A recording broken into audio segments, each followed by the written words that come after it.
the ocean. Hello. Hello. How are y'all doing? So, I don't know what I'm doing today. Well, honestly, today we had donuts. I am, because I believe in giving credit where credit is due. If you hear anything, it's cozy Christmas fireplace ambiance, crackling fireplace and snow sound for sleep. And there's a hyphen, a dash in between ambiance and crackling. And it's on the Night Dreams channel. Because we had donuts. Somebody brought in donuts today. And of course, I went for the Christmas-iest donut I could find. Um, and then yesterday, I went to the store and they had like little, I got my peppermints and they had some Snickers trees that, in my opinion, aren't that great. But I'm settling into the holiday spirit. I mean, I'm in the holiday spirit like year round. Um, but anyway, it's like a crackling fireplace and blustery wind. I don't know what I'm doing today, but I'm gonna use um, the wild unknown archetypes. I could use the animal spirits and the. No, I was gonna do something today. Eve, hello. Drive safely. I feel like I was gonna do something, but I don't remember what.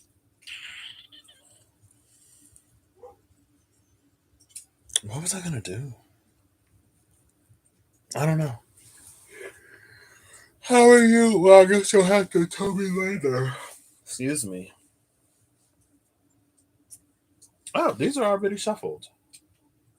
I'm gonna flip over the top card on each one of these.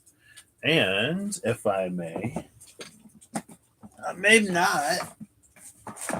If I may, and I will, I'm gonna read. Well, we'll see if I read it.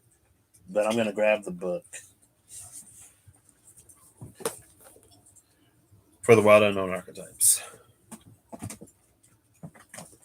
today. Like I slept so much last night. I didn't sleep an obscene amount. I went to bed at a decent time. I woke up at a decent time. I didn't have to go in as early, so I went back to sleep. And I was like, I got a fair amount of sleep. Excuse me. But I get to work and I like can't stop yawning. And then like towards the end of the workday, I got a little bit of energy, so I stopped yawning. I feel less tired now, even though I might get more tired. This is funny. I looked at this card, Anima Mundi. Anima Mundi, it might be the soul of the world. Because Anima Animus is soul. Animus is masculine, Anima is feminine. And then Animum would be neutral. Us in Latin, masculine, feminine, is neutral. And then Mundi,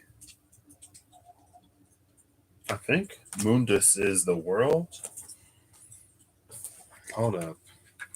And I looked at this because I saw this card and I got it before. The soul of the world. Yeah. All that is. I got it before. And I was like, because I took Latin in high school. I was like, I didn't even go to the Latin. I was just like, what is it? Anima Mundi, the soul of the world. Ooh. With the seed. And you know what I like about the seed and this Anima Mundi energy? It's like the seed is that individual, right? Okay. I think I'm going to use the Dicology cards with these. I think this is the setting. Okay.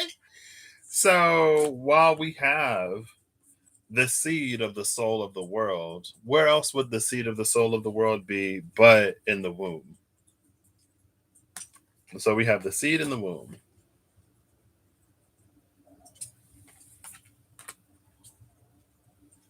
Oh wow. This is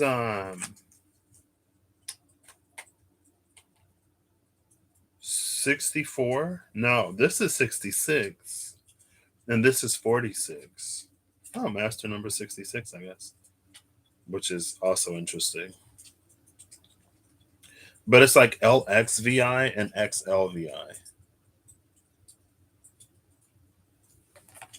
So that's interesting. There's also what 20 in between 46 and 66. And then the part of the self, there's number 23. So I feel like if we're talking about Anima Mundi, the seed, the womb, you would expect the part of the self to be the mother, maybe. Um, like the self, maybe because of the person in the meditating in the Anima Mundi. Maybe the creator. Hey Steph, how are you? I feel like you were on my mind recently, but I also don't know. The aspect of self that came out is the destroyer.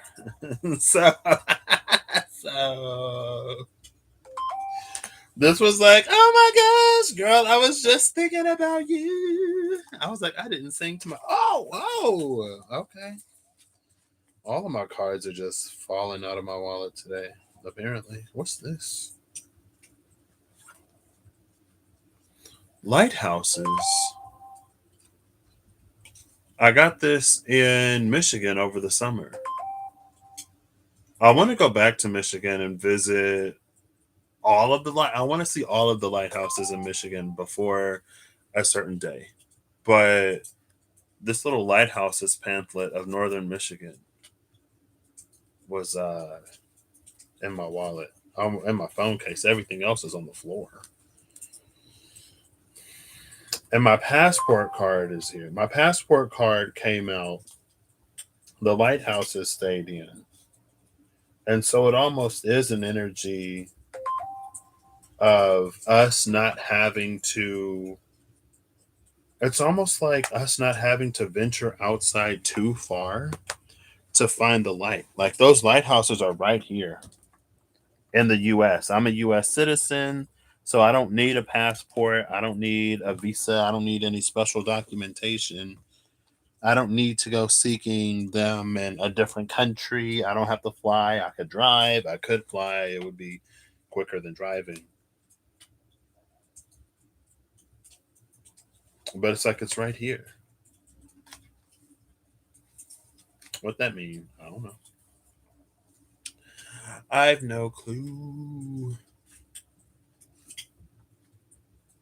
You're from Michigan? What? Have you seen any lighthouses? Maybe it's lighthouse season stuff. I thought I had more in here, but I guess not.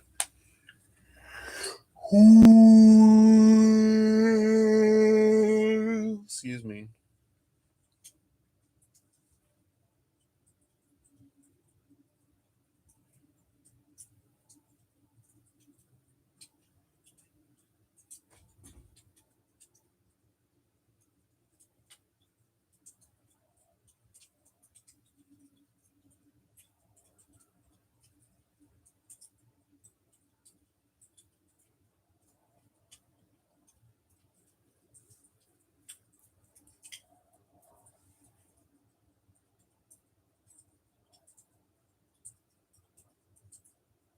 One moment. There we go.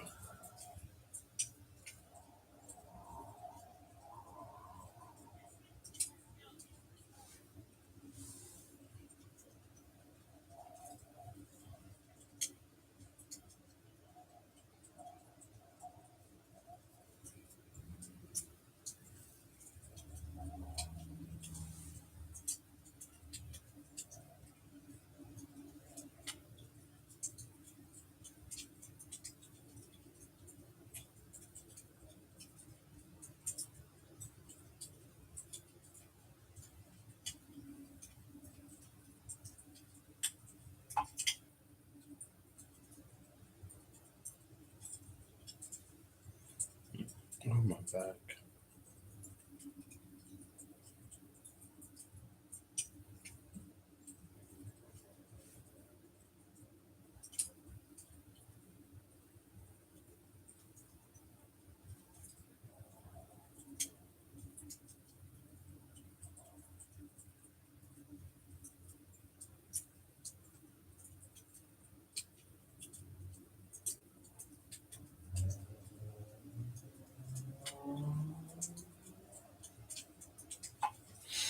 Okay.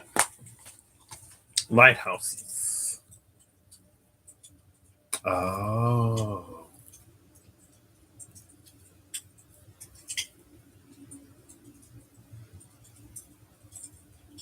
What's interesting about this destroyer card?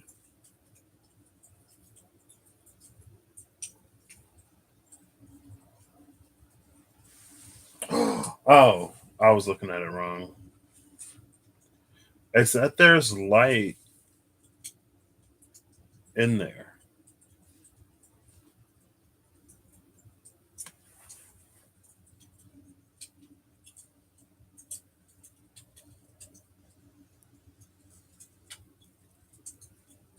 Oh no.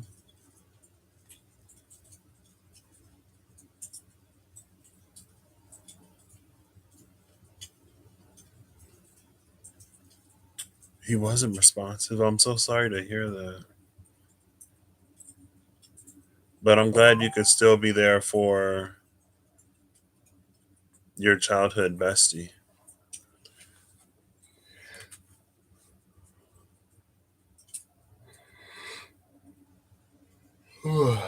Excuse me, there's the yawn. Let's see if I can find this deck right here. Oh, I got the book. This is 23. 23 times 2 is 46.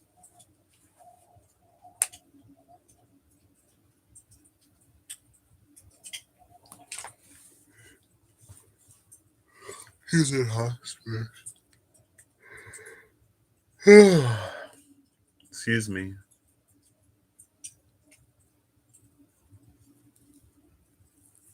From what? Is that supposed to be Lauren's people? Question mark.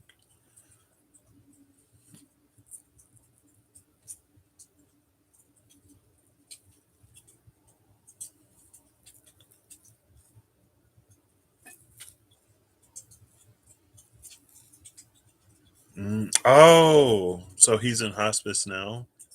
Like they found him unresponsive? Or did or was he unresponsive and they decided to let him go? I don't want to say it like that, but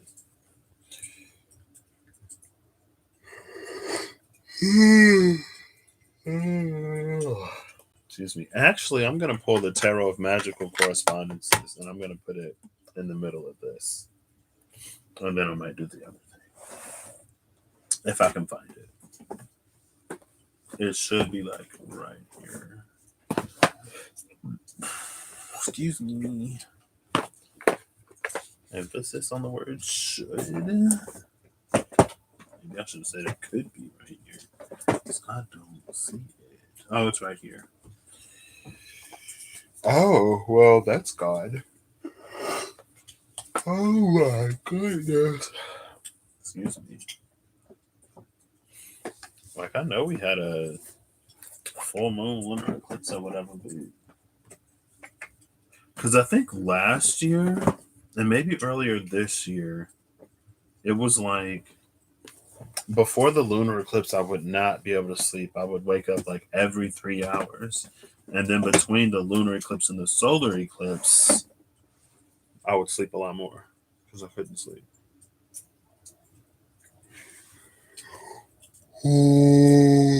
Oh, his body was shutting down.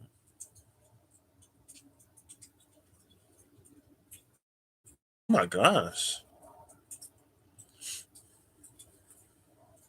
You thought it was tonight? Yeah. It was like early here in the US. It was early today. I think it was like 3 ish a.m. Central, maybe.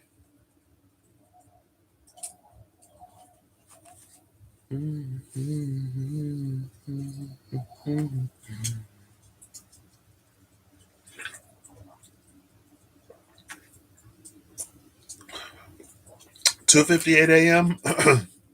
I had a lunar return at 4:24 a.m. Lilith is direct. Moon transited Gemini. The transiting sun opposed my moon today, or it's gonna oppose my moon tonight. Which means the full moon, the full moon lunar eclipse happened on top of my moon in Taurus. Oh,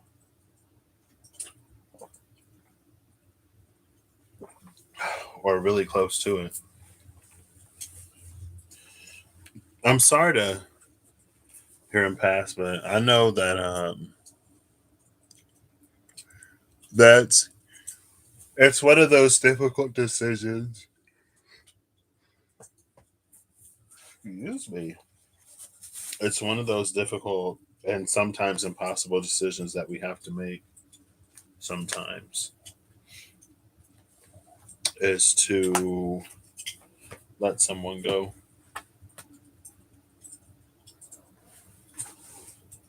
when they're in a situation like that. Where did Oh, I didn't actually. I was like, where did I put that deck? I didn't actually pull it out. Excuse me. I got the burps. I got the yard.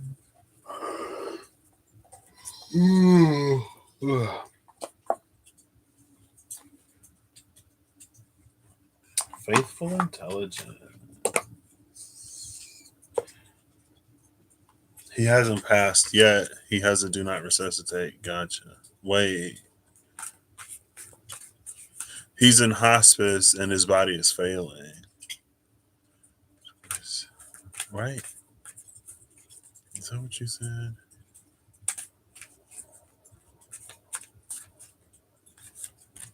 We told him to go. Yeah, his body was shutting down.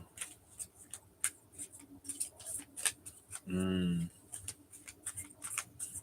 So wait, is he still unresponsive or is he responsive now? Yeah. Like I'm definitely gonna have a DM. Like I've already talked to my mom about like what I would like for my like I wouldn't want her to have to bury me because I know that they say I know they say that like parents should never have to bury their children. Um, but she already knows what I want. I was like, just, I'm like, after I leave this body, I don't care what happens. You ain't got to spend no money. But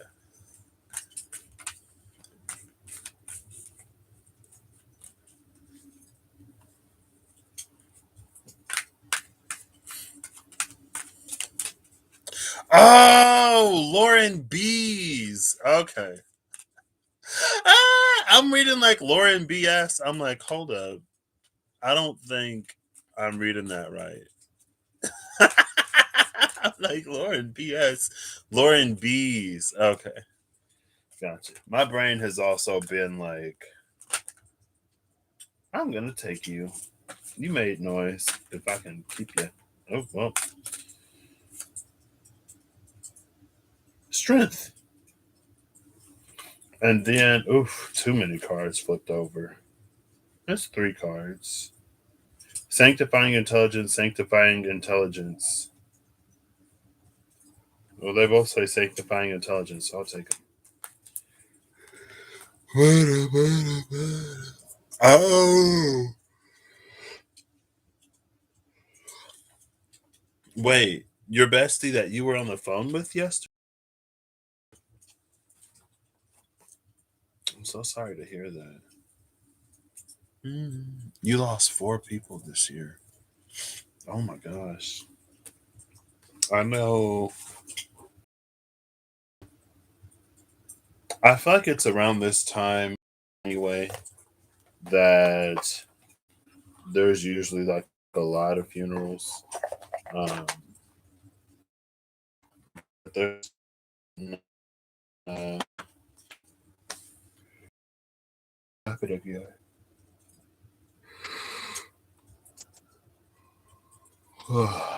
Excuse me. So in the middle of all this is strength with theta, the chariot with eta, 3 of coins, and the queen of wands. I know theta in math is the easiest to remember. It's an angle. It's like a degree sign. Well, theta is an angle. We a lot of times we use theta to take the place of an angle. So like sine of theta equals 1/2. Theta equal, that's square root 4/2, 90. Yeah, because it starts at 0 and then it's 90 and then it's 0.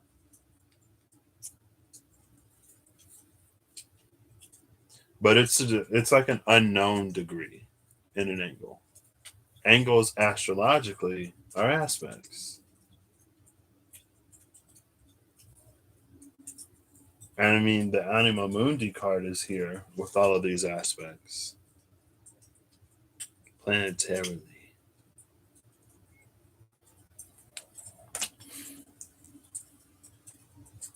The Destroyer, I guess, in this case, like, because I watched a little bit of Russ's live this morning before I went to work. I was asleep last night. Um, but he mentioned, I know,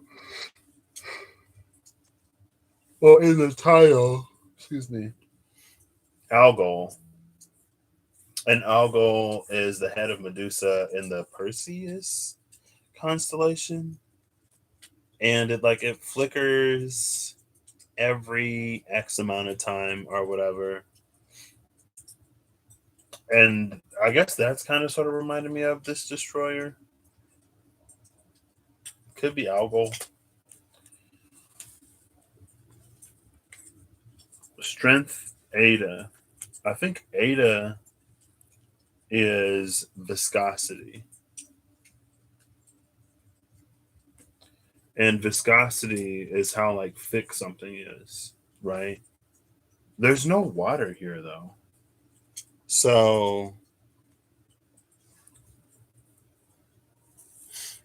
yeah.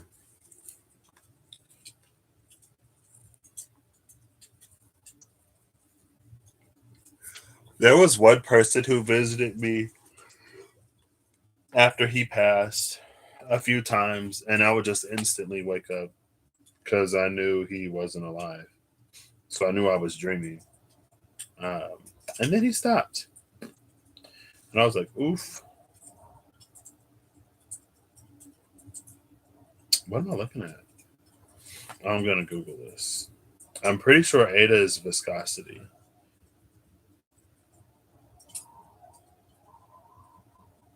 If I can type VISCOS.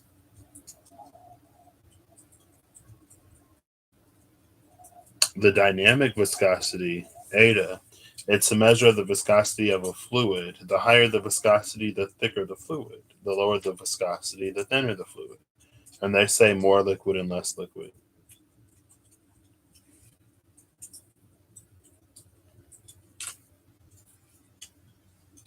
So, oh, that's a 7 and 8. Oh my gosh. Well, it's going back again. 8 and then 7. Strengthen the chariot.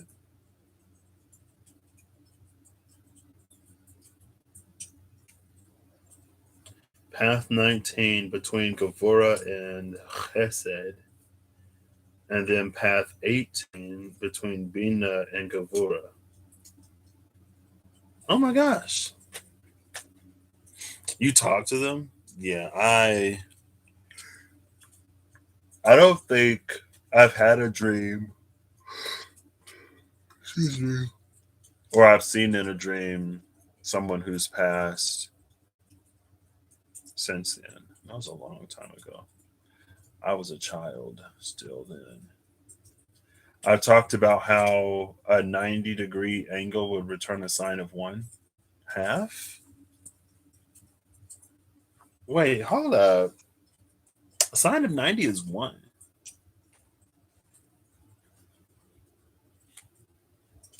Oh, square root 1 over 2. The square root of 1 is 1. So that's not a square. That's 30. 0, 30, 45, 60, 90. That's 30 degrees, which is what, a semisextile? Which is right next door. Cancer and Leo are right next door. It's these two. But theta, it's like it's an unknown degree. Anyway, the reason why I was going to mention the 90-degree angle is because it's this one and then it goes over. So, like, that is a 90-degree angle.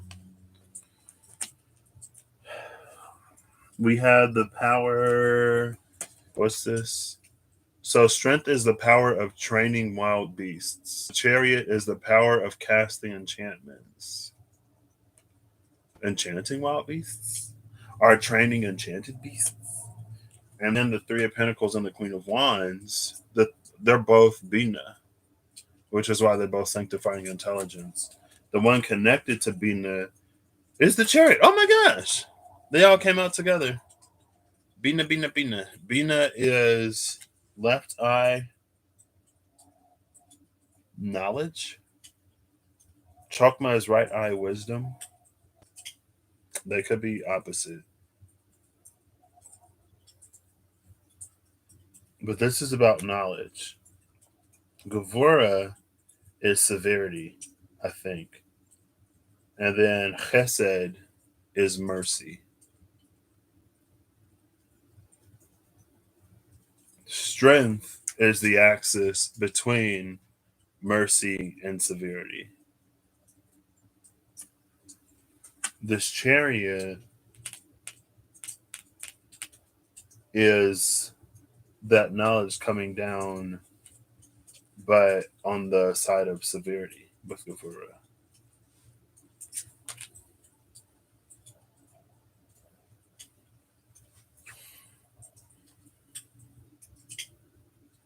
And see, here's that it's that 30-degree energy again between the bottom left point and the bottom right point of the star of the pentacle.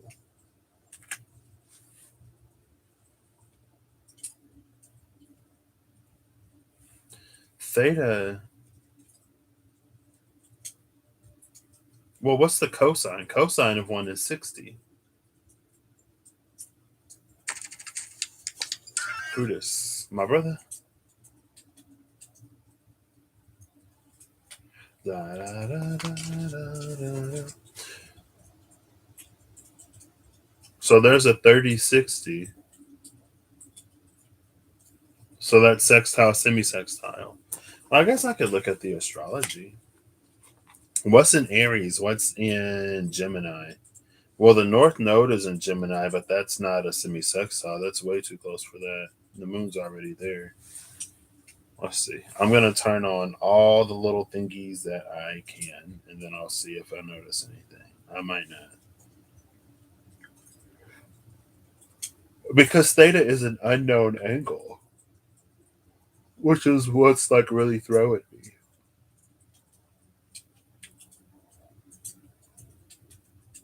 Hold it. Okay. Mm-mm. The sun is 27 degrees, so it would have been like 27. Eris is semi-sextiling. Eris would have been in a loose semi-sextile in Aries.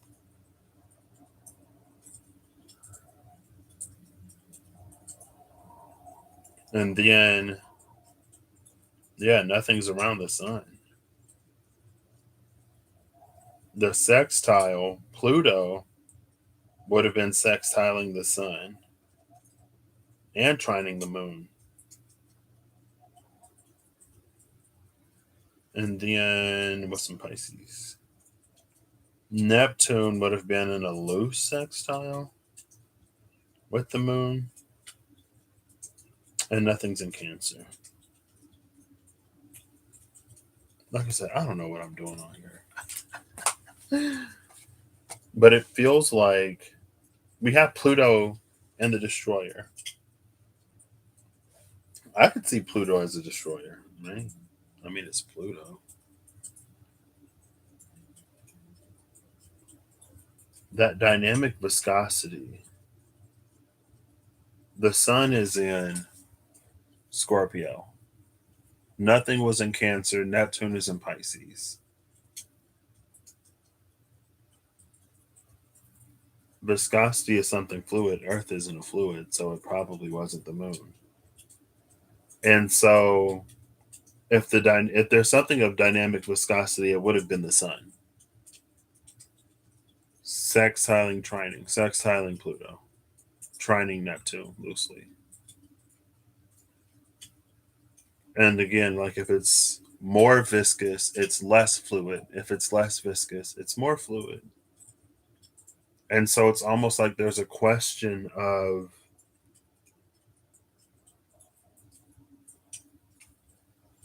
some kind of fluidity between that Sun, Pluto, Neptune energy.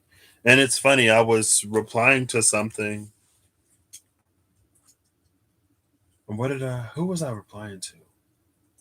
I was sending a text and I was typing saving us or trying to put saving us, but it said saving Jupiter. Like it tried to autocorrect it to saving Jupiter. And I was like, where did that come from? And then, of course, I was like, something going on with Jupiter? Jupiter is in Aquarius. It's not back in Pisces yet. So I guess that would be almost. See, but it was so late. Because that would have been closer to a square. And the square is what I originally thought it was, that 90 degrees, right? But it's like it's not a square, it's actually a semisextile. Or if we. No, because then it would have been 60 degrees. So even if we take the cosine, it would have been a sextile. Now the tangent, I don't know if you can get a tangent of 1/2. You can get 1/3, and you can get 1, and then you can get 3, right?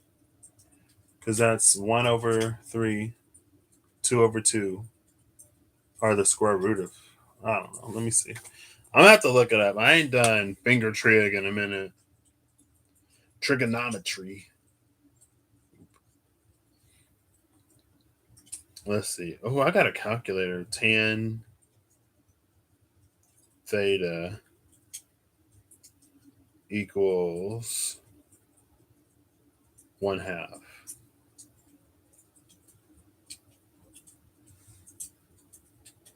Can I just get the answer, please? I don't need an explanation. I just need the answer. 26.565051.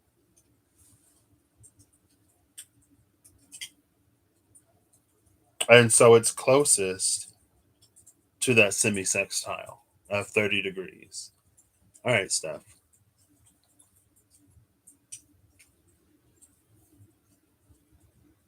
So that still puts us at the 30.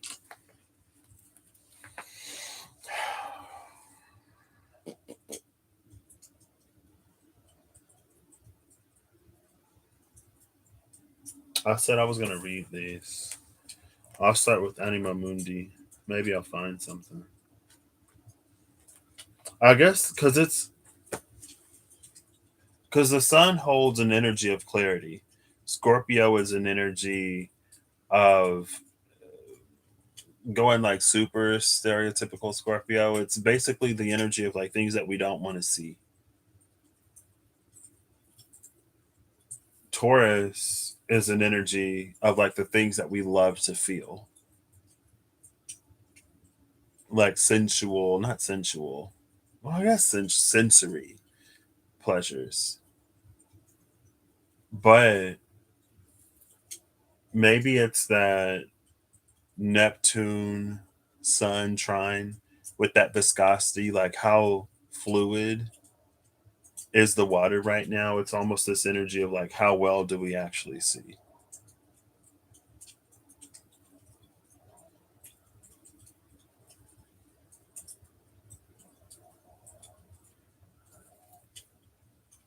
And there wasn't anything on semi-sextile to either the, well, Eris was on semi-sextile to the moon with her being in Aries, but on on semi-sextile to the sun, there isn't anything.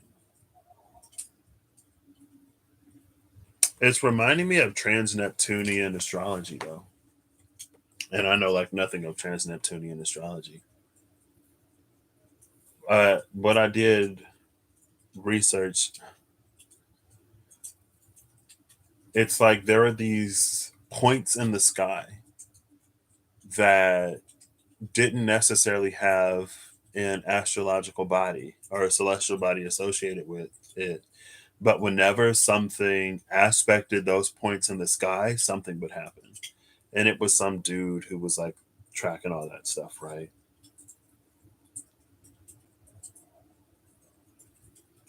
And so that, I guess, with this theta, some unknown angle, there is an energy of unknown influence.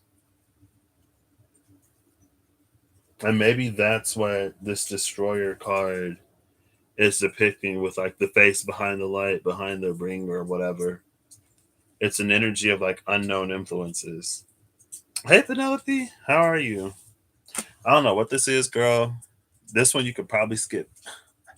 There is an energy of like unknown influences or things behind the scenes.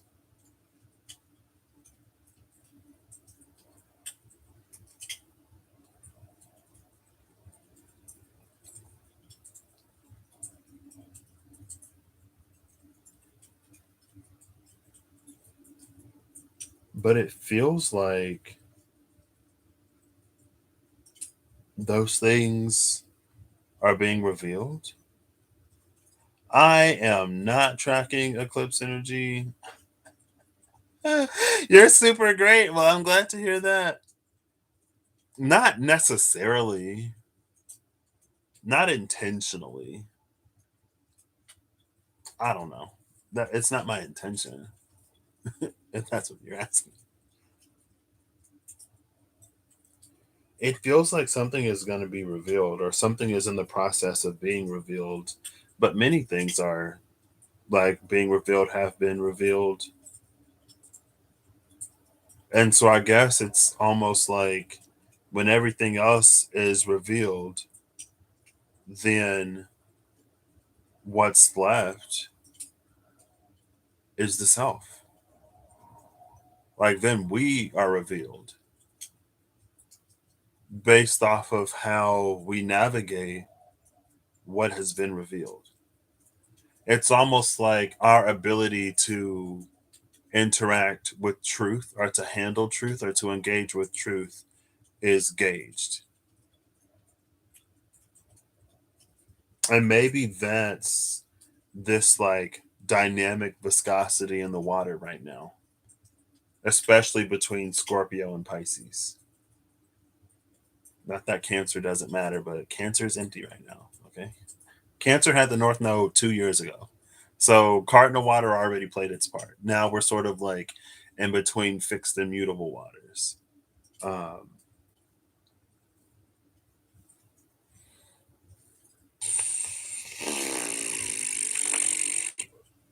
I don't know, Penelope. It's currently unfolding. There was no plan behind this. Right now, I have Anima Mundi, the soul of the world. Let's see if I can get it up right. Anima Mundi, the soul of the world, as the phase of life or the phase of the journey that we're in. The item I'm using the wild unknown archetypes is the seed. The location, the setting is the womb, and the aspect of self is the destroyer. Well, when I read it back that way, that's easy because it's almost like it's like an energy of self-sabotage, but it comes about in a way that's like the Strength, the Chariot, the Three of Pentacles, and the Queen of Wands. Like that's what these are, the magical correspondences from the tarot of magical correspondences. And it's all Bina, which is knowledge, and it slips down into Gavura, which is like severity and judgment.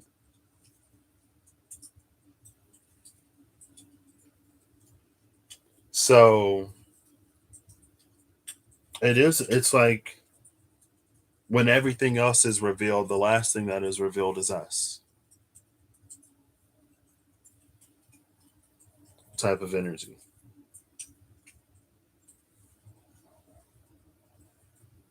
And it's almost like if you take away all the excuses, then what happens? It's like, if we use the excuse like my dog ate my homework, and the teacher's like, your dog is always eating your homework. So what we're gonna do is we're gonna find somebody to watch your dog for a week, and we'll see if your homework gets turned in. You ain't got your dog now. So if your homework doesn't get turned in, it's revealed that you're not doing your homework. It wasn't the dog. It was never the dog. So that's why it's like there are many things that it's being revealed, and what's revealed the last, it's us by what does or doesn't happen. And it isn't necessarily malicious. I feel like there's opportunity in it. Opportunity for us to be honest with ourselves on many levels, individually and collectively. And it's an opportunity to then make a decision.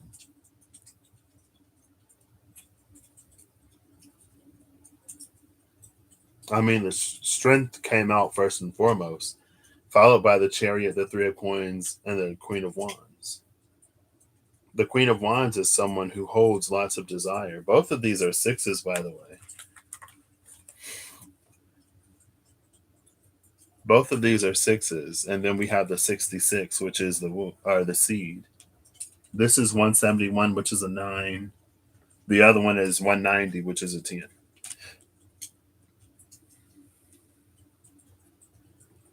I love a 10 on strength, because then it's an energy of like us sort of moving the ball, rolling the ball forward, us moving things along. Sixes are kind of not necessarily points of stagnancy, but like six, it feels a little bit like comfort.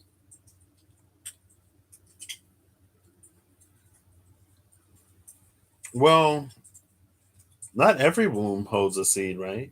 You could be a crone, maybe. The chrome has a womb with no seeds in it? Question mark. Like the womb is still there, right? I don't know female anatomy, but the womb is still there, right? The womb doesn't go anywhere. It just doesn't produce seeds anymore. So maybe there's a crown energy here, and you can have a seed without a womb. Oh. Is this like masculine, feminine energy? Right? Because the man holds the seed, the woman holds the womb, and when the seed reaches the womb and biology happens and then time happens, you get a baby. But the seed wouldn't be reaching the womb because of the destroyer here. Something happens to the seed before it reaches its destination. So I'm going to pull another location to see where the seed is. Thank you. This is a collaborative effort. Oh, okay.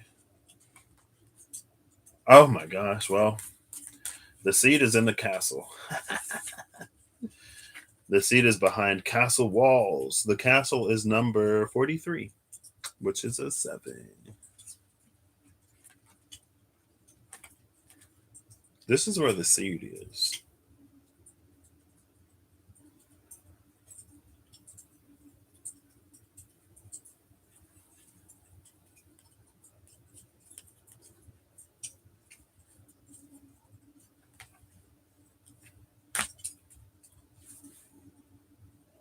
I feel like I'm like gonna reach a point where I'm just like, wait. I'm like, wait.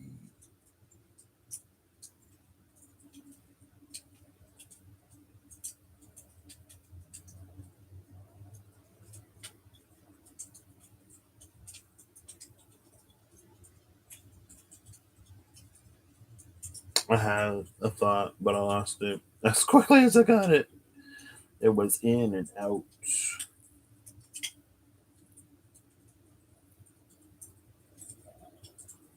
See, it's either reminding me of a closed eye or a stone eye. This in the castle right here.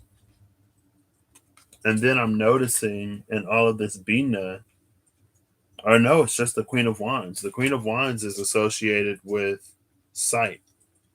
She's got the open eye, that's like a closed eye. And I guess the closed eye, it goes back to that energy with the seed being locked behind castle walls. It's that like after all the excuses are like after everything is resolved and it's like the homework still isn't being done.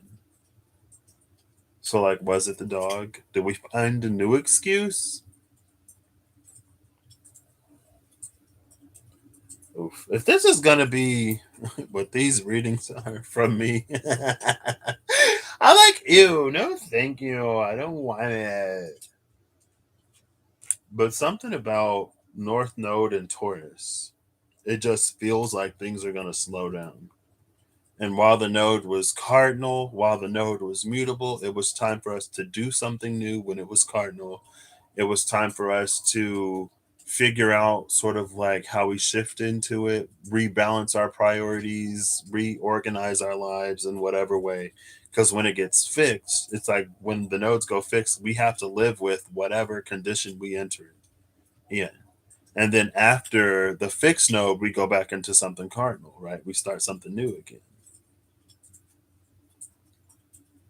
And that's like a according to the nodes, which retrograde through the zodiac, like a progression of like, within every what's 18 times 3 divided by 12? 18 times 3 over 12. That's 24 over 12, which is 2. That don't make sense. Hold up. 18 times 3 divided by 12. 54. 18 times 3 is not 24. Every 4.5 years, we kind of sort of work through something new, potentially. And the element, like the cardinal element, changes every time. It was Cancer, cardinal water. The next cardinal one is going to be Aries. And then it's going to be what? Libra? No, Capricorn. And then it's going to be Libra. And then it's going to be Cancer again.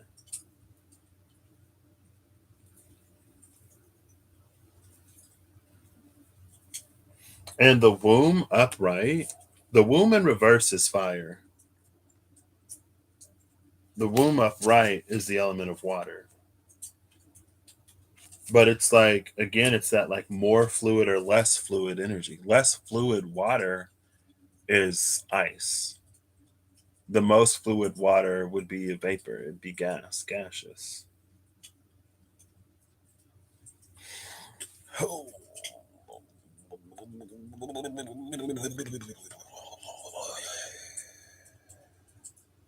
There's definitely, well, I don't know if it's a blocked energy per se. I mean, with the seed being like behind castle walls, yeah. But it feels like blockages being lifted. It feels like access being granted. It feels like in some way like what we're asking for happening. But when we're confronted with everything that we want or something that we want and it still doesn't happen, we're left with the realization that it's something within us and it's not somebody else. It's not the world. It's not the environment. It's not that you aren't or you are whatever. And that's a realization that not everyone necessarily takes on. You find another excuse, you find something or somebody else to blame. And I feel like basically everything, at least to me, unsurprisingly, looks like accountability. There are some things where it's like, I guess this is just sort of happening. I don't know.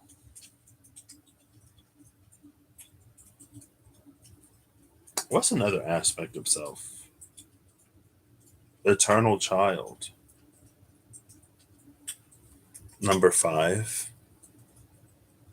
Let me see the eternal child. Number six, actually. Oh, number four. I don't know numbers. Number four, the eternal child. The thing I don't like about the eternal child, though, is that it never grows up. It never matures. It never develops.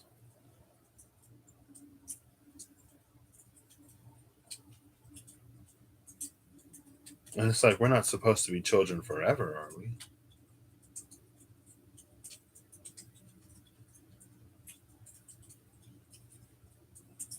I mean, I guess if we keep making excuses, then yeah. Because, I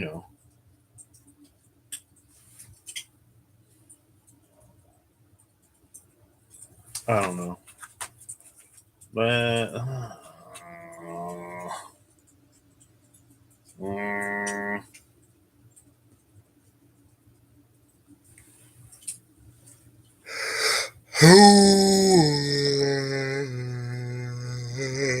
excuse me. So fascinating. Implant a womb like soil, seed in soil. Womb plus seed is actually a child.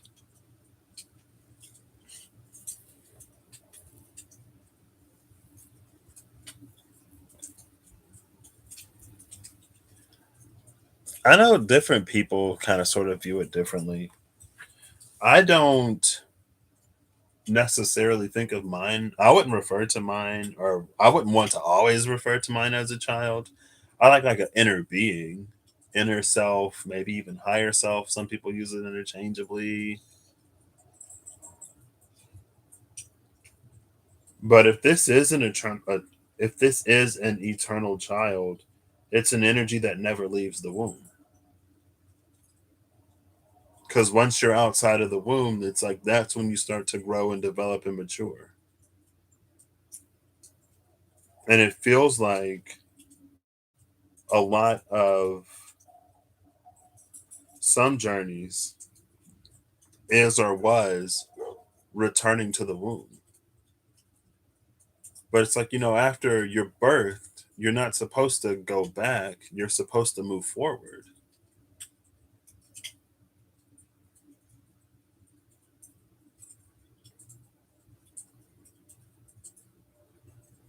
And it's almost like the soul of the world hasn't been able to mature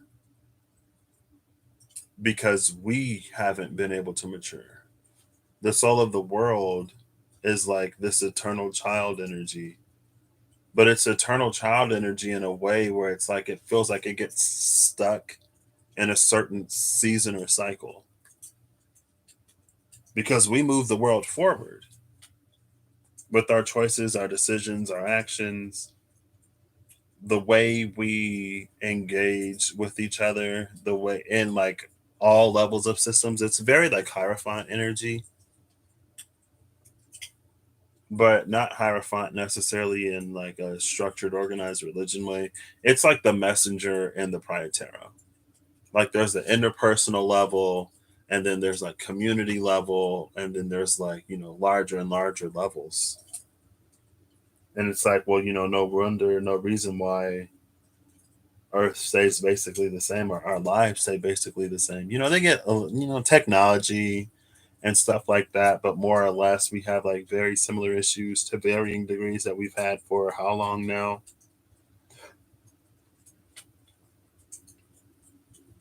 But it's like there's always an excuse. It goes back to that energy of like there hasn't been much action. or movement or progression. And for a long time, maybe it wasn't the time for it. Maybe it was too difficult. And it's like it's almost like history is one of the greatest challenges to like forward progression and movement. And it's not that, because they say that those who don't learn from their history are doomed to repeat it, but it's also this energy where like those who can't move on from their history are also doomed to repeat it. So it feels like very lose lose situation, but it's lose lose because of what we're not doing or because of what we haven't done.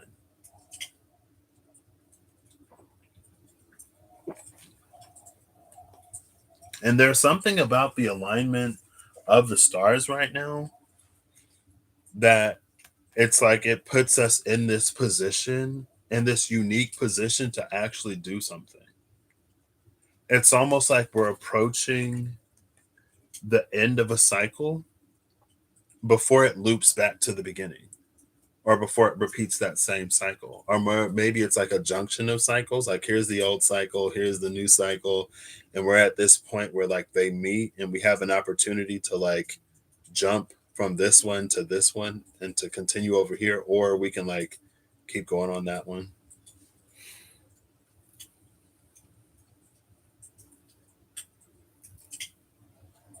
And like everything is being there. Like there's a lot of knowledge, but for all of the knowledge, it's like nothing really, it doesn't do anything really for us. It's not wisdom, it's just knowledge. And the accumulation of knowledge with no application is essentially the same as not having the knowledge in the first place. It's like if you have a brand new car that you never drive, then you essentially don't have a vehicle because you never drive it. Even though you own it, you never like utilize it. So it's like your experience is the same as if you didn't have it. That's better. Your experience is exactly the same as if you didn't have it because you never use it, you never apply it, you never do anything with it. It doesn't go anywhere. It can't move you anywhere because you're not driving it. You got to do more than just like own the car. And then, if we're talking about licenses and stuff like that, then there are like things that you have to learn. And that's the knowledge that you gain about the operation of the vehicle and maybe the rules of the road so that, we're not running people over or hitting each other while we're in these vehicles that have more momentum than man is capable of having without it. But again, it's like eventually you got to do it. I'm not, I'm so low key over this. Honestly, maybe that's a sign that I should just stop.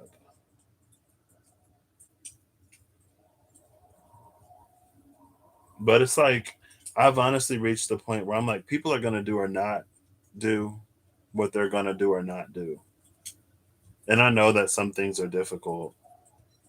I know that a lot of life is difficult. But at the end of the day, it's like, either we do it or we don't do it. And it's not up to me to do things for other people. I can't do anything for anybody else.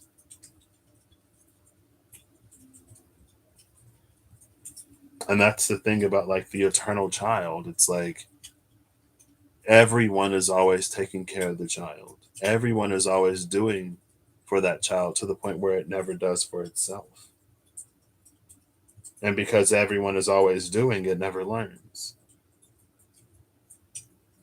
And the things that it does learn, it's almost like it doesn't learn in truth because it never has to apply it.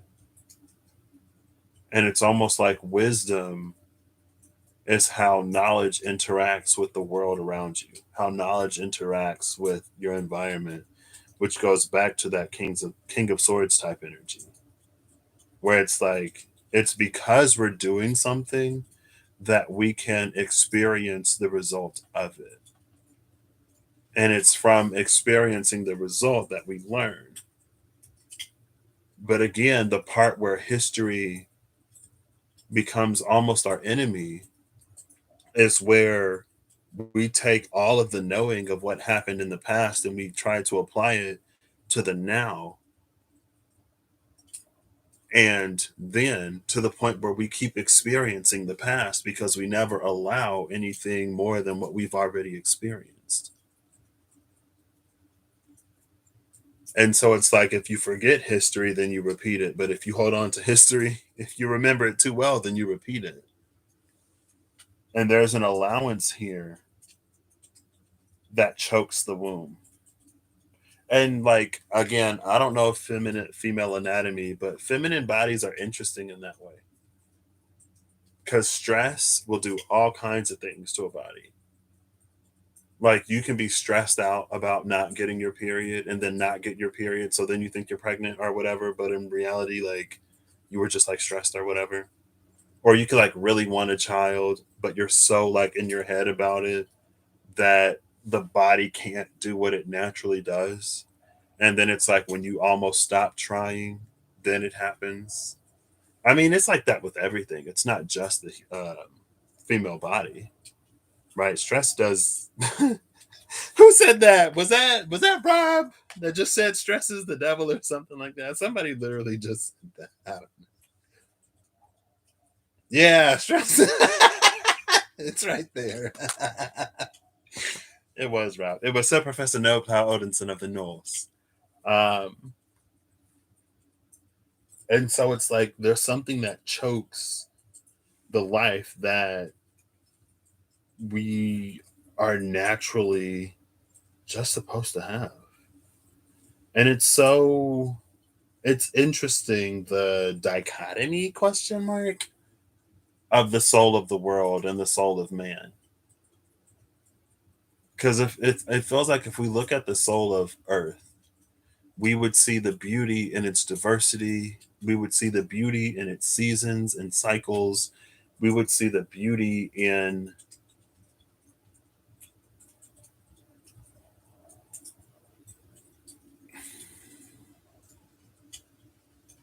so many things that disrupt our human comfort.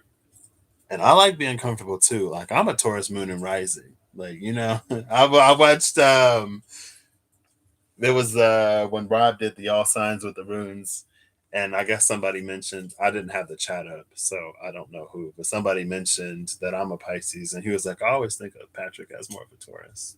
I'm a Taurus moon and rising, though. I often think of myself as a Taurus. I'd be like, I'm a Taurus, even though my sun sign is Pisces. Um, I'm everything in the chart but Virgo. So, and if you knew me in real life, you would know that that's pretty much true. I try to be like structured and organized and stuff. If I'm at work, I'm a Capricorn midheaven, and I got two planets in Capricorn. I got two houses in Capricorn. My ninth and my 10th house are both cusp in Capricorn, so I can be like organized when I'm at work, but outside of work, I can't stick to a schedule for anything. But anyway, I don't have any Virgo in my chart. Like my sun is in Pisces. My sun and my Mercury are my sun and Mercury are in Pisces. My Venus is in Aries. My moon and rising are in Taurus. My south node is Gemini. My Mars is in Cancer. Um, my Chiron is in Leo. I don't have anything in Virgo. My Jupiter is in Libra. My Pluto is in Scorpio. My North Node is in Sagittarius. My Uranus and Neptune are both in Capricorn. My Saturn is in Aquarius. And then I'm back to my Sun and my Mercury in Pisces. So, like, even the minor asteroids, not in Virgo in my chart. That's why I'm like, Virgo is like the only thing I don't have. And Virgo, it might cusp my sixth house. And my Jupiter is in my sixth house, but my Jupiter is retrograde. So maybe I need to save the Jupiter in my own life. Your MC is in Capricorn too. Yeah. Pluto and Scorpio. Pluto is one of those generational planets. What, Pluto, Uranus, Neptune, even Saturn, and minorly Jupiter, because they're so far out and they move so slow, you'll get like a whole bunch of people with like their Pluto and their Uranus and their Neptune in the same sign. And then Saturn, I don't know how many years that takes to transit, but so like if you're going through a Saturn return, the people that you grew up with are probably also going through a Saturn return because their Saturns are probably in the same sign. My friend is having her Saturn return now, or she had it. Mine is coming up next year in a few months. Oh my gosh, it's quickly approaching. Anyway,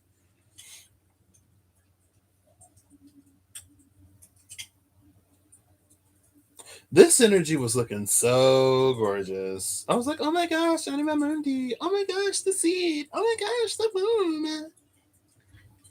The destroyer. I was like, okay. This is stress. I guess.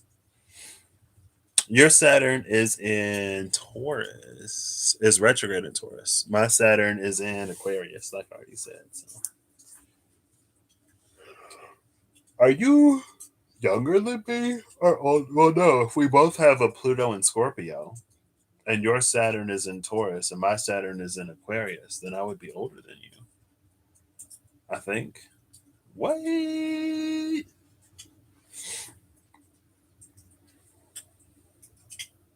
Anyway, not to get all the way in. I feel like I say it like every time, or I say it quite often, but that's why I say I don't have any Virgo.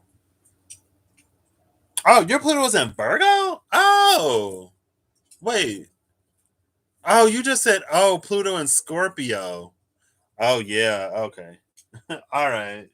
Yeah, my Pluto's in Scorpio. So it went Virgo and then Libra and then Scorpio. So, yeah, we're like 2 generations of Pluto apart. It's fine.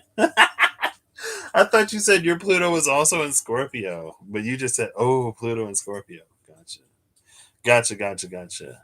Your Pluto is conjunct your sun. Oof. My Pluto is opposing my moon. I got Pluto in my seventh house. And when I found out, I was like, oh, yeah, that makes sense. I got Scorpio on my descendant. I'm like, yeah, that makes sense. I can see that. I can appreciate the depth of Scorpio. Now, some of the, like the shadow of Scorpio, I'm like, okay, Scorpio. I can be with you for a second, but I got to come up eventually. And sometimes Scorpio be like, oh, leaving so soon? We just got down here. I'm like, girl, Scorpio, it's been like weeks. I'm kidding. I love Scorpios.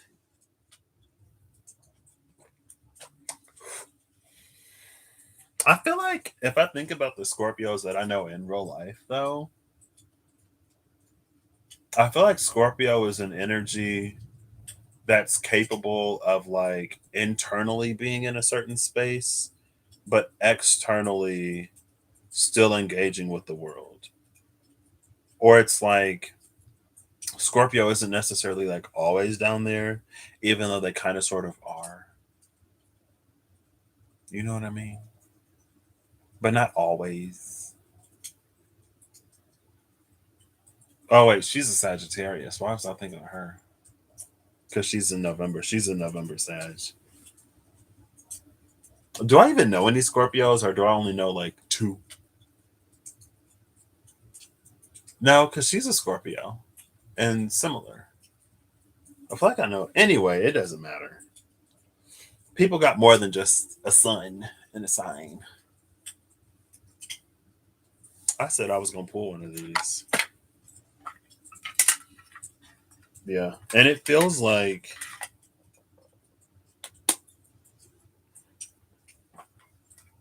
in some ways we have an opportunity to almost like to right a wrong. It's an energy where it's like we have the opportunity to make certain things better or to make them into what they should have always been. But again, it's like historically, it's never been that. And so it's like just throw the whole thing away, burn it, leave it behind. When it's like it can be more than salvaged because it's almost like it never was truly what it was supposed to be. But because we always had the experience that we had, we just like, oof. Oh, so the Jack of Hearts came out. It's an 8. An inn that welcomes weary travelers, a hot tub that soaks all one's worries away, and a sly grin. The card in this deck, it's very much the energy of like you're on a journey and you are tired. It's been a long time since you've had rest, since you've known peace or joy or happiness, and you find something. It's very much that energy of not all that obstructs the dark is light, kind of. Uh, but it's like, you find a place to rest and you just stay there. It's like it's not your end goal, it's not your final destination. But because everything has been what it has been, it's like you settle and there's so much more to be gained. And it's just like it's very like anime because that's like literally like one of the only places I've actually seen it. Of course, that energy, like where else? It's not like I'm gonna find. Well, is that my hometown? Oh my gosh, am I doing that? I'm still home. No, but it's just like that's the thing about life is that like life happens and life is always happening. And so sometimes we just kind of sort of do the easy thing. And it's not the easy thing. Kind of, it's just like we stay.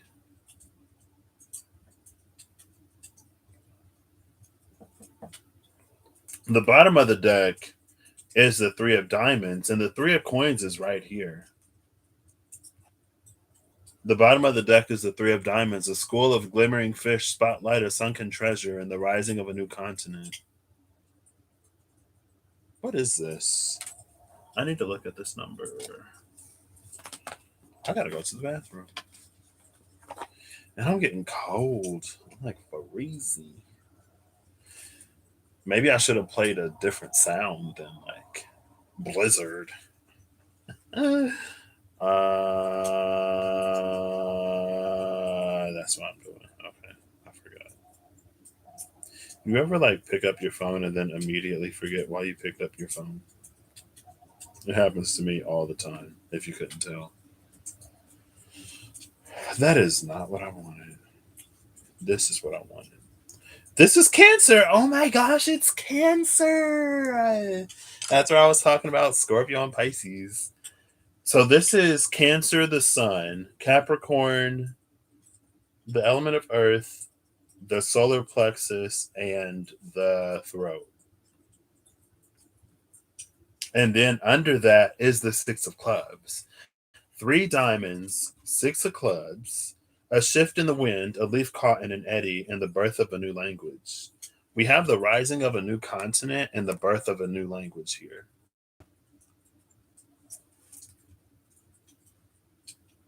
And I was talking about Scorpio, a sunken treasure. Yeah, see, Scorpio, like they're comfortable that deep. They live that deep, so they can get it. Like, hey, Scorpio, can you give me that thing down there, please? Because I don't know if I'd survive the trip. I'm a Pisces. I'm helpless. Can you just for me? Like when I was like first learning about astrology through YouTube or whatever, And like you would see like the people who would like do videos of like, this is what I don't like about your sign or whatever. With Pisces, it was always like Pisces act like they're so like helpless and they like need everybody else to do things for them. It's like kind of like when you get older in age and then people have to take care of you because Pisces is associated with old age. It's like, but anyway, this shift caught in the wind, a leaf caught in the eddy. See, this is interesting because this is almost, there's almost an energy of opportunity here. But with this and that welcomes weary travelers, with this hot tub, it's like we're not where we're supposed to be to meet our fate in some way.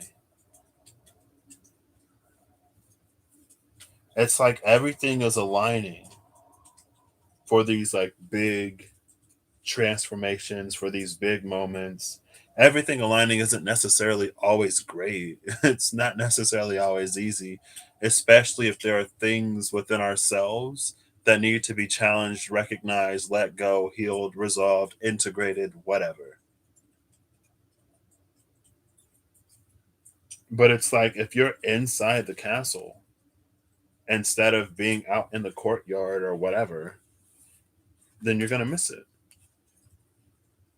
And I know people say that we never miss anything that's truly meant for us, and I partially agree.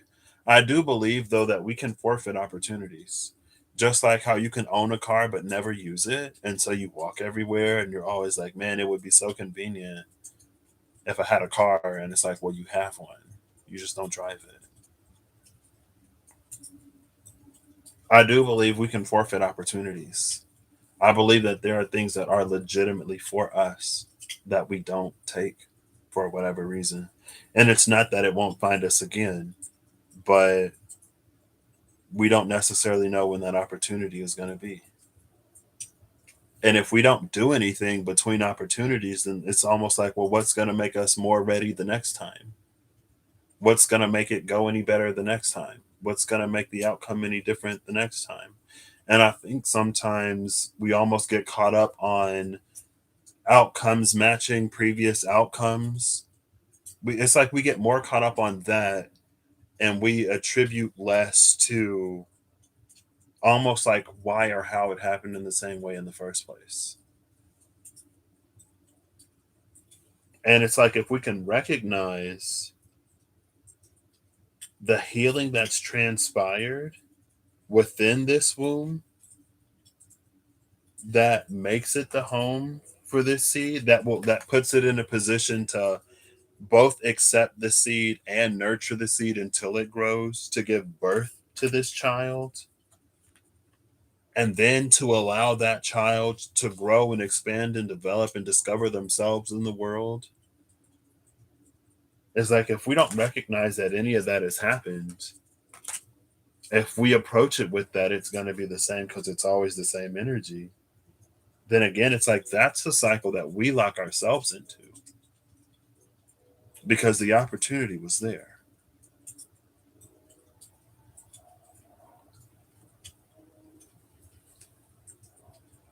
And I remember it was, I don't, was it Libra season? It wasn't even Libra season. I think it was like the second decade of Pisces 2020. It was somewhere, I believe, in Pisces season or late Aquarius season 2020. And it was an energy that was like, we're going to be given what we want in some ways. And when that happens, if there are things that we haven't faced or dealt with or rectified or resolved or healed within ourselves, we're going to know that we're the reason why it doesn't work. And I was like, I would never want somebody to feel like that because I feel like it does something to the self that it's almost like sometimes it can be worse to be encountered with everything that you desire or with something that you really desire and it not work out than it would be for you to never have been that close in the first place. And it was an energy where it's like we set the scales. With it was like a Libran energy where we set the scale. We set our side of the scale, and then the universe puts something on the other side. And if it's imbalance, it's like if it's something that we have to settle for, then we almost like fall in some way and we compromise. And it's very much like this almost. It's not this energy exactly, but it's adjacent to this hot tub and energy.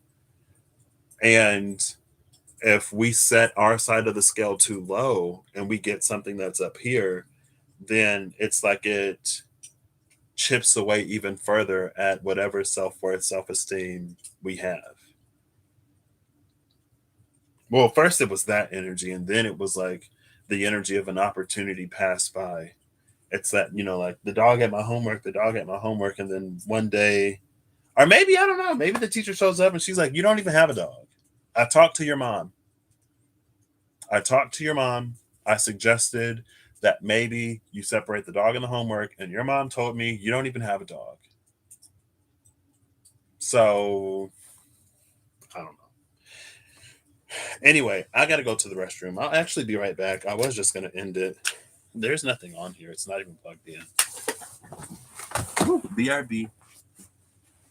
Ooh. Oh no, don't fall water. Oh, it's not.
I forgot about my homework. Ooh, I forgot I had homework. I just remembered. I went to the restroom. I don't know what reminded me of homework because I was like, oh, snap, it's Friday. It's the weekend. And then I was like, oof, I didn't do my homework yet. So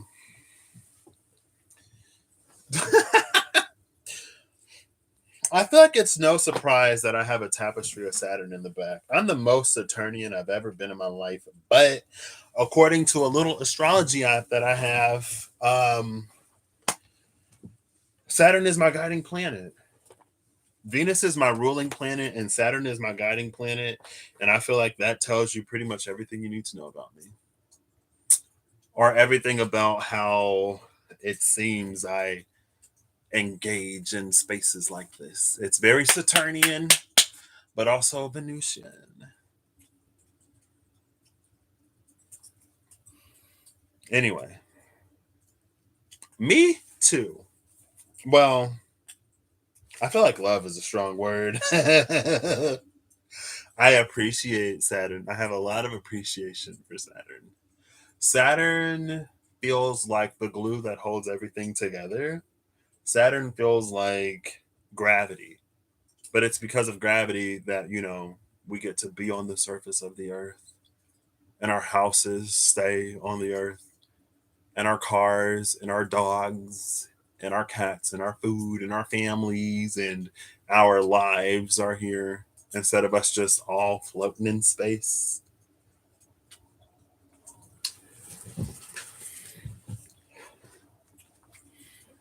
And it's like gravity ain't the reason why you can't fly, because birds fly, bumblebees fly, some squirrels fly, some fish fly, fruit fly. It's not gravity. It's not Saturn. But Saturn is convenient to blame. Saturn is the dog that ate our homework. Anyway. Oh, the shadow. Number 28. I went to go flip these. They do flying squirrels. Flying squirrels are a thing. Okay, they glide, but still, they're called flying squirrels. Flying monkeys? Sugar gliders. Bats.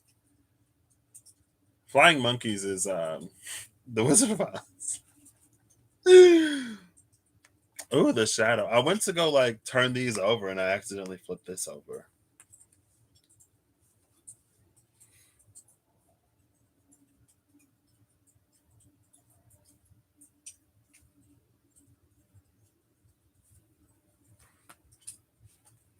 Okay. I'm not even gonna talk about it. I'm gonna mix all of these together. Excuse me. I had them separated out because of that one deck that I have that I don't own anymore. That deck is in the hands of another now. Actually being used for what it was intended and not being used for.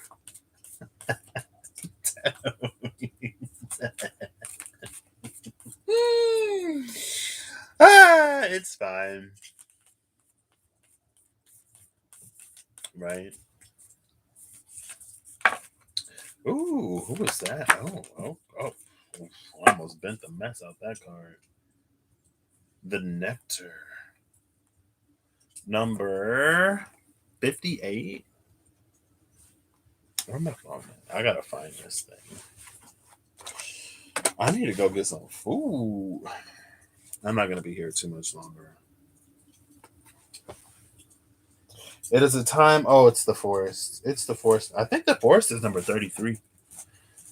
I'm picking it up in reverse. The forest is number 36. So we had a 3 and a 6. Now we got a 36. We had a 46 and a 66.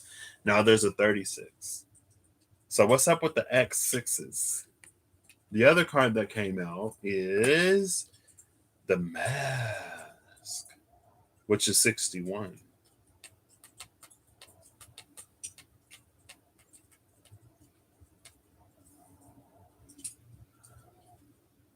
There's an energy here. It feels like this mask energy, it's like we don't know ourselves. And it feels like we don't know ourselves because something in here is also us. Like this, we consider this half to be the entirety of who we are. And so there's a whole half of ourselves that we reject or neglect. And it obviously it carries an energy of the shadow side or the darker side because it's in the dark. But it feels beyond that. And this with the forest was in reverse. This forest meant something when I first got this. Oh, look. Oh my gosh. Look at this. Hold up. You see that? The colors. The forest is where we discover ourselves, but it was in reverse. And the forest in reverse, I don't know if we're meant to get lost in it. You need to go meditate. Go meditate. I don't know if we were supposed to get lost in it with it being in reverse or if we just happened to get lost. Or if we live our lives in the forest. We're born into the forest. There's a little bit of a hide energy here, the raw rune, for obvious reasons. And hide is unseen.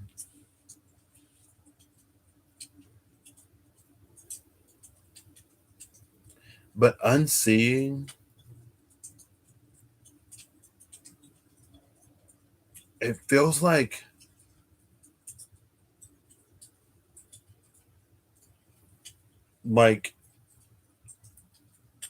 um it's Ken Cram's Wide Unknown Archetypes. I don't have an affiliate link, but you can get them on Amazon or probably maybe in a Barnes and Nobles or anywhere where you get cards. There's nowhere around me um, that I know of. But it feels like it's unseeing. It feels like we saw it and then we unsaw it.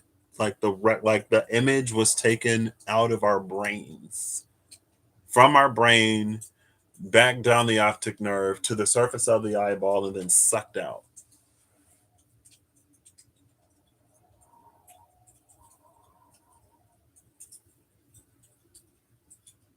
This goes back to the anima mundi and the eternal child, and something about the ways in which we don't allow ourselves to mature are the ways that we don't mature. This video isn't sponsored.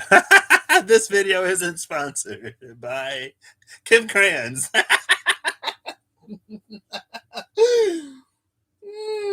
Or the modern archetypes. But if you're curious, aw, thanks, Penelope. You're cool too.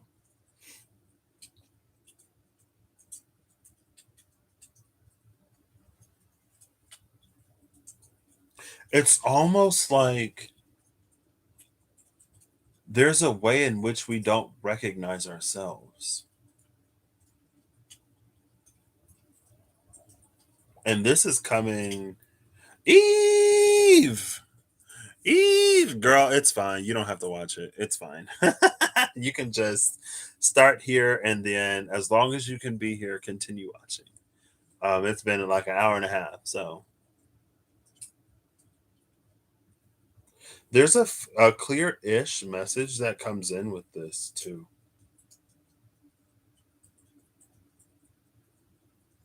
But let's see. This is empty.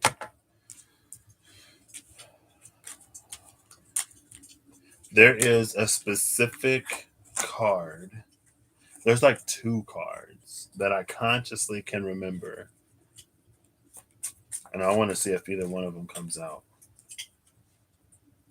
No, not this one either.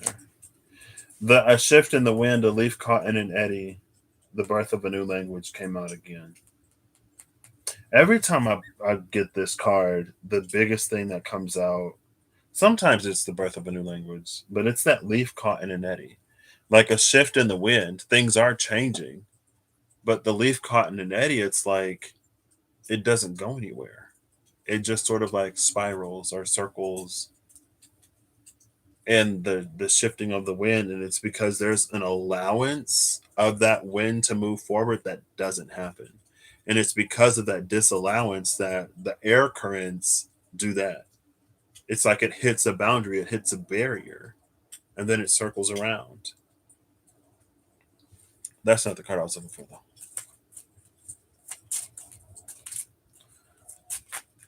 That's way too many. Nope. Can you explain this to me, please? Because maybe it's not what I think it is, even though there's something that I clearly get from it.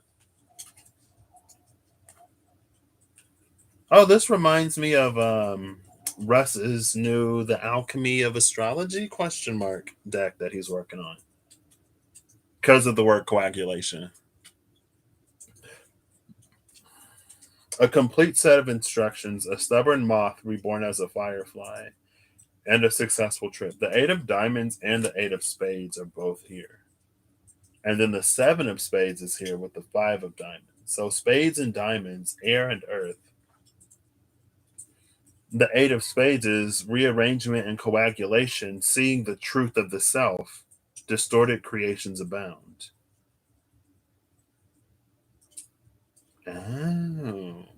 See, then that gives this an entirely different meaning. Well, it's a similar meaning, but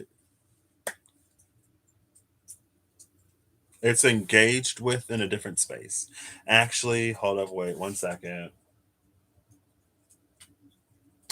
It's along a similar line, but it's different. It's not what I thought it was. And then I got a card that came out in reverse. I like looking at it. I like watching it. And the open driveway? What, the leaf circles in an open driveway? Oof. Have you seen a leaf circle in an open driveway? So maybe it's not an obstruction. Or maybe it's one that we can't see with the naked eye. That I can't see. I can't see. Just because I can't see it doesn't mean it's not there.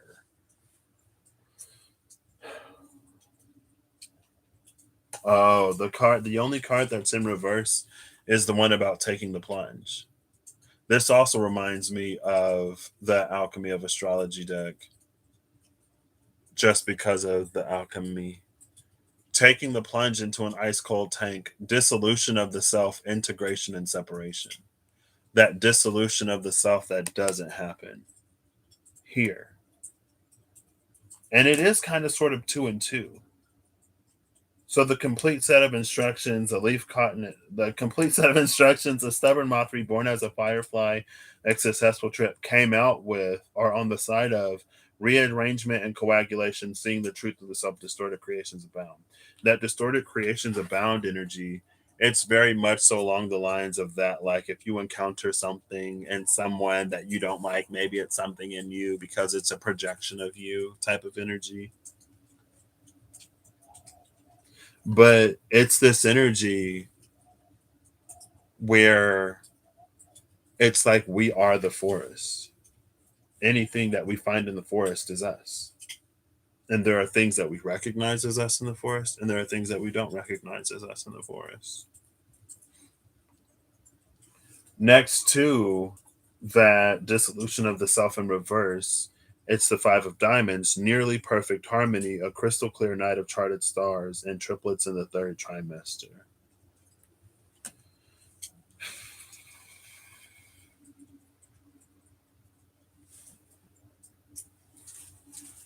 You saw it a couple of days ago. You were mesmerized. I would have been too.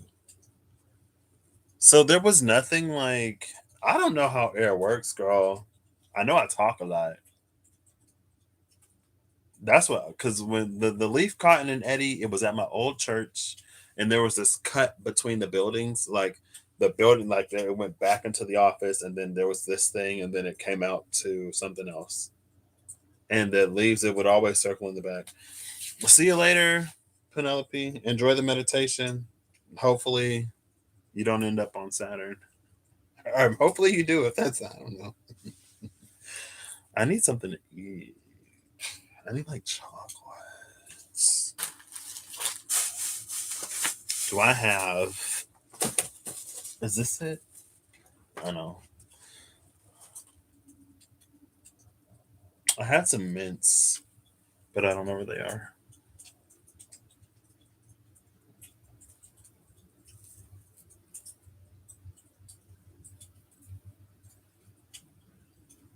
5, 7, 8, 8, 16, 12.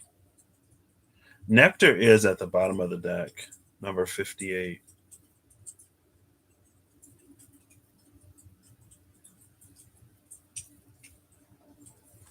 I feel like Nectar has come out before. Saturn is looking strong tonight. Oof. Well, we were talking about Saturn earlier. This is the card at the bottom of the deck. This is interesting because behind Nectar is the gem. So this is 58 and 56. And Nectar and the gem, they almost have an opposite color scheme thing going on.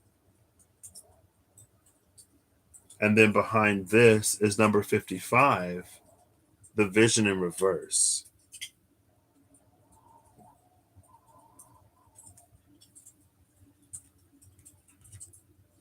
I feel like this is trying to take me somewhere that I don't necessarily want to go.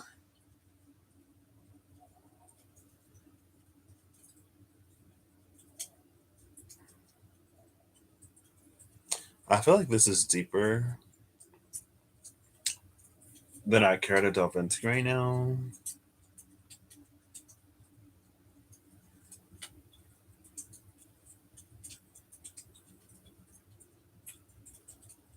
Like, I don't get it.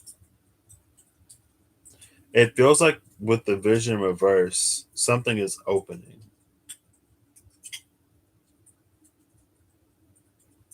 And it feels like whatever is opening is going to shed light. It almost feels like something opening is going to shed light on this half of the card, which would illuminate the inside of the forest. But as soon as I said that, it feels like this is where the light comes from. You got that gem for Gemini. Wait. That makes sense. Geminis.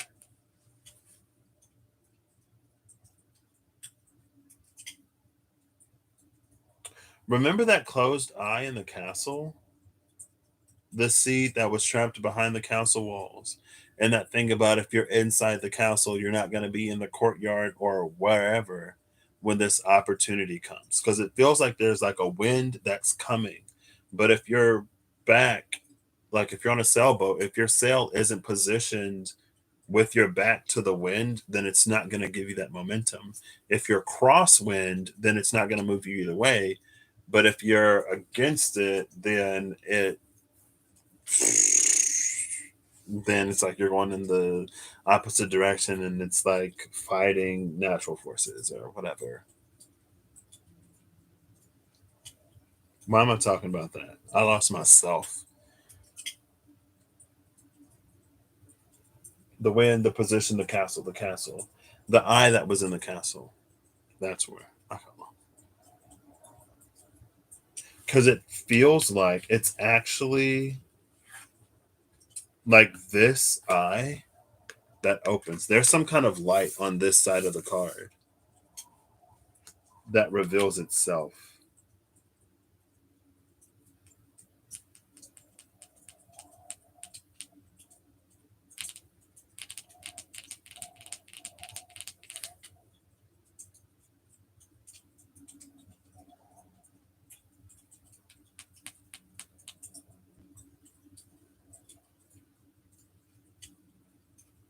Mm. I don't know.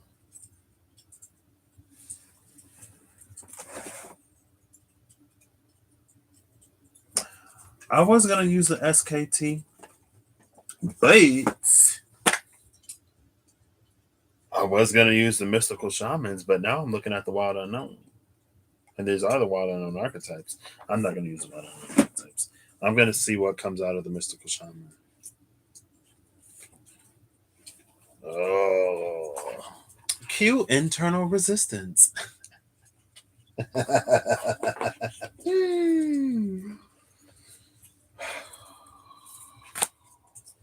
Okay.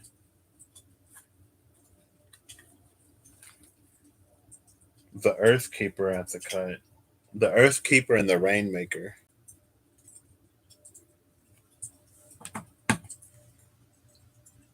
What card is it? This deck? Does this have reversals? Yes? Question mark. It does have reversals. So this was the deck that I put reversals in. I couldn't remember what deck it was. I don't know why, but we'll see. Can I just get a card on this, please?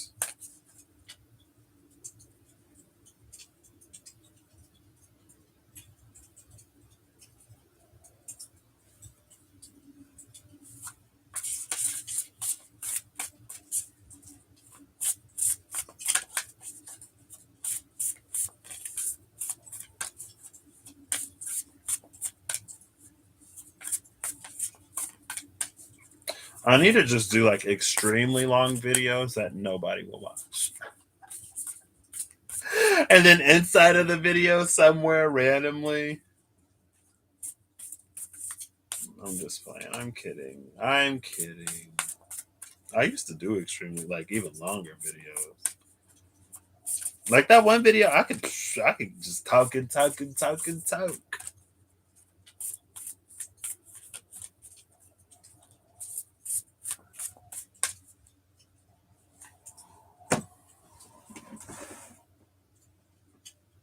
Do I even have them?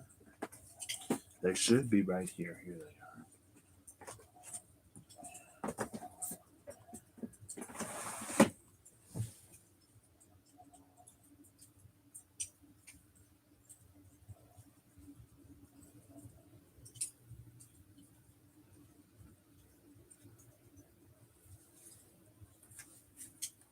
Am I missing? I think I'm missing runes.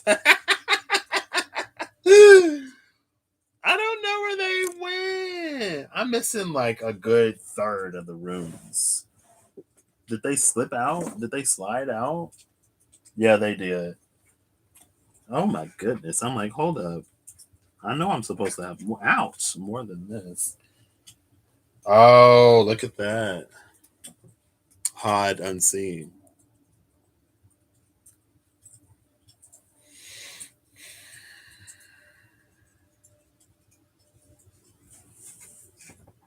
Well, then. Okay. So this is basically just like Earth. Because there was the energy, there was the Hod, right? There was the Hod, there was the unseeing, there was the energy of like literally neurologically, neurodynamically, the image is being like instead of it going like your eye picks up and then it travels the optical nerve and then it goes to your brain to be interpreted is going from the brain back down the optical nerve out of the eye. Like the sight is being removed. Like that's the unseen. Like what was seen is being unseen. I like the memory of it, I guess, technically. But then it's just like it's an energy of like, well, we incarnate here and we figure it out. Which kind of sort of in a way almost goes back to the Starman a little bit.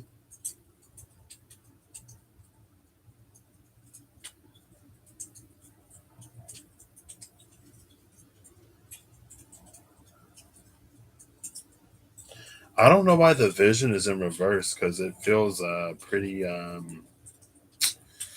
descriptive question mark or not.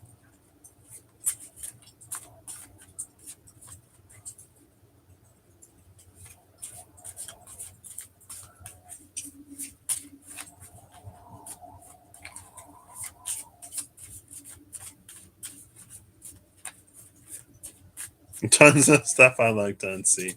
There are things that I would like to unsee so that I could experience seeing them again for the first time. There are also some things that I can probably not consciously think of that I'd like to unsee, but if I can't consciously think of them, then they're as good as unseen.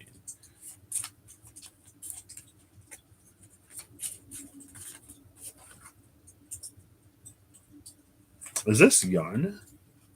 It is Yarna, which was originally the Sadfish. Yarna and Win. Yarna is interesting because it holds a similar image to Hod.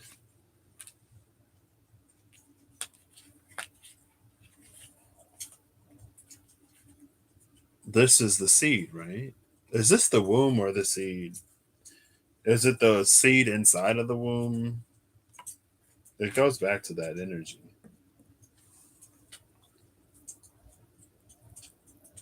And with this Yarna being to unwind or being unwind,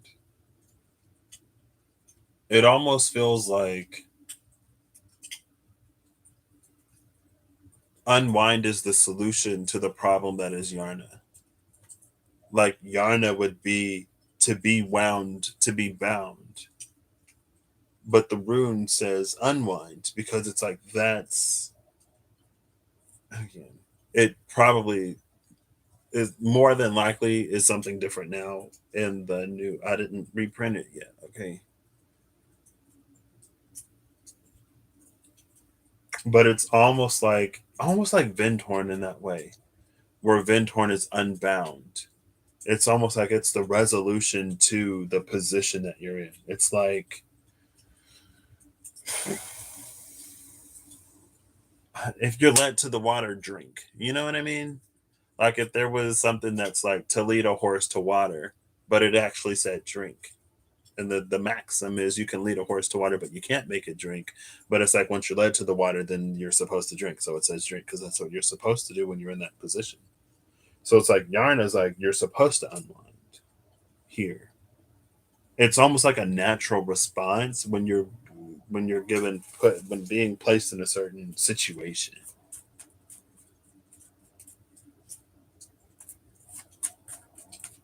I need to, that's a lot. Oh, look at this.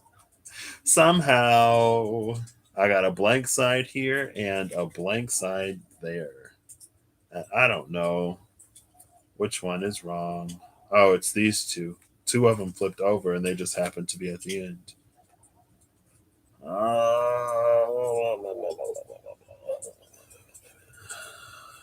And win is at the bottom of the deck again. Of course it is. So Swelgeness and Raid, which is Whirlpool Uther in the past. Raid is Ride or Journey. And it goes back to that energy of history. The first thought is that previous energy of history, but it might be different.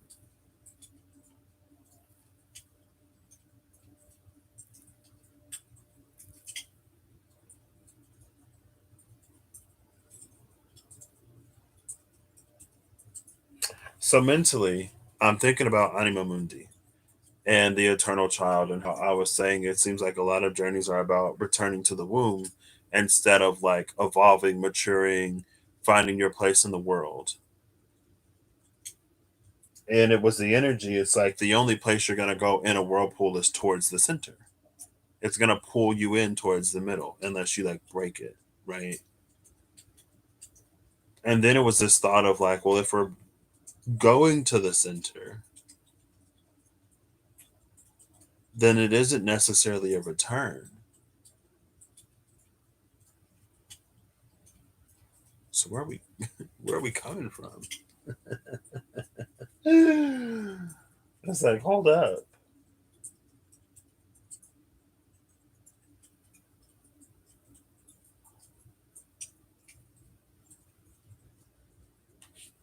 Well, this is a lot. One, two, three, four, five, six, seven, eight, nine, 10, 11 runes came out face down. And I'm going to flip these over one by one and look at every single one of them. Oh, well, look at this. Starting with Waterfall.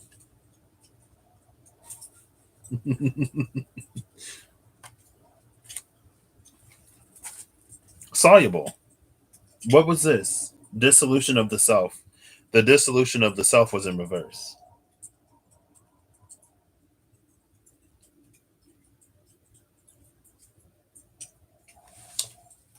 After Waterfall is Ak support.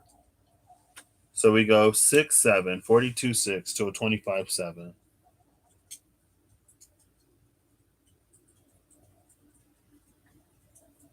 And it feels like, see, between the two of these, it feels like, yeah, 11 runes.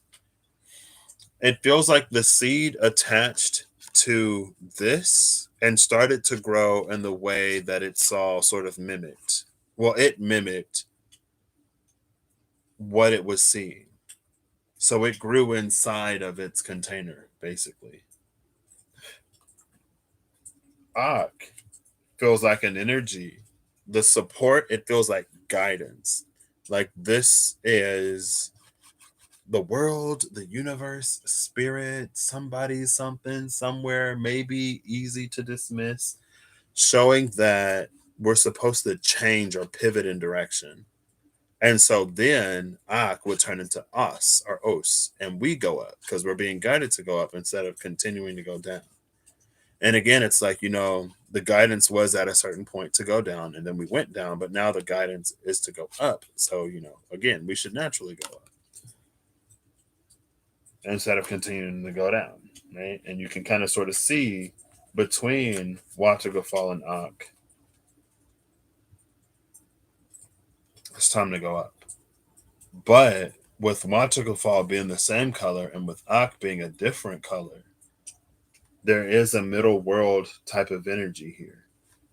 Because this feels like an upper world energy or an outside energy, because again, it's a different color. That's guiding us upward. After Ak is Ger or Jer. I don't know. I don't know how to pronounce these, okay? It's your harvest.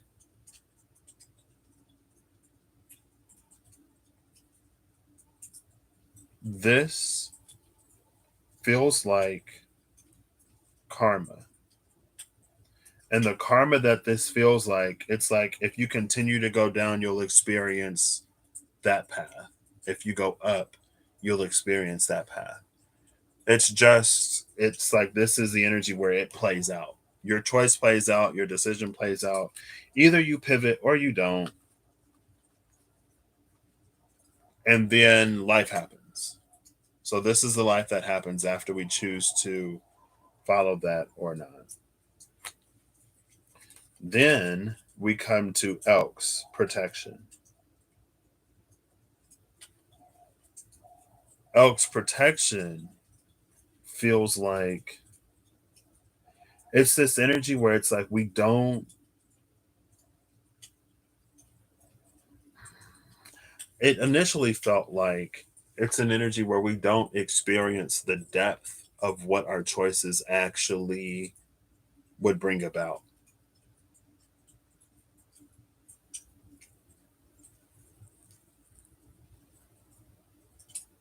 And maybe that's that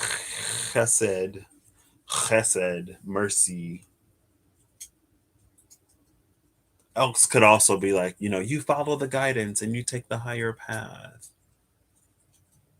But what it immediately felt like, it's like, even when we make those sort of choices and decisions to continue going at that downward angle, we don't experience the full depth of what there was to experience. And that way, it's almost like we don't even know the magnitude, and take it as it resonates. Because I know some people have experienced some real messed up stuff.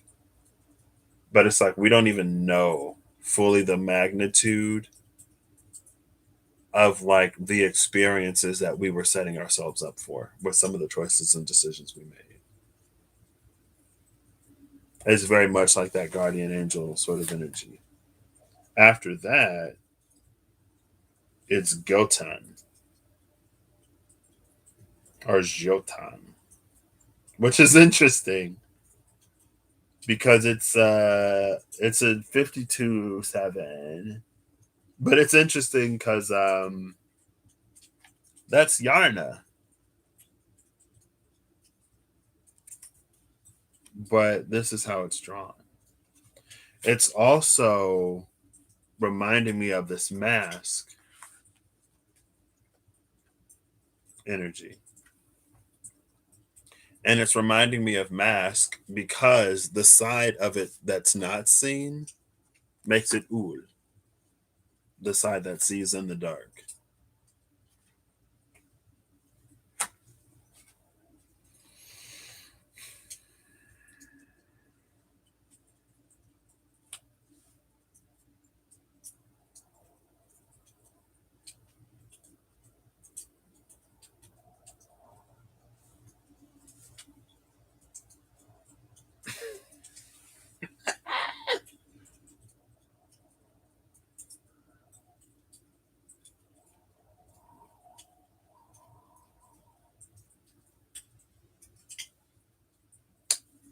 I need another one.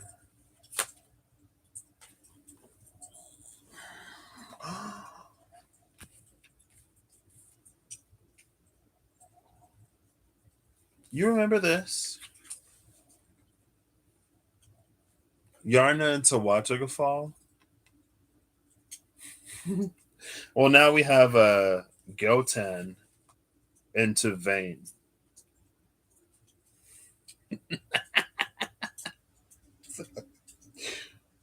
But between Goten and Vane, the seed is retained. In Yarna to Watchagafall, the seed isn't.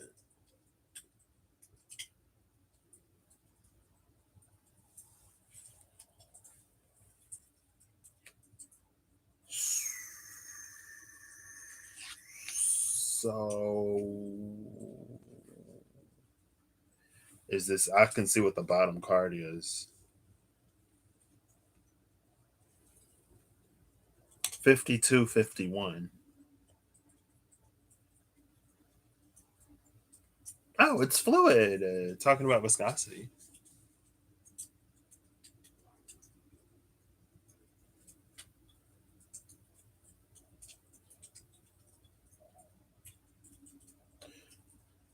The other difference, though, is in Yarna and Waterfall, everything was the same color.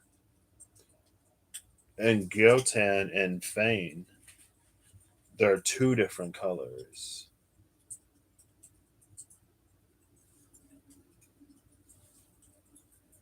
I'm probably going to have to see how this plays out before. I mean, Wickedcraft comes out after that. Because I don't know if this is like.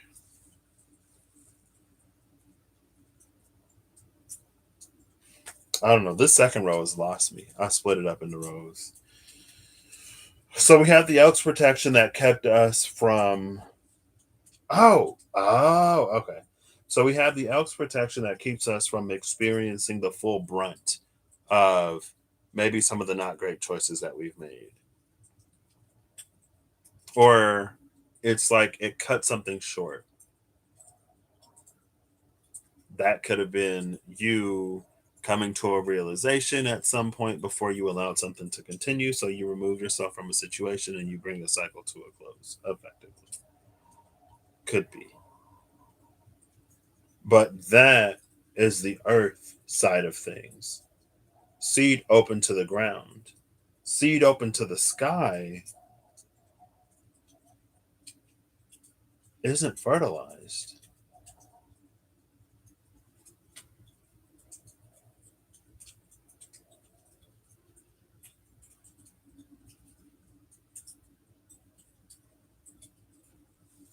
And it's a different color. It's always it's not the predominant color. So it's almost recessive. And anything genetically recessive, most of the time,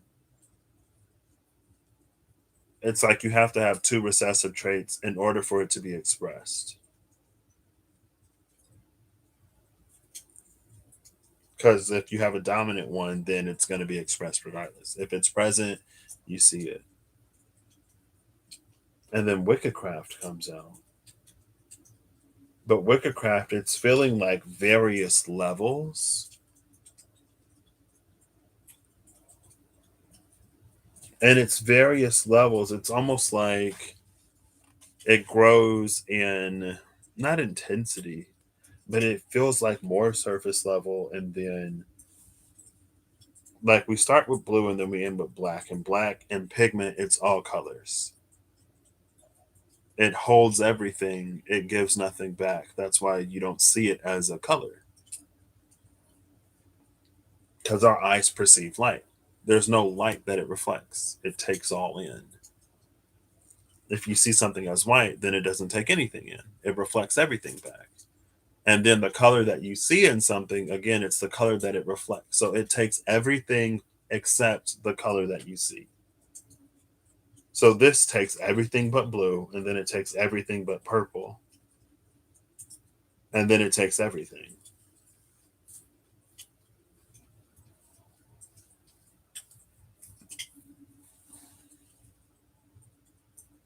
But taking everything, it almost feels like it's an energy of like embodying in a way because it's held within. And it starts with brown and then we go to blue.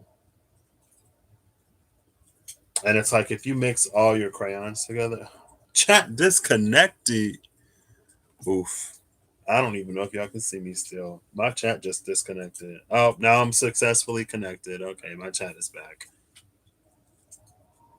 If you mix like crayons or markers together, I think the closest you can get to black is brown. Because there are many, like, there's light outside of the visible spectrum. We'll just leave it at that. So this is how close we can get if we sort of put everything together. This is like the absolute scale because it has like true black at the bottom. Next is 12. Oh, we got a 44 Yarna and a 66 Wickcraft.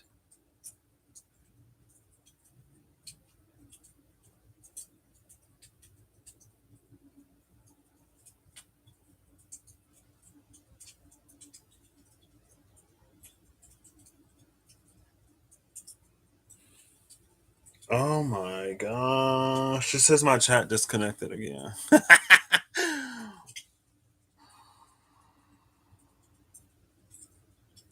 It feels like 12.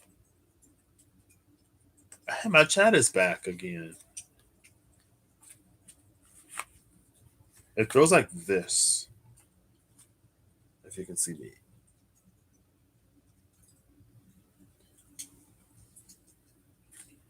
Like 12 is the balance.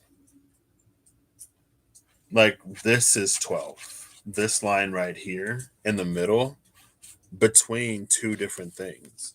And so what it does is it locks things together. Except if it introduces some quantum element. I mean, because then they're still locked together, but they don't necessarily have to occupy the same space.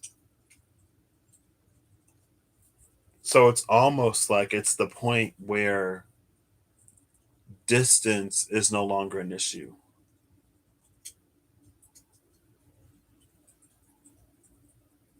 And it's almost like this is all about distance. It's like it's because we can't, for some reason, conceptualize making that pivot upward that we continue to go downward. And it's because we continue to go downward that the seed pointed upward was never fertilized.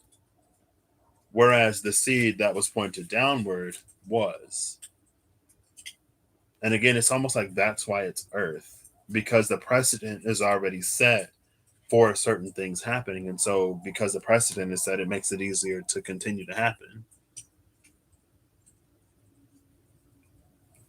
Because it's what we see, it's what we perceive, it's what we live. And it's almost like with the mask energy, there is.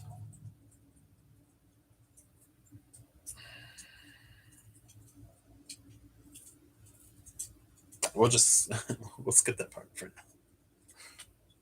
It's harder to fertilize the seed that points upward. And there's something that we can't necessarily reach.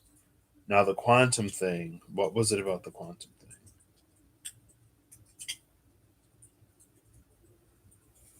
I only got 3 cards left. I don't know what the last one is.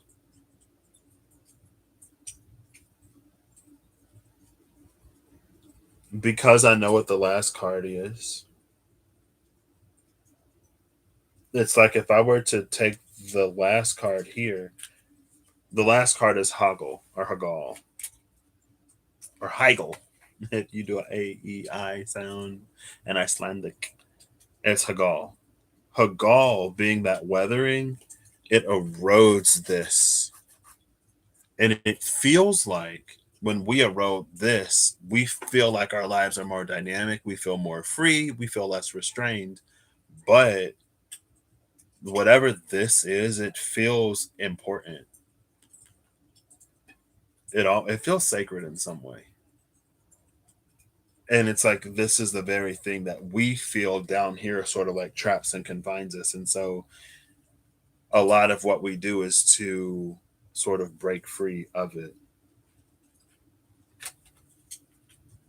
And maybe it's that when we don't make this pivot, maybe it's that that's eroded.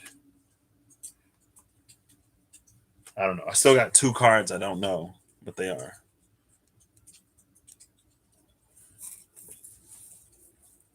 Well, I'm also sort of like reading them sequentially. I feel like if you were in it, you could do it. The next card is Towardness, which is the future. Again, we already have the past here with Raid. I mean, a static future is one thing. And again, it's that interesting energy. There's something about history, there's something about the past. There's something again, the child, as the child experiences life, the child grows and matures.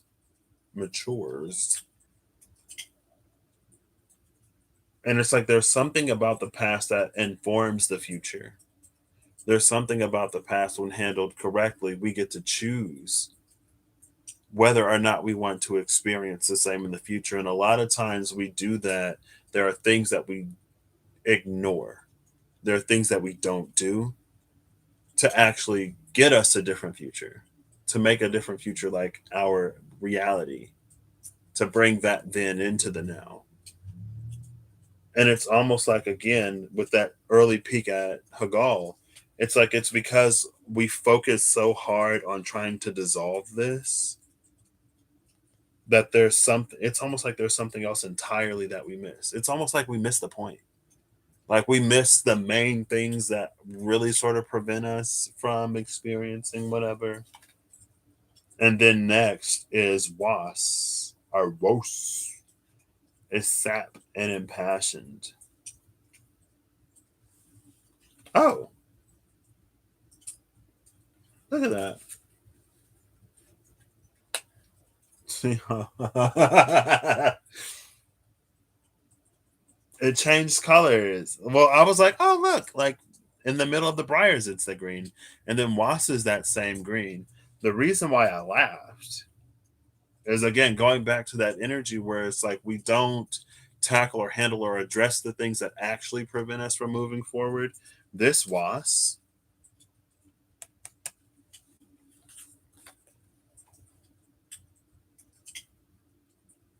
it's like it never went up. It never actually did the thing. It's a different color now. So something has transpired, something has happened, but nothing different really occurs. And in some ways, it actually slid even further down the pole. And further down the pole, it feels like it's more separate. Like we've gone from this to like this. We've created more layers instead of breaking them down and creating less. We don't actually get any closer. And it's because we don't get any closer that it's almost like I don't want to say our very souls are withered, but there's something internally. It's this seed. It's this seed that's never really fully fertilized, that just kind of, I don't think the seed dies, but it's like that potential fades away. and the potential doesn't fade it away, and in any way where the potential is less. It's more like it's less time we spend in that future, and it's more time we spend in the past. So as we continue to live our lives, we spend more time in the past than in the future. Now, I gotta go look and see what's around the now, and I think the now is onwardness. So, oops, who was that? Oh, Flusa. Flusa just flipped over. Oh, see, there's that ul. Well, oh, girl, Win is trying so hard to be on. I'll let you stay down there. Win is trying so hard to come out. I'm not gonna. Let's just keep going.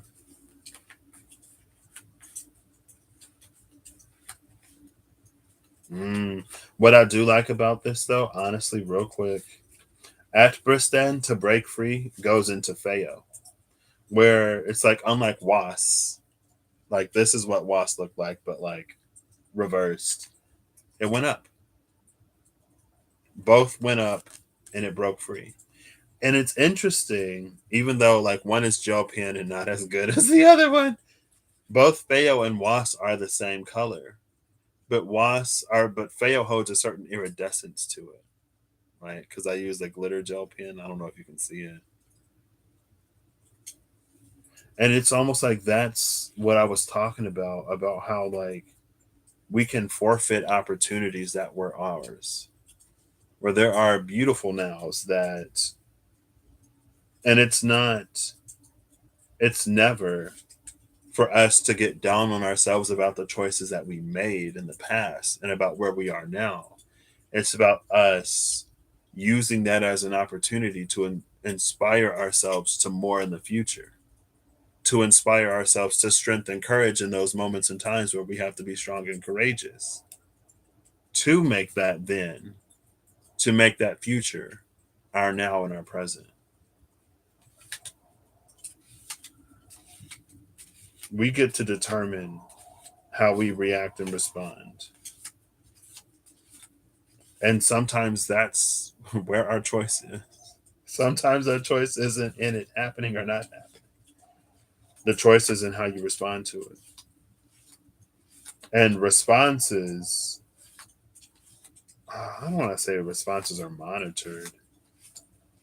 Where is onwardness? I stopped looking, honestly. I don't even know if I remember what onwardness looks like. I was supposed to be reading. I stopped reading. I was just flipping through these things, looking at runes. Maybe I won't find it. I didn't find it. I'll look through one more time. Cause I was just flipping. I might not have it though.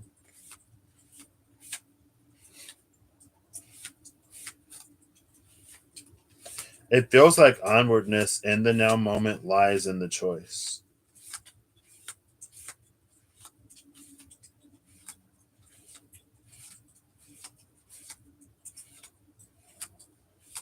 Is onwardness not in here? Hello? Oh, it's right here. Oh my gosh, I looked at this.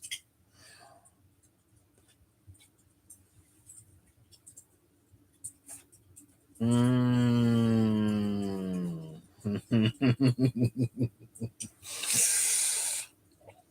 Oof. I looked at this. I saw this rune. I didn't recognize it as onwardness. Responses are monitored, at least for me. I mean, they are, but I don't want to say it. So onwardness is in between sun steady or sun steady and need. It's between the solstice community and shadows nutrients.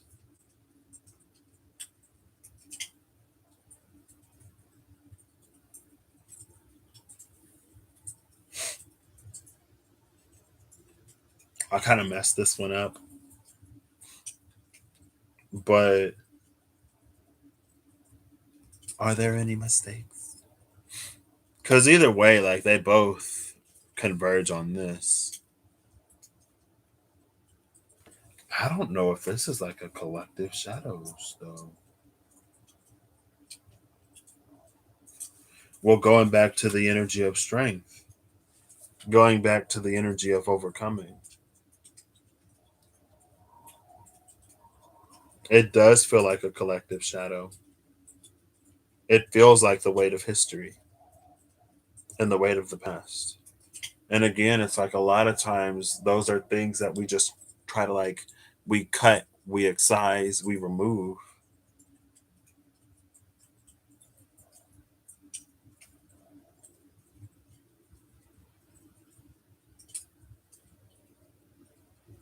And it doesn't feel like it's meant to be. Because if we cut, excise, and remove it, again, it's that energy of like those who don't learn from their history are doomed to repeat it. And I almost wonder, in a very human and undivine way, I almost wonder if this elk's protection that kept us from harvesting the fullness of what we planted has in some way worked against us. Because it's like that child that never learns responsibility, or it's like that child that never learns to respect other people. It's that child that never learns to exist amongst others and to not be the center of like everything or have everything revolve around them, but to also not completely discredit or discount themselves either. Because either way, it's like the self and other is like disproportionate. Some children like minimize themselves, take up the least amount of space that they can, and they learn to just give, and then their self-worth or self-value is more directly correlated to how much they can give. And if they're ever in a position where they can't give because they need to rest or take care of themselves, then it feels like part of their self is compromised. And it creates a situation or scenario that's not necessarily the best or healthiest for that individual.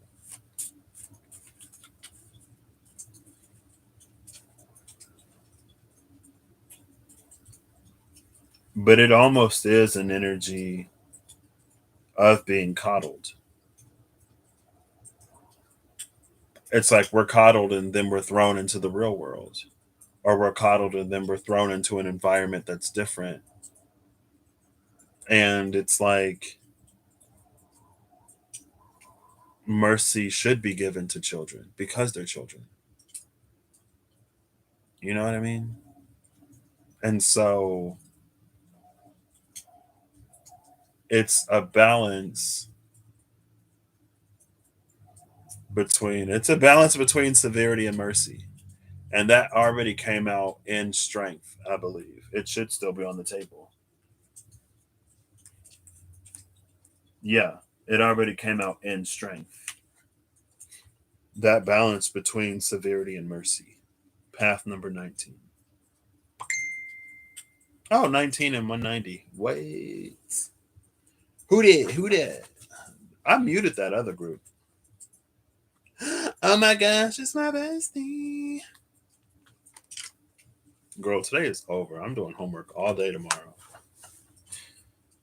But that path, 54. One of these runes was number 54. I feel like it was static.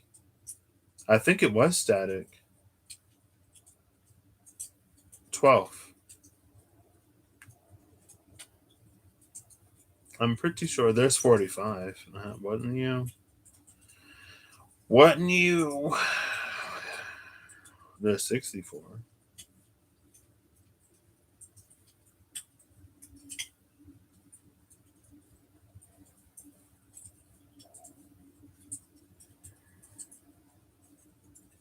Yeah, it is. I barely shuffled these. Now static is in between ride and the future. It's in between the journey and the future. Now there's a static energy. Which again, it's that energy of like continuously journeying, but this future never being now. It's like the future never finding its way into the present. But that's the 54. And then it's Gevura 5 and Chesed 4. 5 and 4, that's the 54. It's the static. It's that sort of, and then you, I guess if I position it this way, it'd be easier to see.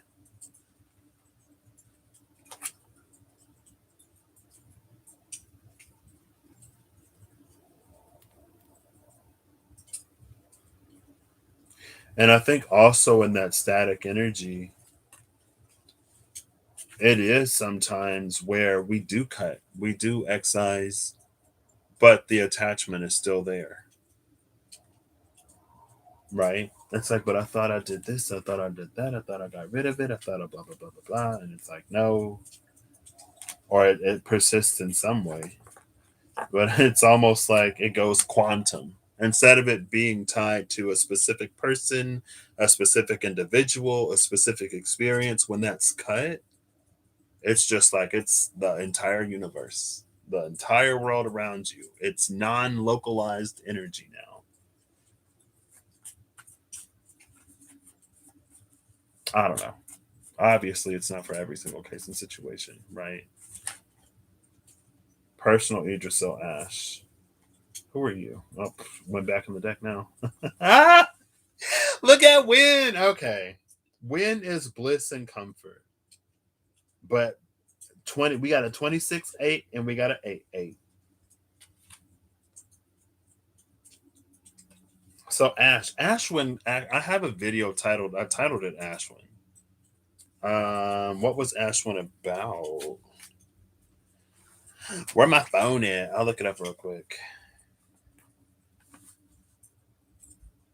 See that comfort though, the comfort of when it feels like that Jack of Hearts, that weary inn that welcomes, the inn that welcomes weary travelers, the hot tub that soaks all of one's worries away,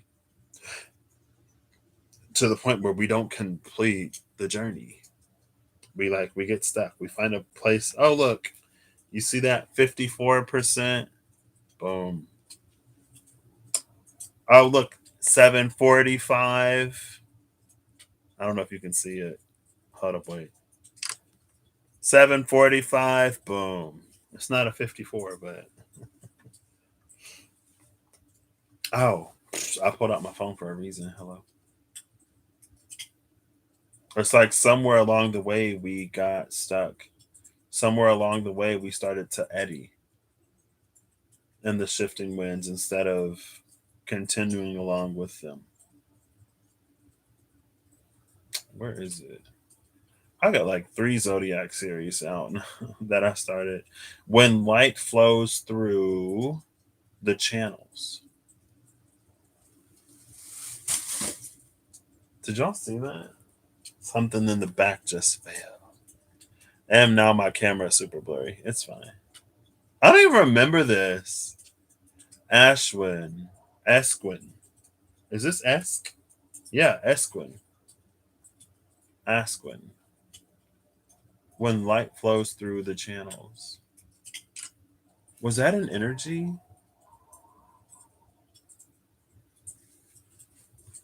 That's this. That's this. This is the Esquin. What was what? Did you see something? Something just fell off the side, but that's back here. When light flows through the channels, it's the energy. Like there's a light that's going to come from this side. And maybe it's been dormant for a long time. I don't know. But it does kind of sort of remind me of Muspel. When it's like Muspel is going to push and push and push and push and push. And there's going to be a breaking point where the divine will step in. But we have the opportunity to be sort of like empowered within ourselves and within our own lives before that happens, like truly empowered. And less of that, I will wait until the universe sort of like does it all for me. Because in some ways it does enfeeble us.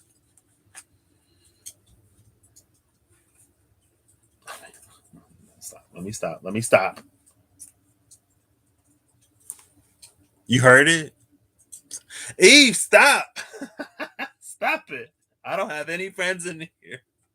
I ain't got no friends in here but me and the crackling fireplace on the TV. That's it. That's all the friends.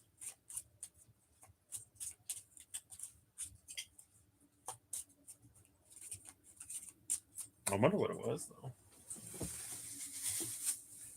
Was it this? What is this? I don't think it was this. Oh, it's my I got I got a credit card recently, and this is the pamphlet for the credit card. I don't think this is the thing that fell though.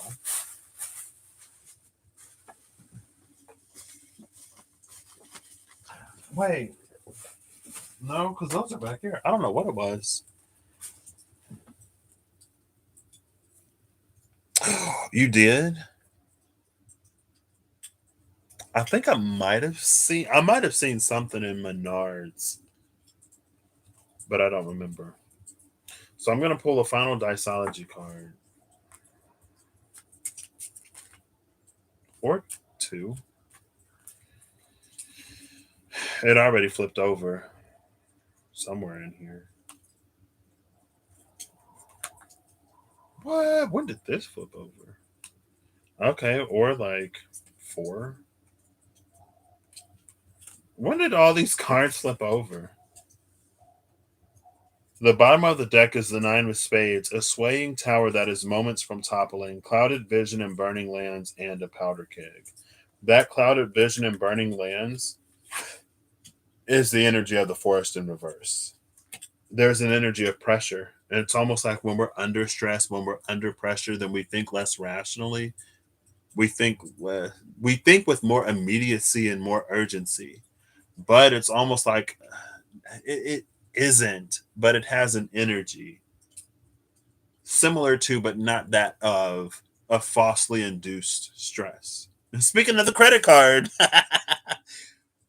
it's like it creates an immediacy and an urgency that's not truly there to put you on the spot, to put you under duress or distress on the in the moment to make a decision that produce it's like a much more immediate satisfaction, much more it puts you in the short term. It puts you in the short term instead of keeping you in the long term. And it doesn't feel like in some way, it doesn't feel like it's truly like warranted. Like it's not as urgent as we may think it is. So there are still other things that we can do and we can handle it in the time that it's to be handled. You a wooden wick. Wait, what? A wooden wick. I've never heard of a wooden wick candle before. I also haven't heard of a lot of candles, so it's not too surprising. Why did I talk about that? The bottom of the deck, the swaying tower that is moments from toppling, clouded vision and burning lands, and a powder keg. It's definitely a powder keggy energy. And what's in? No, not that.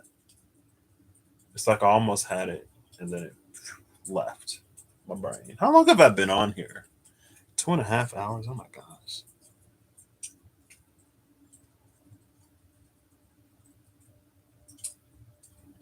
It's almost like there's an energy that puts us in a position of self interest. It could put us in a position of self interest because of all of the urgency or whatever.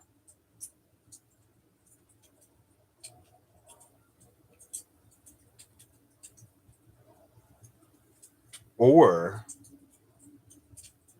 it reveals truth.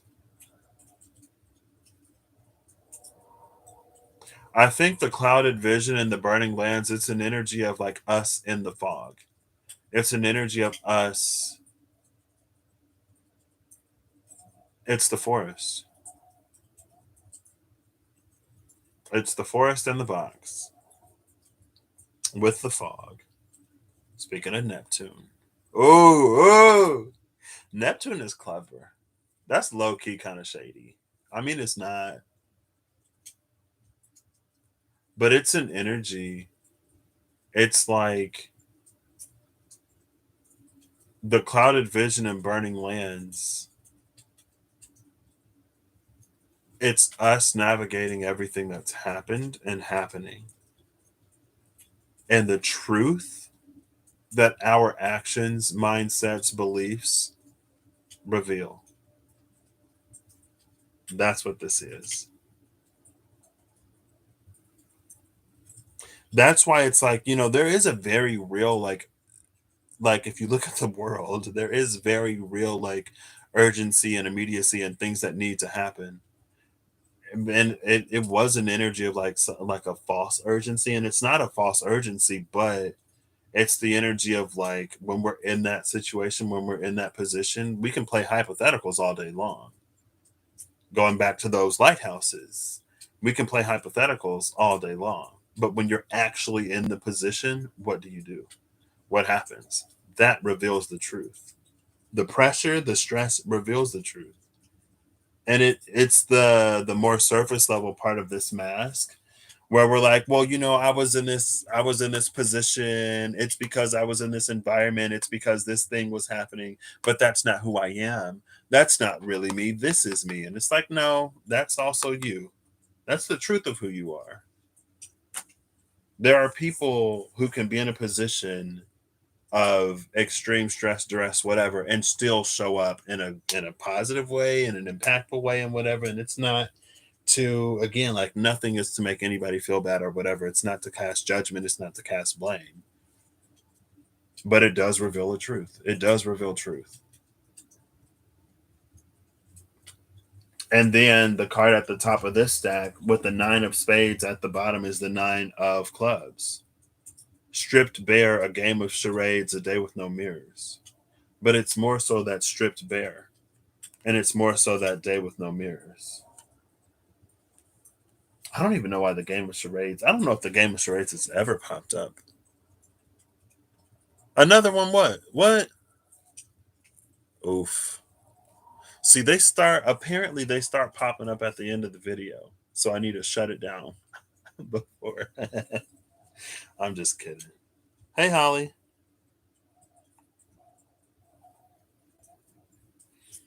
Just having a conversation about mask wearing with a friend. I was actually thinking about mask wearing today. And I believe I have a very controversial. I don't believe my opinion is controversial, but I can see my opinion being controversial. And I was literally thinking about that today and how it's just like, in some ways, it's selfishness. In some ways, it's an inability, it's an unwillingness to minorly inconvenience oneself for the overall well being of others. And it's like, I'm not necessarily trying to come for anybody, but it's all like oxygen, oxygen. You're putting this in front of your mouth and your brain isn't getting oxygen or whatever. And it's like, okay, but like, if the circulation of oxygen in your body is poor enough that you can't wear a mask and not fall over, then maybe, whatever. But it's like there are literally countries before the pandemic, before everything happened, there are literally places where people are considerate enough of others because it's probably their culture, where they wear a mask if they're feeling ill so that they don't spread germs. Most of the times I've seen it, it's Asiatic countries, it's countries in Asia, and they wear masks when they're sick so that they don't get other people sick. And it's just like so much of what was revealed from my perspective was just like how much we're not willing to do, how much we're not willing to actually put in, how much we're not willing to sacrifice, how little we actually want the world that we say we want, how little we're willing to do. And it's like if we can't inconvenience ourselves, it just like I don't know. I can't really comprehend someone who would do so much for the collective, but would do so little at the same time. And in my mind, that's how I rationalized it. In my mind, it's like I can minorly inconvenience myself to make it a little safer, regardless of if it's true or not, regardless of anything. If it's something minorly I can do, I'll do it because it's not that big of a deal. To other people, it was. And it's not to necessarily whatever, but that's the like the perspective that I've always had from the beginning. It's like, but especially here in America, it's not surprising that people aren't willing to inconvenience themselves, that people aren't willing to go without, that people aren't willing to sacrifice minorly for the good of someone else, especially when there's nothing that they personally gain. Except, but again, we all come from different perspectives. We all have different whatever. I fell out with astrology. I fell out with a lot of spiritual systems. I fell out with people all at the same time because it's like, wow, this is how much again, it was and it's not necessarily true for everybody. And for people who like have legitimate reasons to not, then of course. But it was like so many excuses. It's like we saw the world more connected than it ever was. We saw people connecting more than they ever had at the beginning. But then it's something that, like, oh, we're so disconnected. Like, we're being put in boxes. We can't talk to each other. We can't do this, when it's like that's what everybody was doing at the beginning. But then it came the time where we actually had to sit with the lives that we created outside of the jobs that we worked, where we had to live with the people that we chose to live with. And not every relationship could handle it. And sometimes the most tragic of ways. But it was a time of truths being revealed.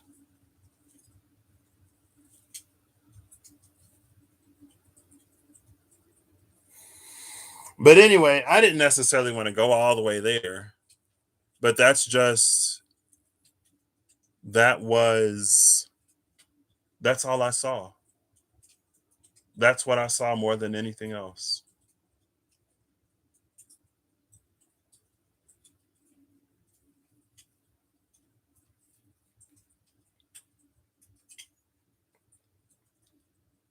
So, anyway, back to these cards. Oof. The Three of Spades, a complete restructuring of home, a breathtaking sight that redefines beauty and allowing one's soul to breathe. It's funny that allowing one's soul to breathe is here when we talk about masks. But maybe oxygen fuels the soul. So without oxygen to the brain, then the soul shriveled up and died. I don't know.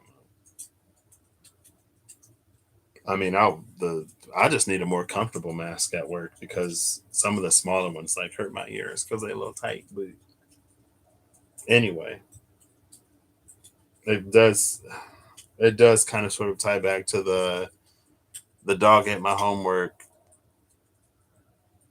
and it's like, and I feel like that's also that static, that 12th sort of disconnect in some way, where it's like,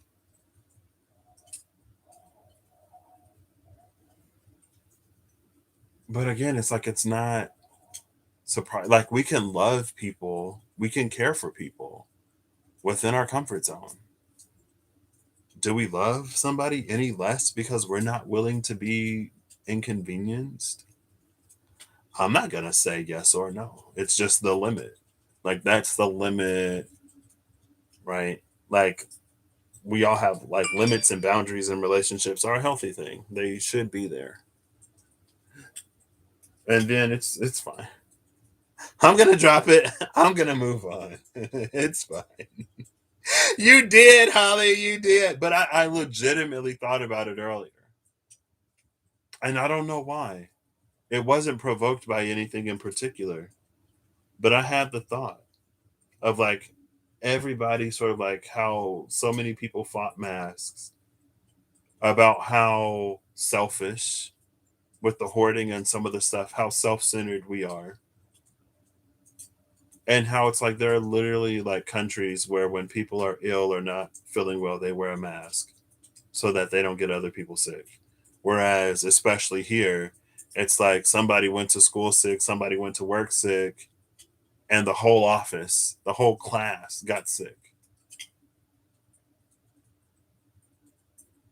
Before, we didn't have the standard or the precedent set to, minimize um, the amount of contaminants that you release into the environment when you are feeling under the weather. If you're especially sick, you stay home, but you more so stay home because you can't move to go to work or to go to school. It's not necessarily out of concern for the other people there. It was just interesting. I was like, wow. I was just like, wow. Anyway, maybe I should have just ended it. Holly, why'd you do this to me? But like I said, I was thinking about it earlier, and I'm just like, because every time it's like, well, people like already do this, but that's a thing in America. It's like with the healthcare system and with some other stuff, it's like, well, it's already. It'll be like we can't do this, we can't do that, and then it was like, well, here's somewhere where they're doing it. It's like, yeah, but it's like, okay. It's priorities. It's our priorities. That's the truth of our priorities. We don't prioritize saving lives. We don't prioritize the well being of people. We prioritize taking lives, taking resources, and peacocking ourselves around as the best while internally, like, the nation suffers. And there's like, some people ain't got access to even like food and shelter. And you see in commercials about starving kids in Africa. Not that we shouldn't be helping people in areas of like need, but it's like it's not an energy of why don't we help ourselves first, but it's like we don't even see images of how our own nation sort of suffers in that way. You know what I mean? And it's no secret that veterans get treated like crap, but happy Veterans Day. But can we do something to like actually make their lives here like better? Can we actually, and it's like stories of people who went out and did whatever and they're supposed to be compensated in whatever way, but they're not.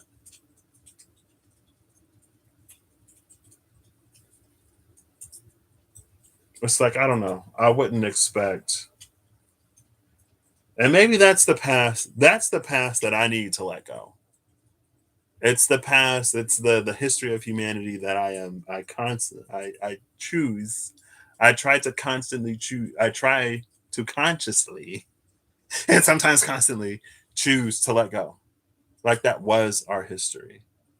But maybe in all of this, somewhere we learned compassion, and a compassion that like shows up more than like, oh, I donated this much to this charity for a tax write off, or I donated this much to this charity to look as charitable or whatever. Like more than for status, more than for personal gain, for like actual people. You know what I mean? I don't know. Anyway, truths were revealed in those burning towers all over the world, and that energy came out earlier today. It's like, what do we choose to do with the information that we saw? Do we choose to just like ignore it and go back to how everything was? Probably, maybe. I don't know. My Taurus is showing. This is also my Pisces. This is the Piscean part of me that cares for people. You know what I mean? This is all of me. The all of me is showing. I'm glowing right now. You see every single planet in my chart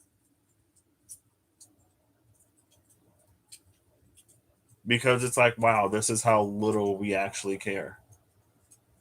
And again, like I'm not trying to come for anybody. I'm not trying to put anybody on blast.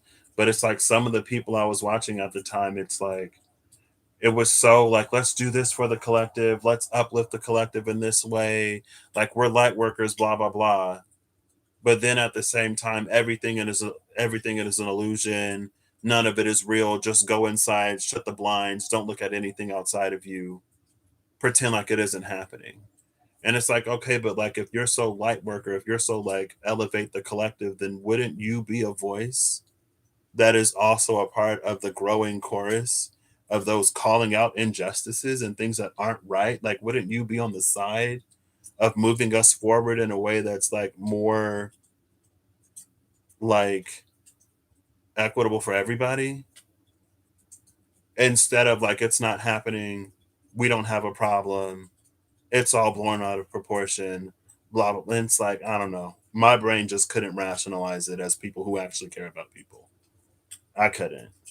Or maybe they do, but with limitations. As long as you're comfortable, as long as you don't have to look at what life actually is, as long as you don't have to face whatever you don't have to face, then it's fine. And it's like, okay, girl, well, I don't have much use for you in my life, but I'm sure somebody does somewhere. And for those people who need that, they're there for them. They're not for me. And again, it's like that's one of the ways it feels like we've been so enfeebled by a lot of spirituality to the point where when there comes an opportunity to do something in real life that has actual repercussions, ramifications, consequences that can actually move us forward in a way that that I would think a lot of us manifesting age of Aquarius, world peace, whatever. It's like instead of doing anything to actually move ourselves in that way, we go inside, we shut down, we pretend it isn't happening, and we just kumbaya, meditate internally. And it's like for all of the peace, for all of the 444 global meditation, whatever, when in real life we get the opportunity to make changes, laws, legislation, to see in real life, address in real life, handle in real life things in a way to actually make that reality. Like, is this not the opportunity that you were manifesting when you were doing the meditation? Or did you think it would just happen? Did you think everything would just like go away and one day you'd wake up and everything would be solved?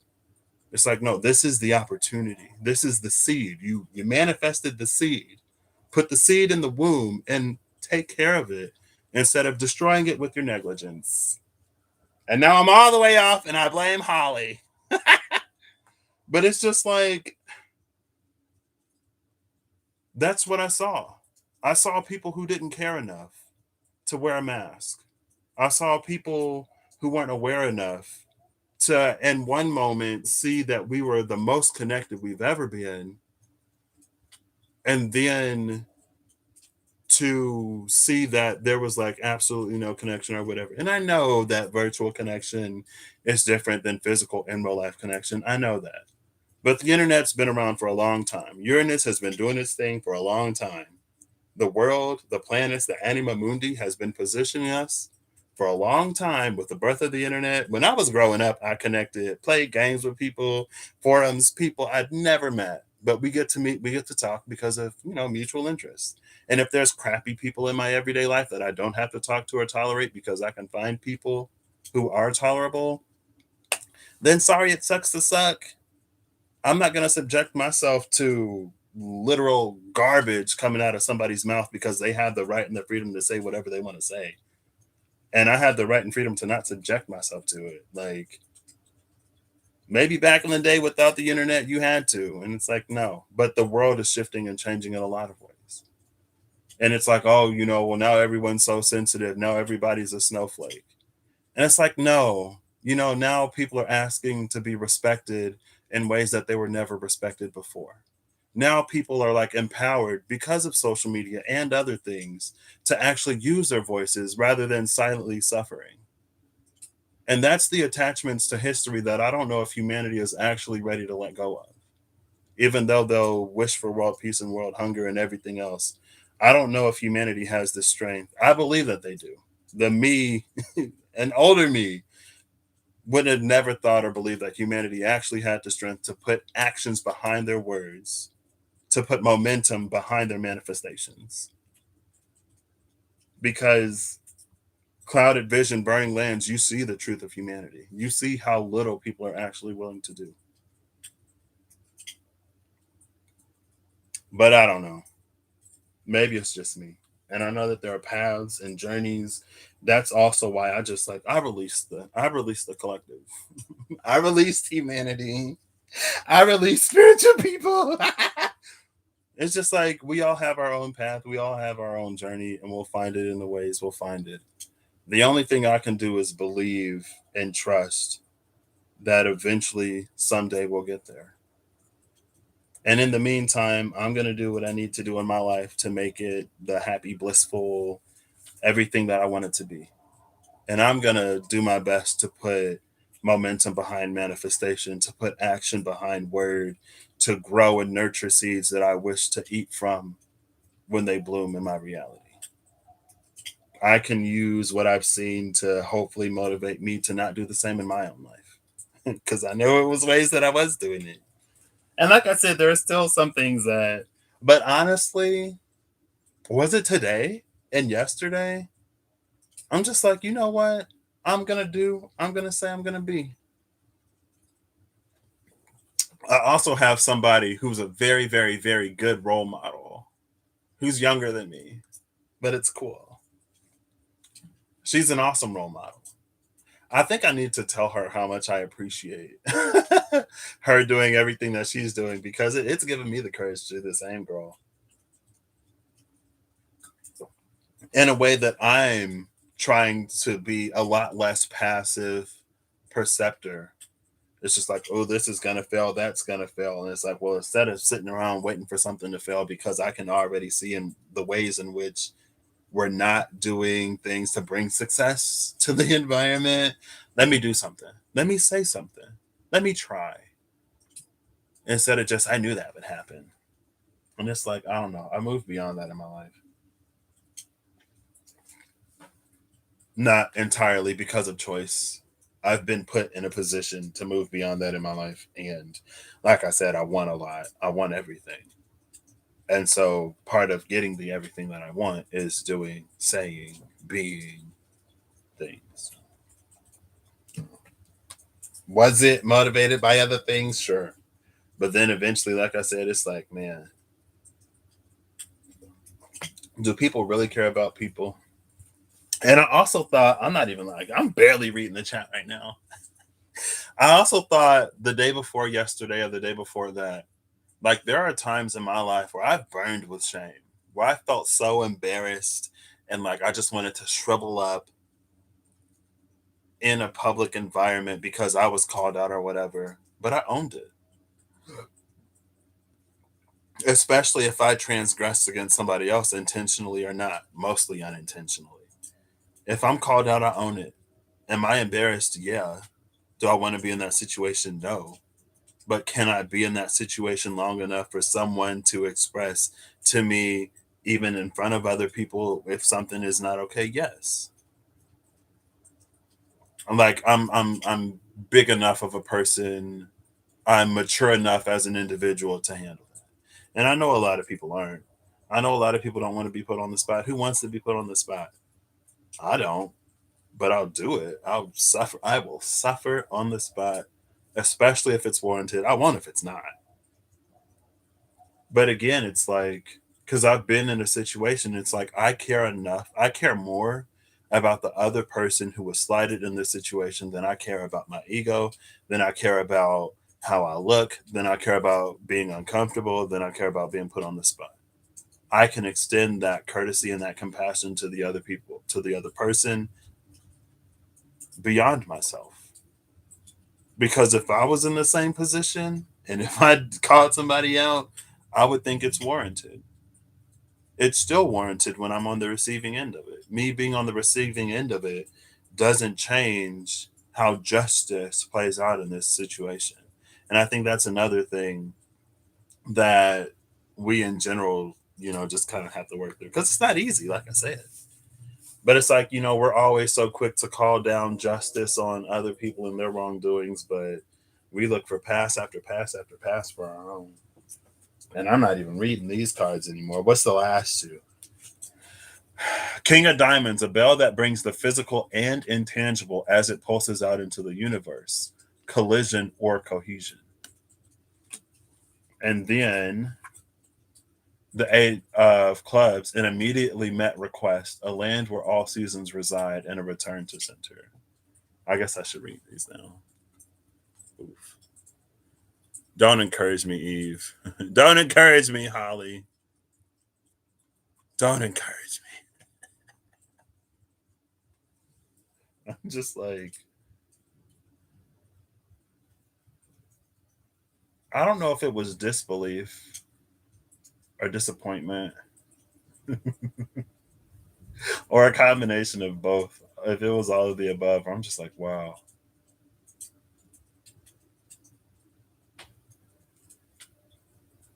But anyway, the collision or the cohesion in this card, it's again, it's that energy of like being met with the opportunity, being given what we asked for. Because it's what a bell that brings the physical and intangible into harmony. And then it's the energy where it's like it falls down on you. Is it going to work or is it going to fall apart? Are you going to rise to the occasion or are you going to shrink back? Are you going to take this opportunity? Are you going to claim are you going to drive the car? Or are you going to let it sit in the driveway and keep walking for miles and miles and miles? Walk 100 miles and walk 100 more just to be the person who walked 200 miles when they got a car in the driveway. And it's like you're not even doing it for a purpose or a reason. Like I'm walking to raise money for whatever. It's just like because the whole time you're walking, it's like, man, I wish I had a car. Meanwhile, you got the car in the driveway, but you ain't gonna drive it. So, and I think that's something that, like, when I think of the collective, when I think of humanity, again, going to that energy of how we've been enfeebled in some ways. It's like I think we are infinitely more capable than we sort of like prove ourselves to be. But it's because insert reason here that we never own it. And it's because our minds are so clever, because we are so creative, that we can find ways to get stuff done without exercising, excuse me, certain powers, or without stepping fully into, without embodying certain strengths or whatever. And it's almost like where our cleverness and our ingenuity becomes our downfall. Not necessarily our downfall, but in some ways our downfall. Like you can show up in your own life a lot more. You can hold a lot more authority and sovereignty in very sort of like real and very real and very wheel ways, wheel of fortune ways. You can be all of that. And it feels like it's so much closer than we think it is. It feels like we really like reach out and we reach so far into the veil to get or access some of this stuff that's like literally right in front of us. You're cold. I'm freezing over here. 20 below. Oof. Yeah, it's not that cold here. Ah!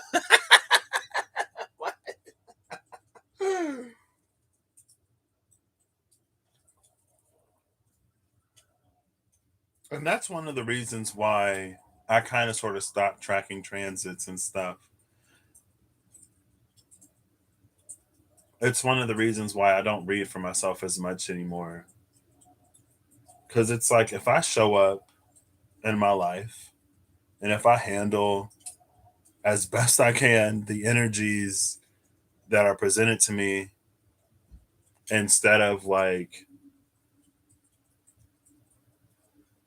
it's like if I show up, I'm where I'm supposed to be. I don't have to track anything. I don't have to look outside. It all plays out in real time right in front of me.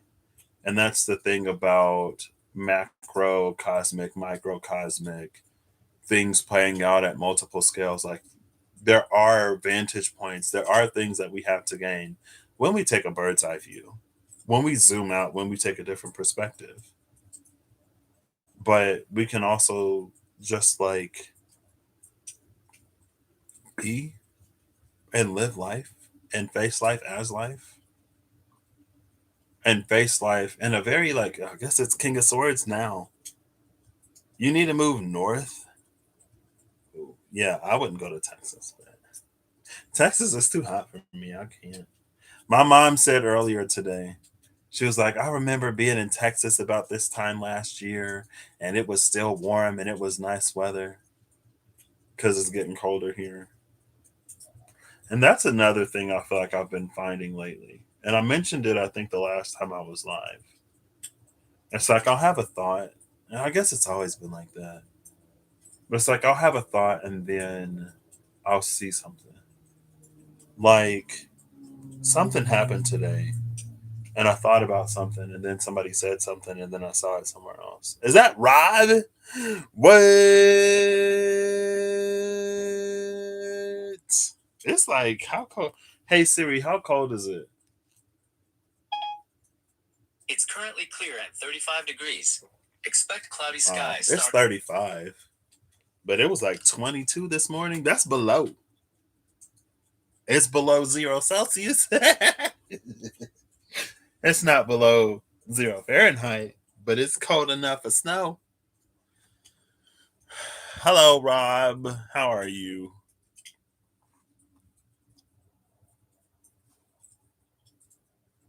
This is one of those that you just don't watch, Rob. Just don't watch. Just stop here. Save yourself. Go.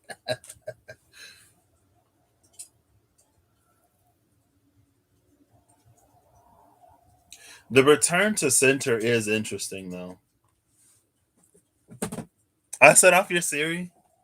Every time, like, if I'm watching one of my videos back, I set off my own Siri all the time. I'm like, oh.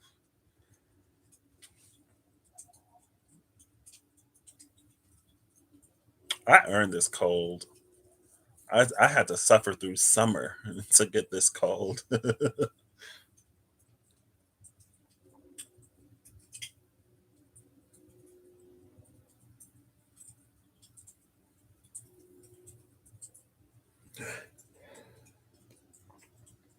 A land where all seasons reside. It's simply the nature of the universe to give you whatever experience you queue up for yourself. And you can experience it. It's like living in the Midwestern US in like that springy summertime or that like wintry springy time where you can experience like all four seasons in the same day. I think there are other places like that in the world where like you can experience summer and then spring and fall and maybe even winter. You might get a little snow. It's like what?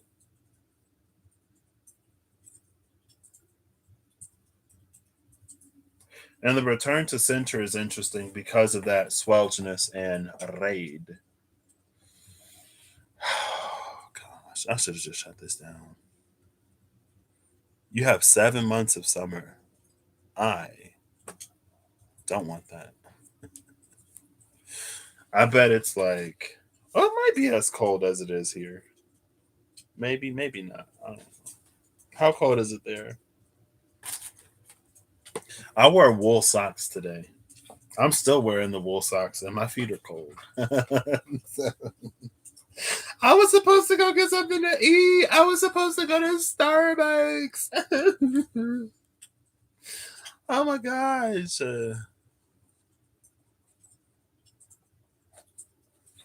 A parka for Christmas. She told you what you get for Christmas? What? Unless you told her you wanted a parka. And then she should have been like, I don't know, maybe Santa will bring you a parka for Christmas, even though you're a grown man. I've seen Polar Express. Even though I never believed in Santa Claus, because I didn't have the type of mother that allowed me to believe in Santa. She said, if I'm buying you presents, you're going to know that this is my money that bought you those presents. Who was Santa Claus? Santa Claus don't pay bills. Santa Claus don't put food on the table.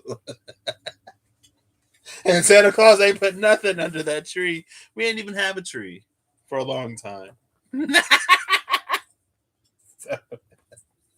And I remember one time my little brother got in trouble because he was in like preschool or like kindergarten or something. And he told some kids that Santa Claus wasn't real. And then he got in trouble. Oh, gosh. Anyway, that's my mother.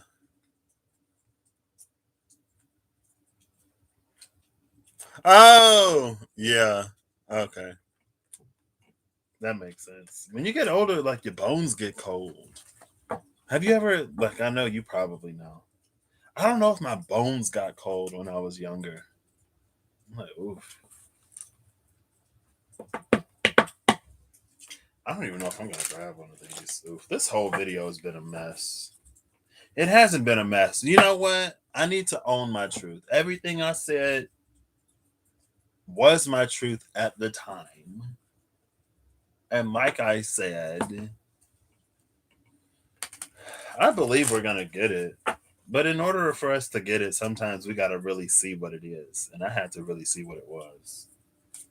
And even in the whole time, I said, I know I'm seeing what I am seeing to get me where I am going on my journey, and what I am experiencing and perceiving right now may not necessarily be an accurate reflection of the views and opinions and thoughts held by others, but it's for gosh darn sure looking real selfish. But I just need to experience what is perceived, what I perceive as selfishness, to take the opportunity to address any selfishness within self, or to be more selfless, or to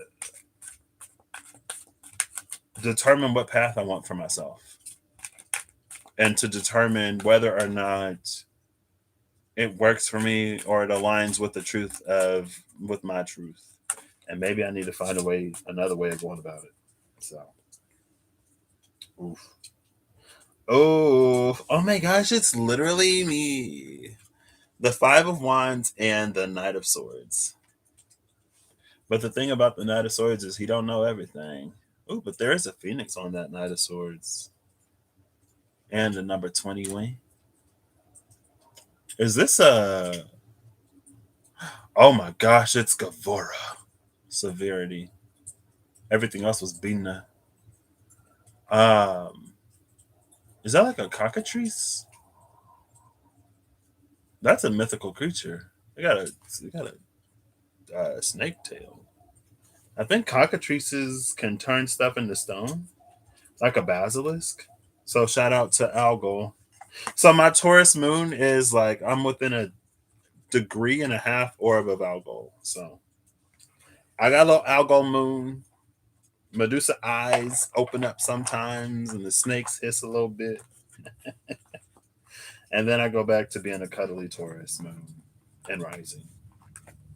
But oof, girl, it's just like wow. So y'all really don't care about people, huh? That's all Wusa and Kumbaya. But nothing wrong with being a little selfish, but who was that? The giveaway. The giveaway in reverse. The take back. I'm just playing. Yeah, I was in Vedic astrology, or when I looked it up, they were like people with Algol moon are like murderers or something. I was like, oh my gosh, what? I would never. You lived in Nebraska as a kid. Oh my gosh, to go from Nebraska to Texas, how do you not melt? I feel like I would constantly melt. I still need to finish watching the video. I just like started it before work, but I was running behind today. Okay. Earth, tarot, mystical, shaman, Mystical Simon Tarot. Mystical Simon Oracle cards. I need one more card, please. Oh, that was quick. Well. Oh, so we have an 8 and a 36-9. So the middle world came out. And at the bottom of the deck is the circle. So it's like the circle of life. Um,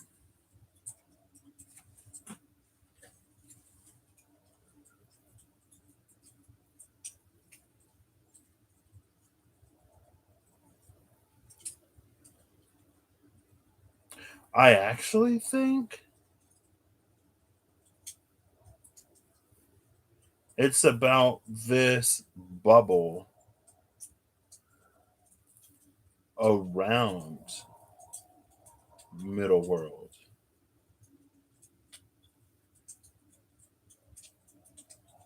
And the bubble around the middle world, it cuts it off from the roots.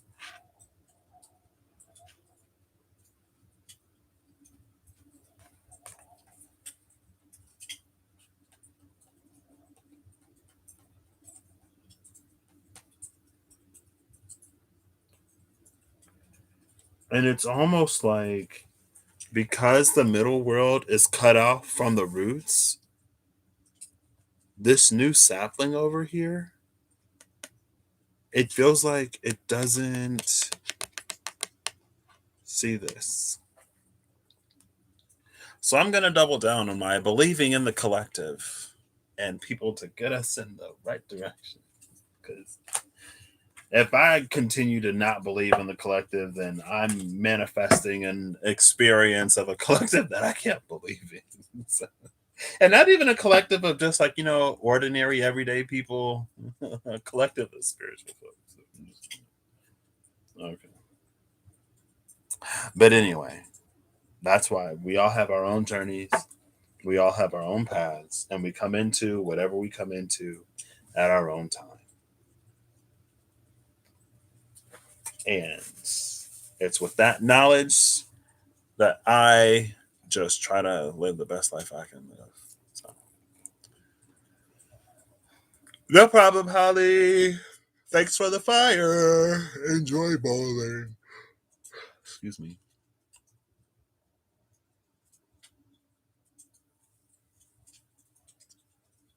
Oh, too busy with the culture shock to melt. I had a friend who moved to Texas for a time, and she said the culture shock was extreme. And then she came back. I actually haven't seen her. I should go see. I should see her. She was one of my best friends. And is she a Virgo? No, she's a Taurus. She's a Taurus. She a Mayday baby. Um,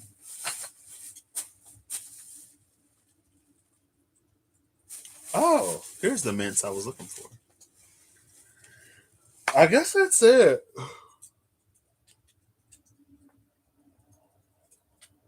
I guess Rob did say something about Pisces and fire in his Rob Odinson from Rob Odinson. And it was the Runes Collective All Signs timestamped video. The Runes All Signs timestamped video. He said something about Pisces and fire. And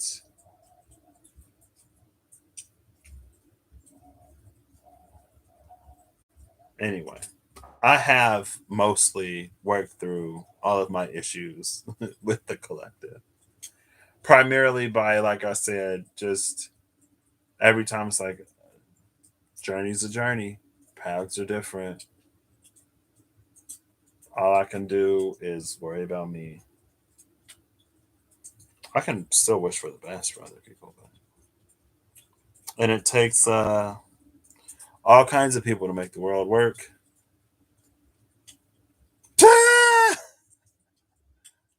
You went from Children of the Corn to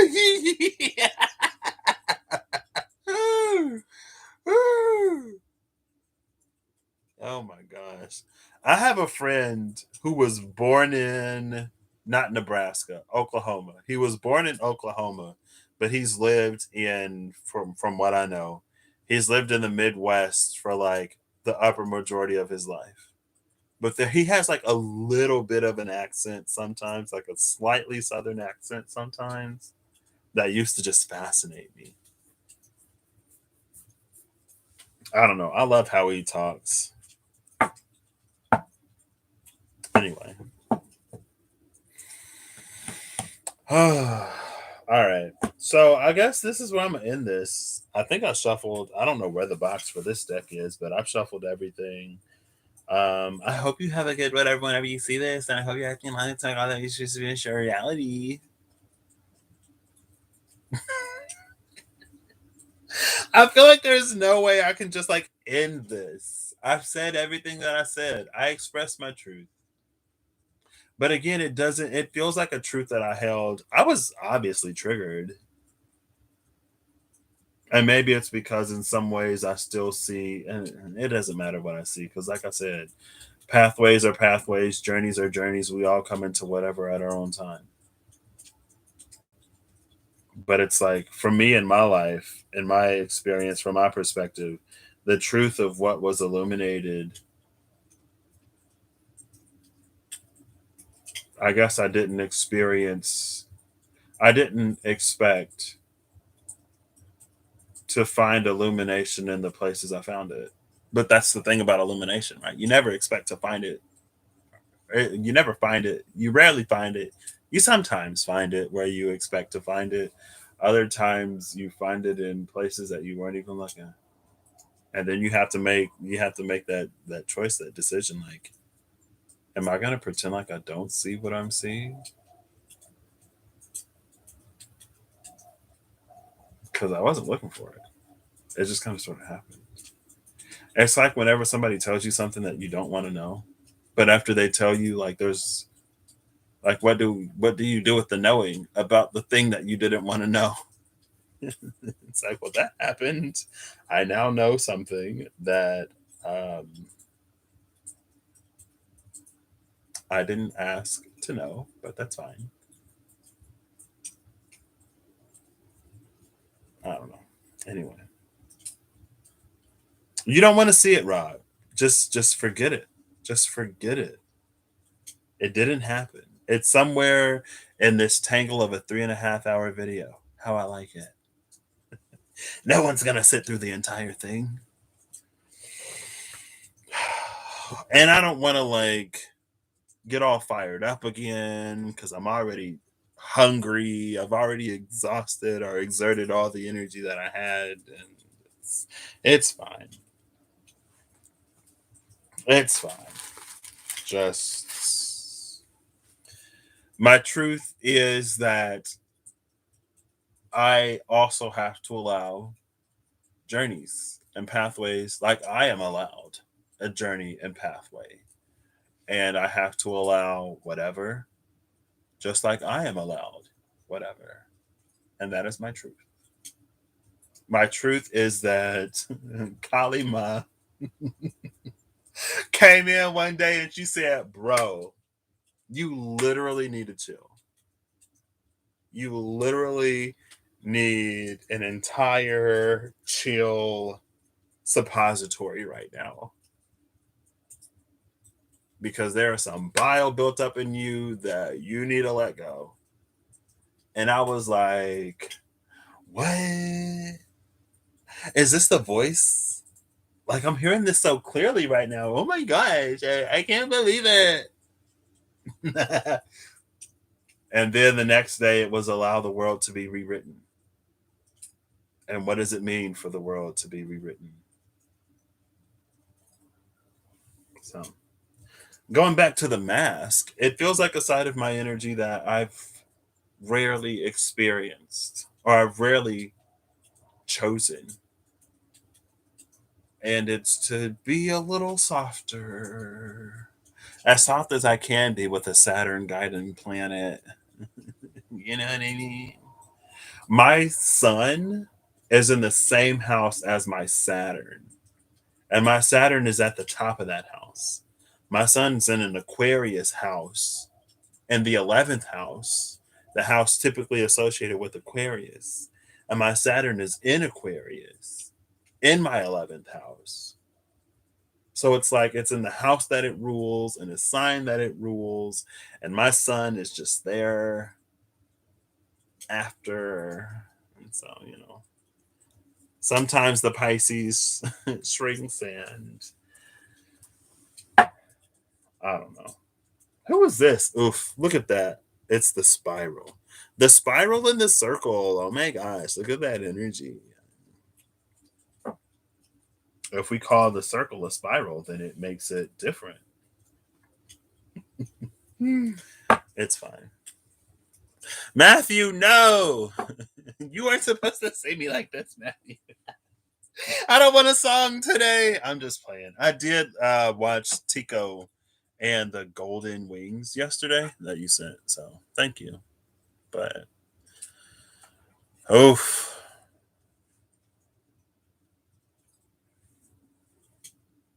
My truth made me hangry.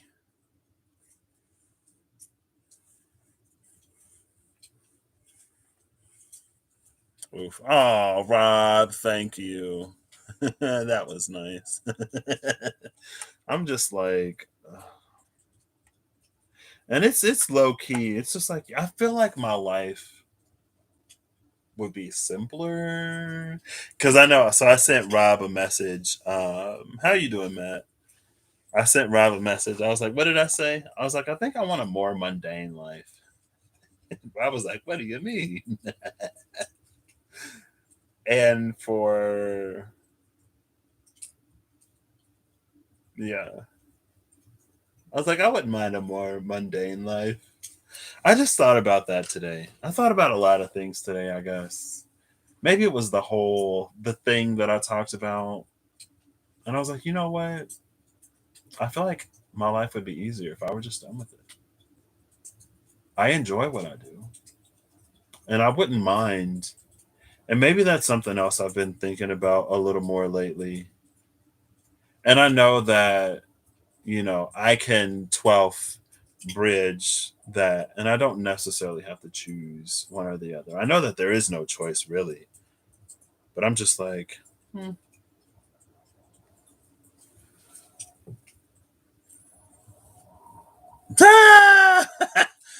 see, I,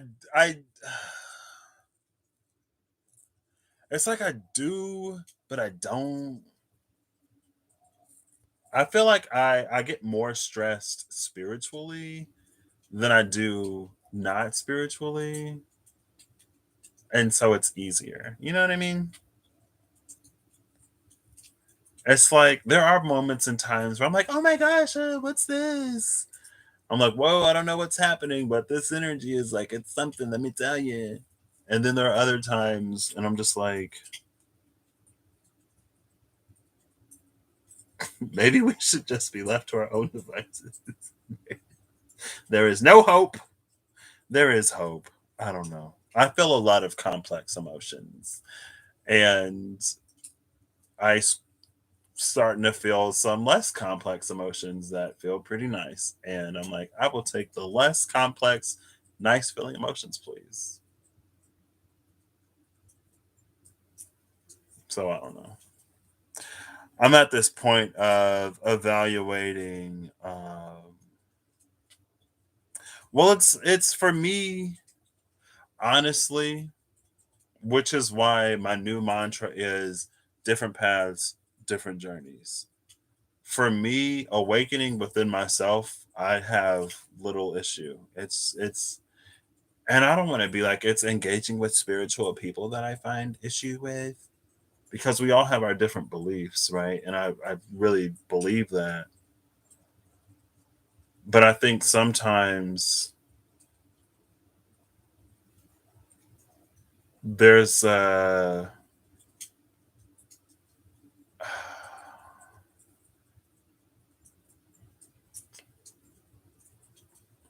think in a very King Henry VIII way, it's very easy and convenient for us to believe certain things and to not believe other things.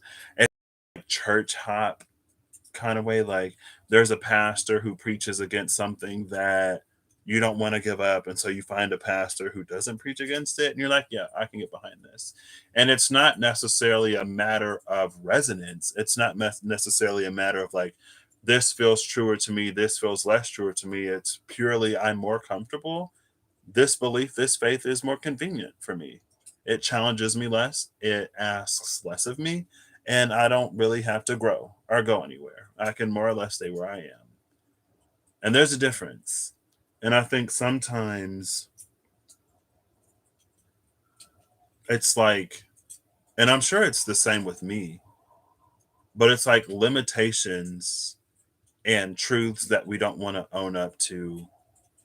It's something that I can like kind of just sort of like naturally pick up sometimes. It's like,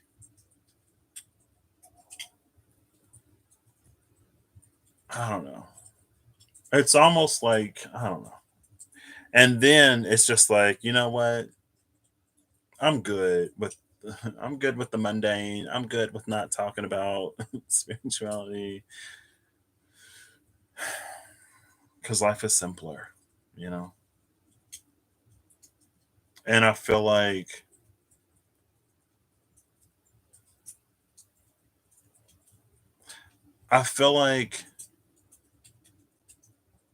my life is more about me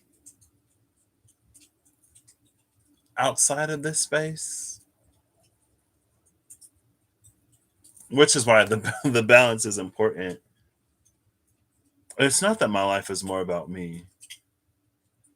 What is it? I've never. Can you tell I haven't like actually sat down to process through this before this moment? Not really.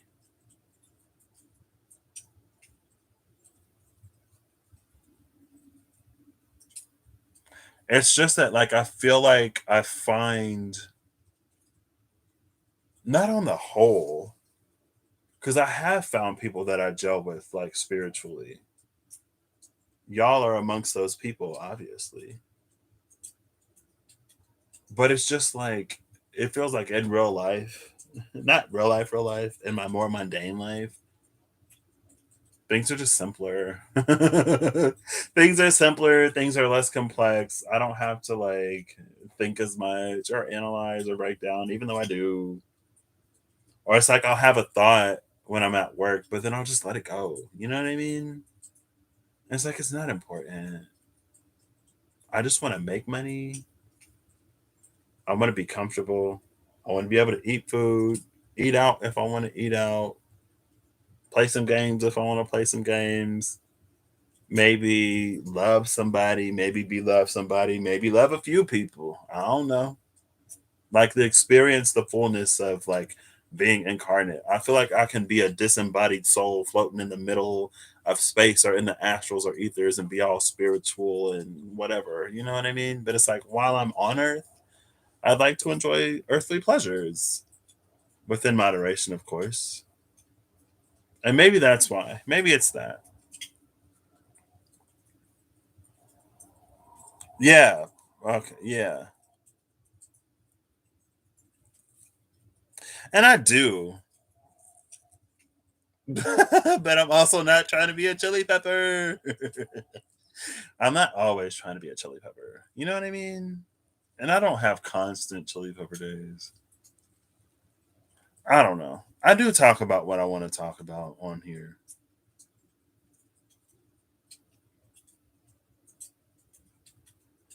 Maybe it's because within myself, I feel like I'm not always, but I feel like I try to balance like actually living my life and because I feel like for a long time I was really introspective and really reflective and extremely bystander in my own life. And I've just reached a point where it's like I want to live it. And it's not that I can't be spiritual and live my life at the same time, because I can. but it's also like it's almost the space of things that I just want to experience. Like I want to be more I want to be more Aries. I just want to like go, you know what I mean? I don't want to have to be like, well, like what's the vibe like how do I feel? Like what's transiting? What's happening in my life right now? What kind of shadow work do I need to do? Not that I think about the shadow work that I need to do because if something comes up to do, I do it in the moment, you know what I mean? And in the meantime, I just try to enjoy my life and live day to day. But it's like I don't know, I'm craving experience in some way. So maybe that's it. And it feels like there's more to experience in the sensory, tactile, physical, 3D world. And that's why I'm like, I wouldn't mind something a little more mundane, a little less etheric. So let's just shut the third eye down. Just go back to sleep.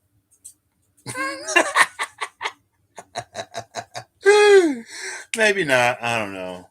I'm sure it's a balance. Who knows? Yeah. I just feel like I've been in a point for a little bit now.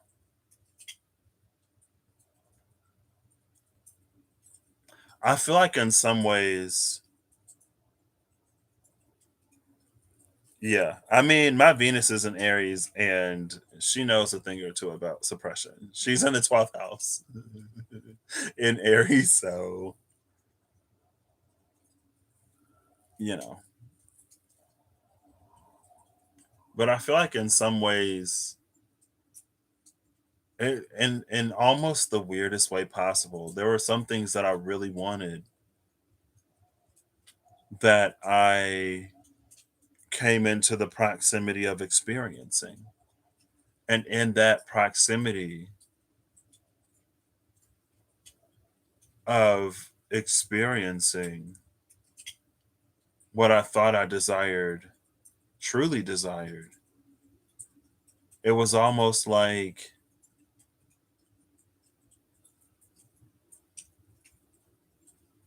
it was an opportunity to question it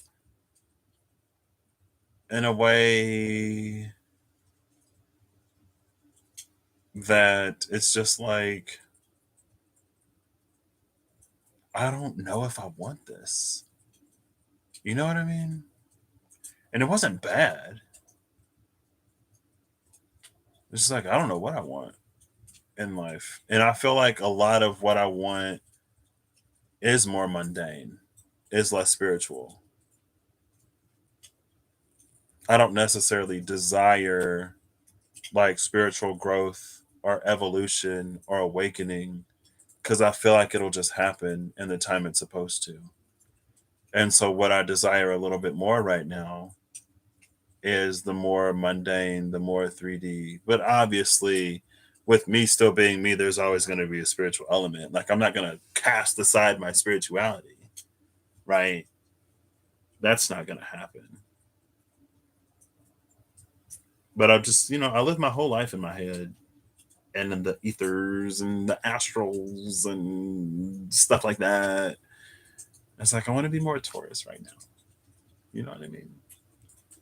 I'm sure you know what I mean. Anyway, that's kind of sort of, I guess, where I'm coming from with that.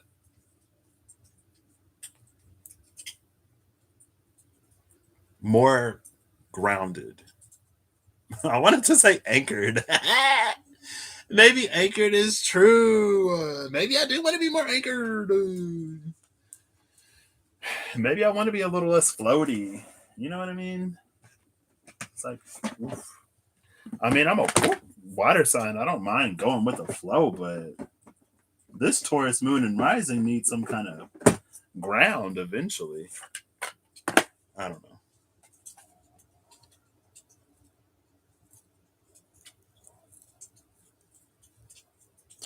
Yeah. And I feel like I find plenty of spirituality. I feel like I find enough spirituality in the mundane that I don't need to like actively seek the spiritual, if that makes sense. Like I said, like I I can be as observant and interpretive of my actual like real life as I am my dreams. Like there's always something. Like I'll be somewhere and somebody will like you experience stuff and it's like, oh my gosh, blah blah blah, synchronicity, whatever. I don't know. But that's why it's just like I don't know. Here's the box. Now I can finally put these cards away.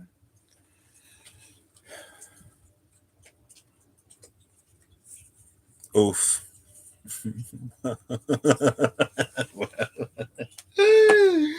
Well, I don't know if I would have necessarily said the same. I don't know if I necessarily disagree. Because I feel like I understand, because since it is a balance, since it is a polarity, since it is a spectrum, there are like different places where we start and there are different ways where we shift and move. And so I want to experience the other side of the polarity. I want to find more balance on that, you know? So it's, yeah. Anyway, I don't know. I just feel like I'm in a weird ish space, but it's not weird. It makes sense. Because I remember last year, it was in August or September. It was after the whole, like, I got super fiery and I was like, I miss my water. I miss my earth. Why is it all fire and air? And it was a point in time where it's like, okay, now start living your life for you. Like, be less collective focused right now. Like, everything you can do, you've done. Everything you can say, you've said. Everything that was for you to see, you've seen. Now, how are you going to build your own life? And then at that point, there were so many things that I needed to experience in living my life for me, I guess. And it's not that I wasn't living my life for me, but it's almost like through it. Speaking of the spirituality and the mundane, it's almost like through the experiences that I kept having, it was just like I said, I found self love to be us being added to the equation in our lives. It's not necessarily taking anything else out. And so I had to be more and more and more in my own life. And I had to consider myself more and more. And I had to do things that I didn't want to do for my future and stuff like that. And I think there were certain experiences that in some ways it didn't show me how little I valued myself. It didn't show me how little I cared about myself. I think it showed me how eagerly I was to, I don't want to say compromise or settle, but it's just that like I've never I feel like I've never really sat down to think about what I actually want for my life. I mean, I spent the first quarter of a decade of my life not even wanting my life. So and I'm only 28 years old, so the upper majority of my life I didn't, um yeah. And so like I said, through opportunities, and I ended up where I am finding a job. Um and everything was so open, I didn't even know where to start. So I got an opportunity to start where I am. And that is what's causing a lot of like, there's a convergence point when you really immerse yourself in your reality. Those things start to come together and you feel that you find that magic everywhere. Yeah. And so it's mostly like that. It's these questions of what do I want with my life? What do I want from life? Where do I want to go? Excuse me. What do I want to do? Excuse me. While at the same time just living my life. You know what I mean? So it's a balance that I'm finding. So Yeah. But what if I don't want a magical mundane? If there's magic in my mundane, then it's ruining my mundane. I want mundane, unmagical, boring. I want gray. I want to experience life as an unawakened individual. I'm kidding. I don't want that. I mean, do I? I mean, it's never been my experience. How mundane can I get? But I don't want a life without any magic, do I? I'm hard to please. I'm my mother's son. Let me. I'm kidding. My mom said she watches these sometimes, so if she says anything, I'll know she watched this. I'm kidding. I'm kidding. Release the rainbow.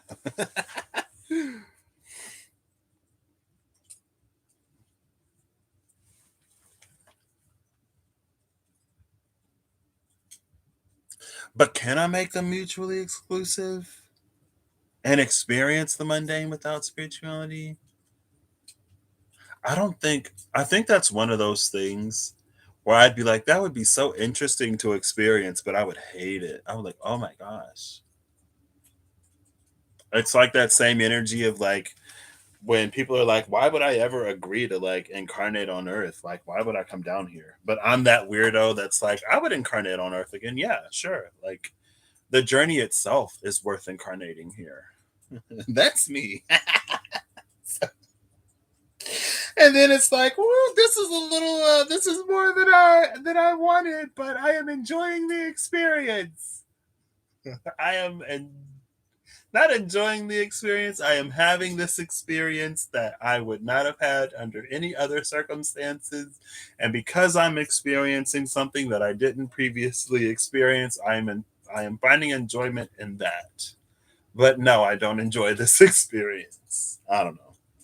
I'm a weirdo. Yeah, I know. I know it would probably be like terrible. I would hate it. Like, oof. And I don't want to do things that I'd hate. I want to do things that I'd enjoy. So, you know what I mean?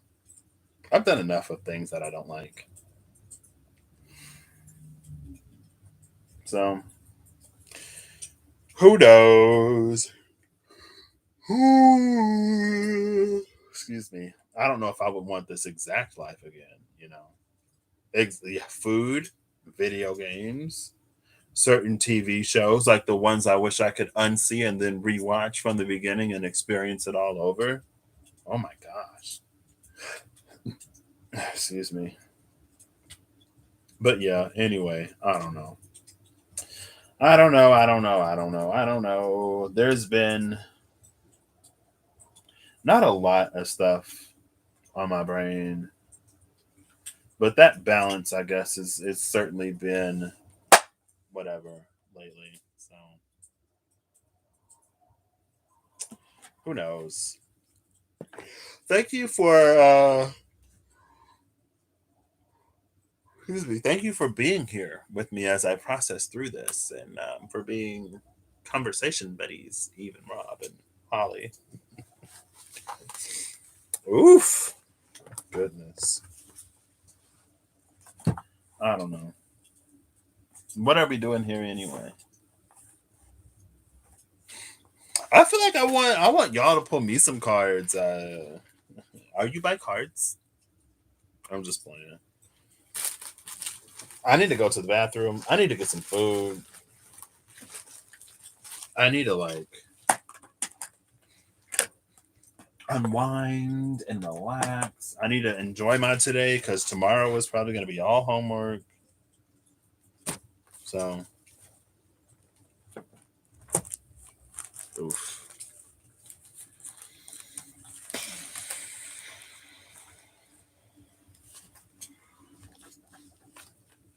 Oof, oof, oof, oof, oof, oof, oof, oof, oof, oof, oof. Oof, oof, oof, oof. You can be. Well, if you want to pull me a card or two, Eve, I would appreciate it. I would not object to it. You don't have to, of course. And I guess, before I put everything back, I feel like I should have done the same. I should have offered the same. I was like, can you pull me cards? I have the runes. I can give you a rune. You want a rune? I got to go to the restroom again, but everything else is back on the table. What deck you choose? You decide. Rob was like, the cards are in the office. I have a room specifically designated for that I will not be entering. So,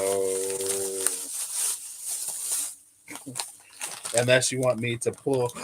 Oh, you have one of those minds. So you don't even need a card. Just think of a card for me, Rob. Just think of a card for me. I'm just playing. Don't do that. You're off the clock right now. All right, I'll be right back. I gotta go to the restroom. Ooh. Oh. I'm still wearing pants. I didn't even change into shorts. Oh my gosh.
Okay.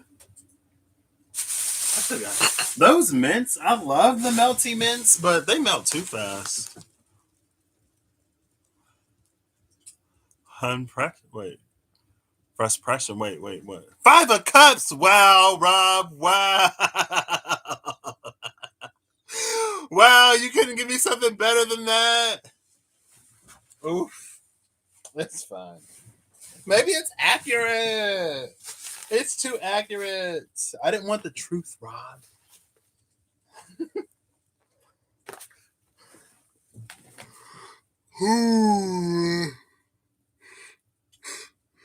Oh, excuse me.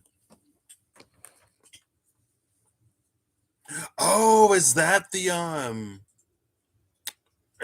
Tarot of Curious Creatures?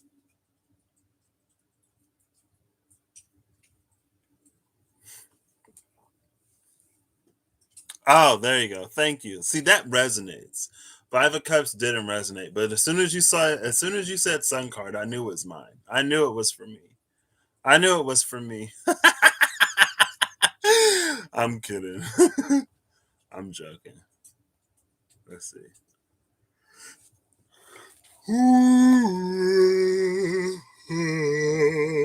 Excuse me. Oh my gosh. Yeah, it's time for me to go to bed. Okay. Oh, you said Curious Creatures it is. LOL. I didn't read that. I call it frustration. What's frustration? A Nirvana song. I must have comfort in being sad. Ooh. Wow, I feel like being sad now. I feel like I'm not crying now, Rob. Oh my gosh. Why didn't you just give me the sun card?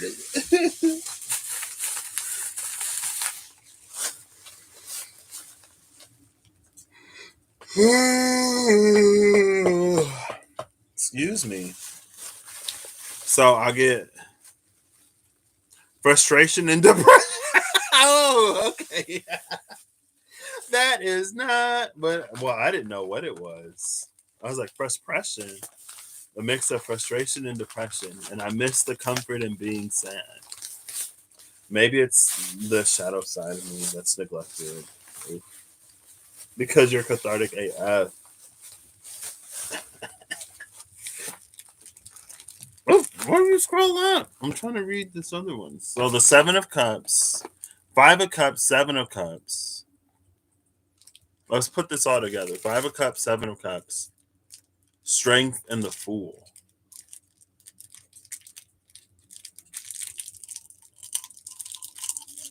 In the order they came out, Five of Cups, Seven of Cups, Strength, the Sun, and then the Fool. I will take that. Thank you.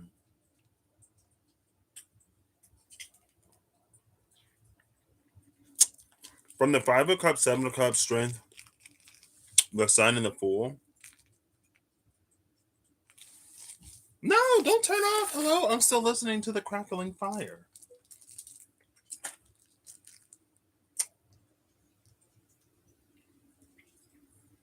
I almost wonder, because I was talking about um like the world being wide open and stuff like that or whatever. So I almost wonder if there's something that I wanted in the past.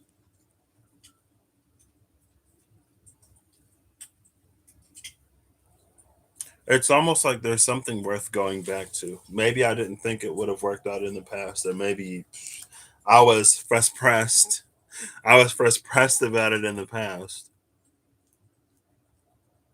And it's almost like with the Seven of Cups, it's adjacent energies that aren't necessarily that thing. And now with the Strength and the Sun card into the Fool,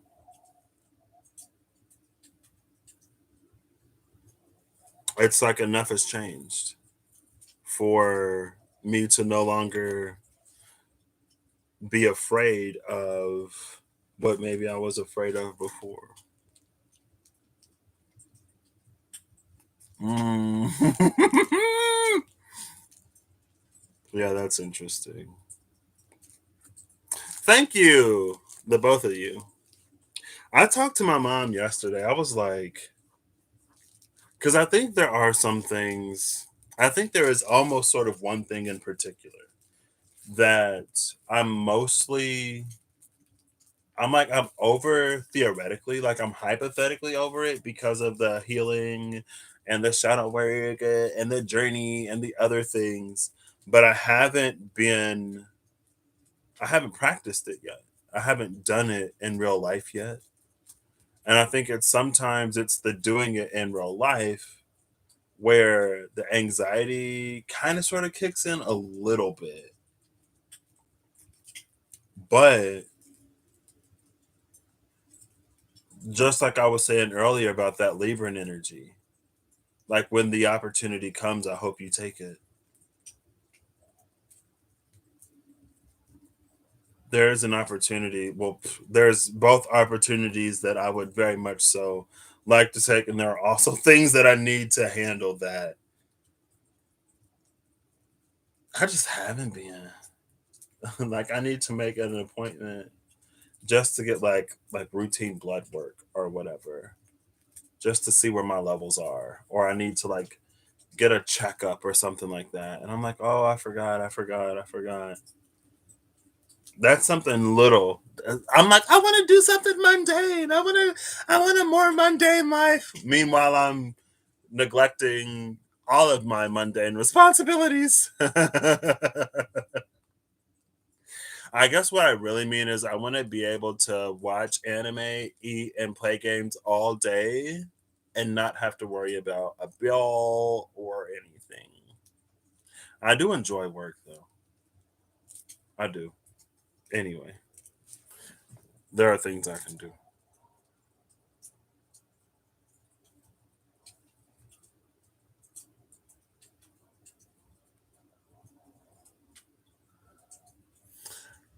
You ever think, wait, you ever think the block to doing it is that it's a fear of disappointment?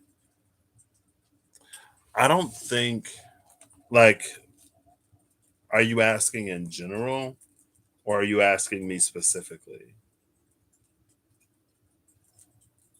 Because I think in general, a fear, I've never really been able to, well, I think there was a fear of disappointment in some ways. But I think for me, what kept me stuck the most is like I was legitimately afraid of being happy because I always had this thought of like it's better to never experience true happiness than it is to be happy and then to lose it. And so I was very much like I'd rather be constantly depressed and miserable than to experience even the most minute of a high because I know it's not going to last forever. But like I said, I had a whole life I didn't want to live for like 25 years out of my 28, nearly 29-ish year life. So, because I couldn't see a future where I was happy. And so I believed that if I found any happiness, by the time I made it there, it'd be gone. And I was like, oof, I don't want to reach that point later in life. And all of my happiness is in memories. Because I feel like that would be worse to have happy memories, but not find anything in the moment that I could be happy about. But let's see. There it is. I used to find a lot of comfort in being sad. It's exactly that. It's exactly that. Yeah. And I think now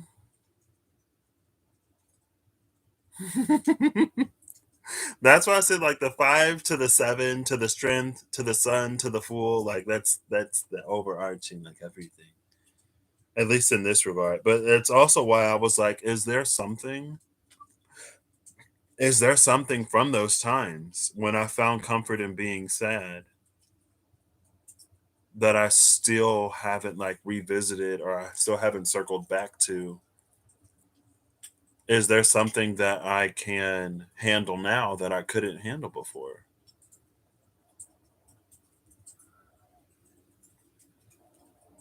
Yeah. And I was talking to I think Ariel about that too.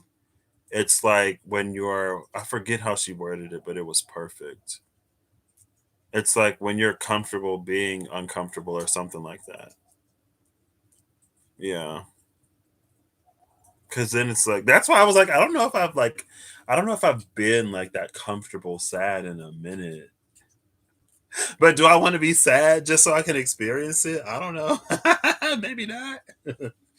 Um,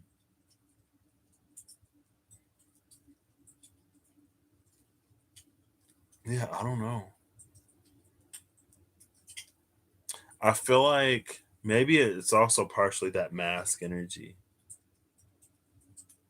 I feel like I spent so much time getting to know the old me. Like I said, like I am I am fairly because I don't know what's extreme. I'm fairly introspective and fairly reflective.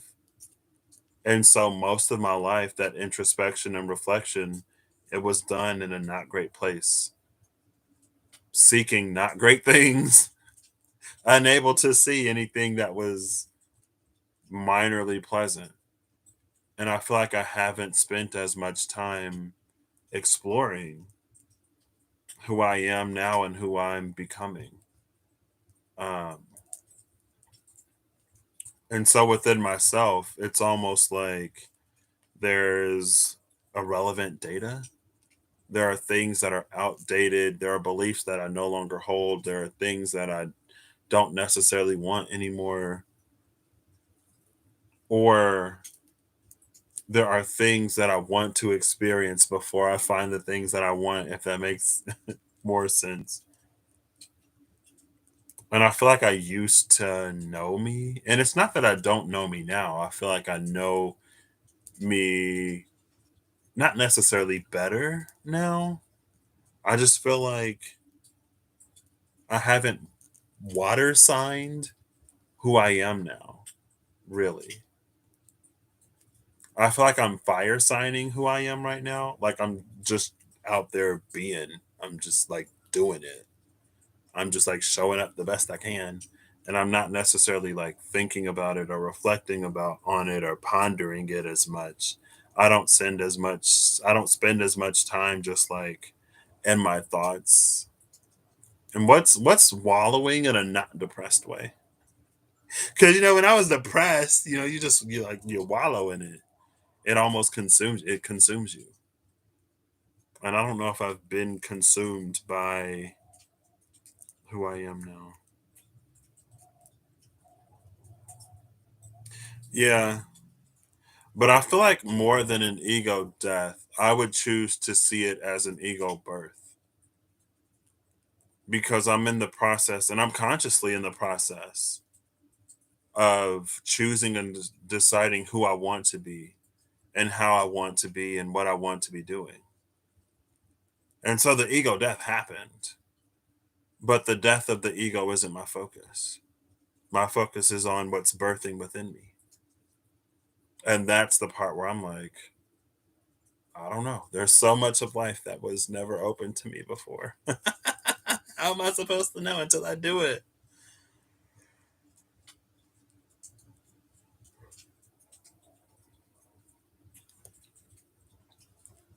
And I feel like I've been in the space of, oh, maybe I feel like there's different um, levels to it. And I think I'm approaching a new area that was previously, I just recently unlocked it. It's a new map within the whatever of me that I never, ever, ever would have explored before. I think that is the Seven of Cups. And I think also with that with the strength, the sun, and the fool, there might be an area that I really want to explore, that I really want to begin exploring. Um, that I should just go for. Honestly, though, I'm low key like an all at once type of person. I don't want to say overwhelming myself, but I like putting myself in a position sometimes where I can't procrastinate because if I do procrastinate, it'll never get done. And is it procrastinating if you never do the thing? I don't think so. But I guess there's always the opportunity to finish it. Um, but I'm kind of sort of like an all at once type of person.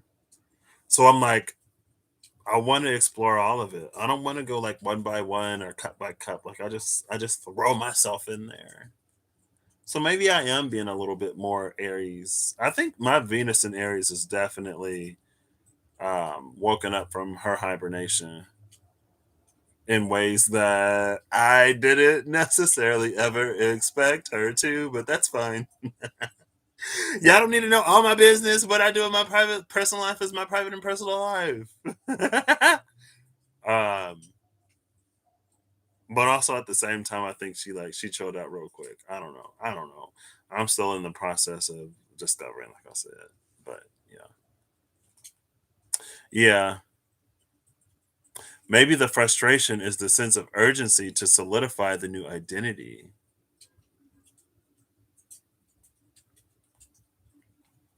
Ooh, hold up, wait. Maybe the frustration is the sense of urgency to solidify the new identity. I think there was a part of me that was heavy on that.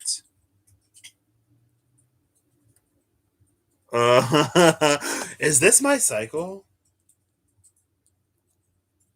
Is it? Hold up, wait. Well, maybe not.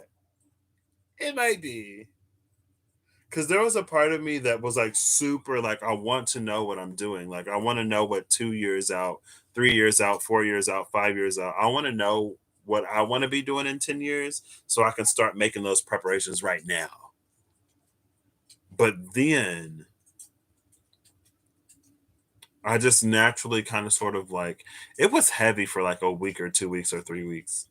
And I was like, I don't, like, I'm not going to know right now and it's fine. I literally just made it to where I am.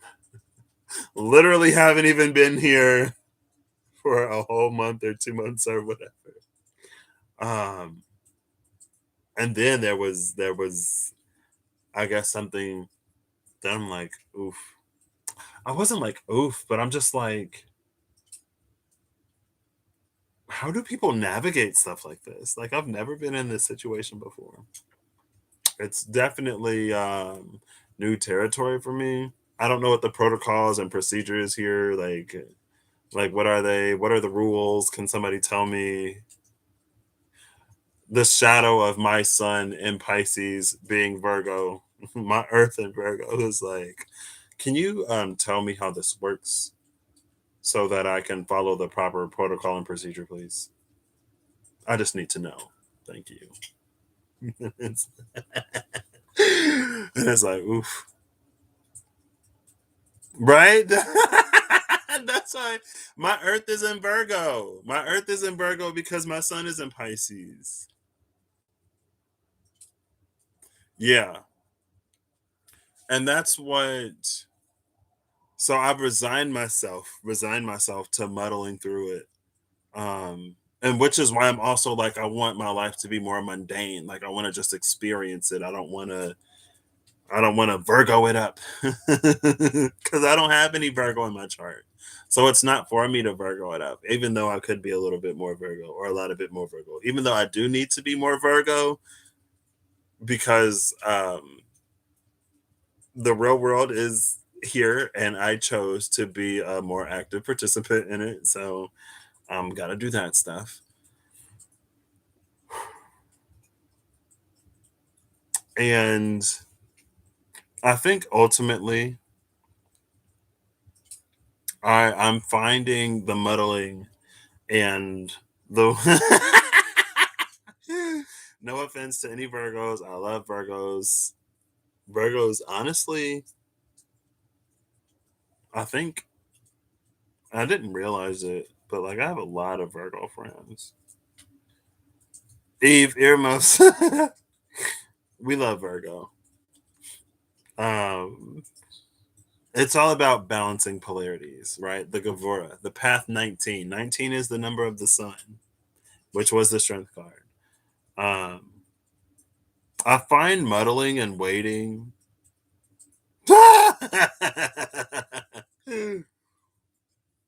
Oof.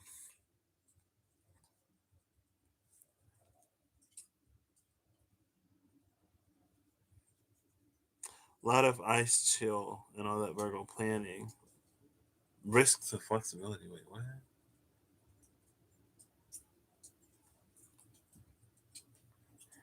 Oh, gotcha. Excuse me. I am finding the muddling easier. So maybe the joint message between the two of you was keep on muddling along, pal. You're doing fine. You'll get there eventually. You're well on your way. And before you know it, it'll be too late for you to even be scared. But like I said, I have honestly I feel like I have good role models um all over. People I know now, people I knew in the past, people navigating their lives in the way that they navigate their lives and rising to the challenges in the ways that they rise to their challenges and using their voices and stuff like that. It all plays a part. It all plays a factor. So I don't have to spend as much time and pondering to get to learn who I am. I get to be it. And in the process of being it, I get to decide it. So there's nothing to ask. There's nothing to do. There's only to be. So thank you both again for helping me reach this point. Even though you hit me with a 5 of cups and comfort and sadness. But if you got it, you got it. I was just like, wow, okay. I like, oof. I'm just playing. I'm kidding. I'm kidding. I do appreciate it though. I feel like that's one thing I kind of sort of don't do as much anymore. Is it because I don't have the time? Is it because I don't create the time? Probably.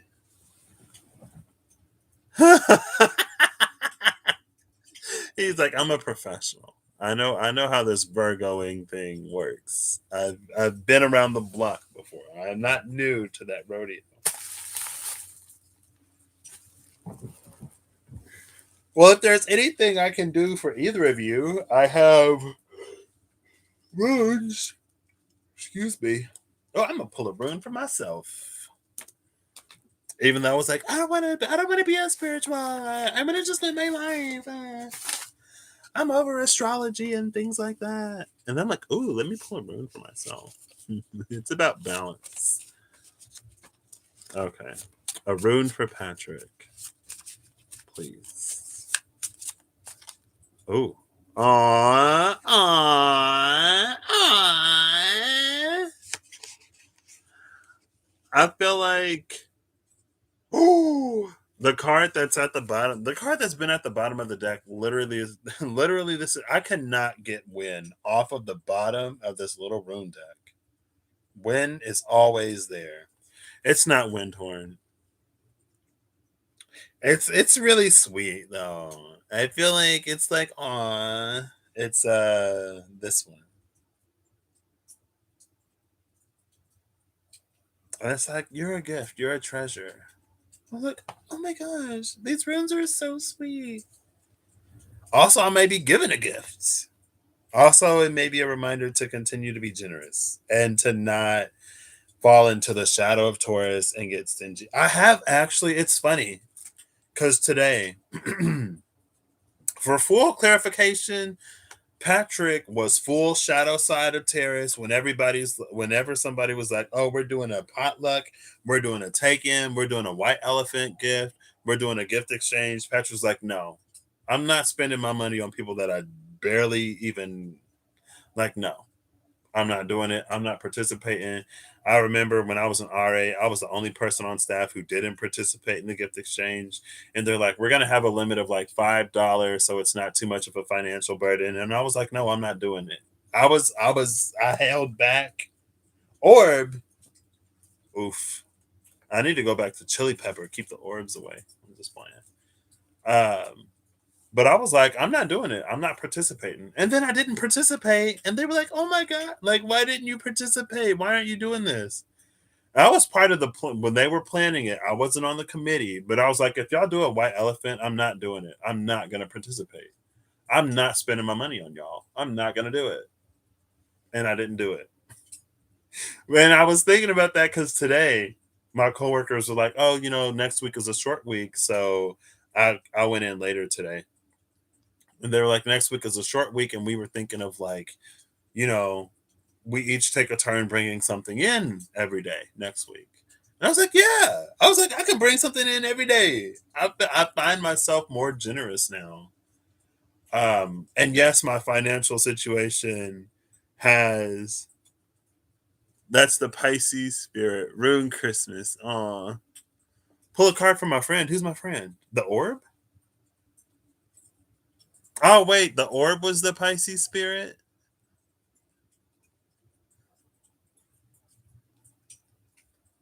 Oh, Pisces spirit ruined Christmas.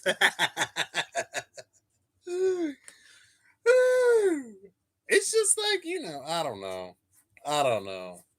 Is that the Pisces spirit? Is it the Pisces spirit to ruin Christmas? Okay, can I get a rune for the orb, please? It better not be Ul or Wackened. Not Wackened. What's the Watcher one?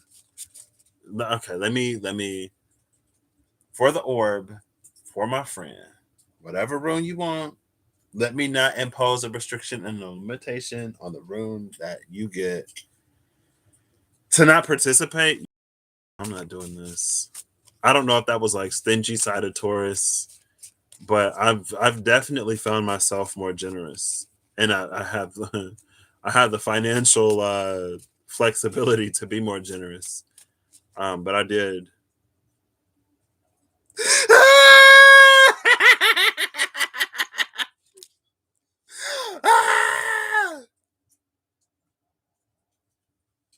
So two runes flipped over in my hand. You will not believe what the top rune that flipped over is. This is hilarious. Oops. That was the top rune. It was Ul. I was like, it better not be a Ul. The second one is Needle. I don't know what this means. Ul Needle? Oof, nope. I don't like this message. I don't like this message. Oof, I reject this. I'm just playing. I'm just playing. Oof. Oof. The bottom of the deck is Swass. It's Sap Impassioned. I feel like, well, so for my little orb friend, for me in particular, I would be like, oof. But for my orb friend,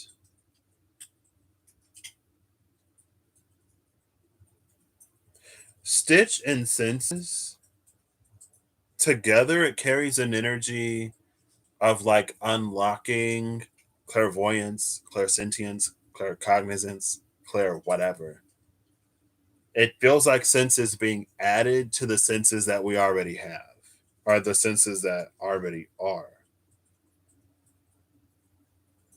But with it being stitched on, I don't know. What does this mean? Because it's like with it being stitched on,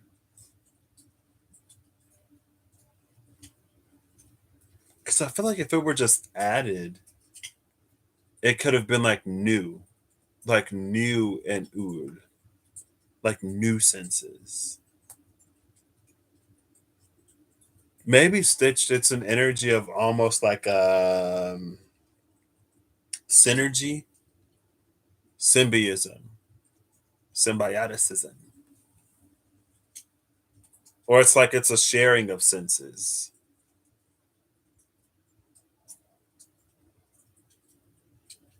I don't know. I feel like Rob is the resident. I would just be like, Rob, what does this mean? Maybe it's weaving. See, and right on cue. Maybe it's weaving your clairvoyance into your daily life. It is interesting because I think earlier today, I think earlier today, I was like, I don't want to be feeling the feelings of other people. I do not want to be more empathic in the workplace. I don't want it. I don't want it. It's like I don't want to feel more. I don't want to know more. I don't. I am enjoying the surface level interactions.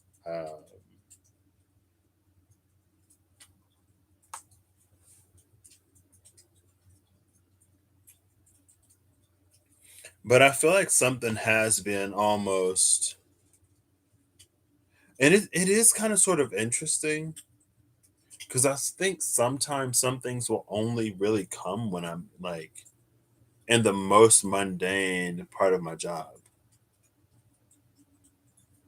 I mean, I do spend 8 hours at work, which is a third of my day. So it's not surprising that something comes to me or occurs to me while I'm on the job.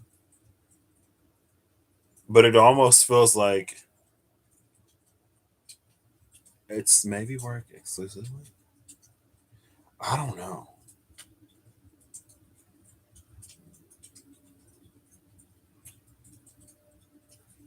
Oof, see. And I'm like, Oof. I'm not even necessarily trying to like be like, okay, look, little orb thing. Like, what's it? You following me from work? Did something happen at work today?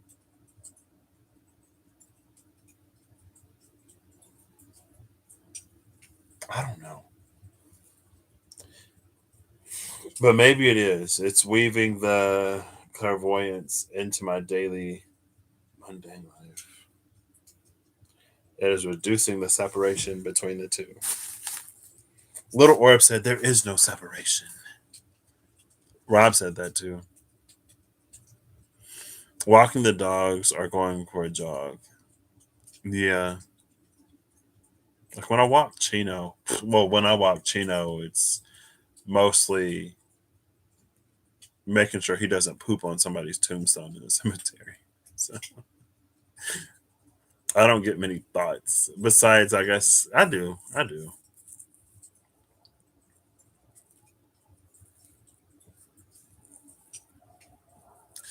Ool. Ool and what was the other one again? Census. You know what? I might look these up. Needle. Wool needle. I'm gonna look. Let's see if I have it. I have the internet. I'm gonna go to rustlingaround.com. Oh, autocomplete. Thank you. And I'm gonna go to the new runes page. And I'm going to click on that file. What? What? Is this Flusa? Okay. And I'm going to look at these. What numbers? I think the numbers changed. So I'm going to have to just look for Ul and Needle. How do I keep forgetting it? I guess I'm not eating dinner today. I have a sandwich. I'm eating that sandwich. I got a sandwich. I got like 4 ramenes. I got some donuts. It's taking a second.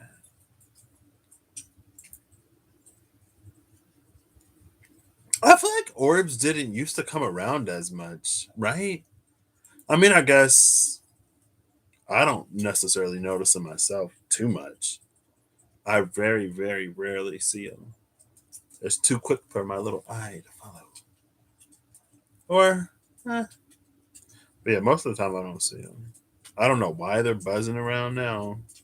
I don't know what's happened. It's like I try to throw myself into the mundane and then the orbs find me. They find me.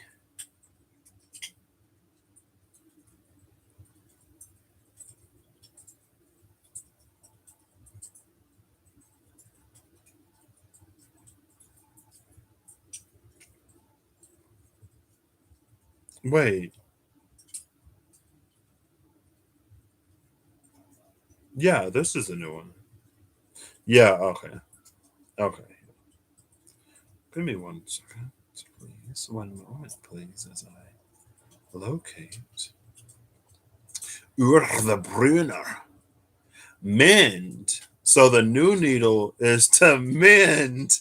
Mending senses makes a lot of sense.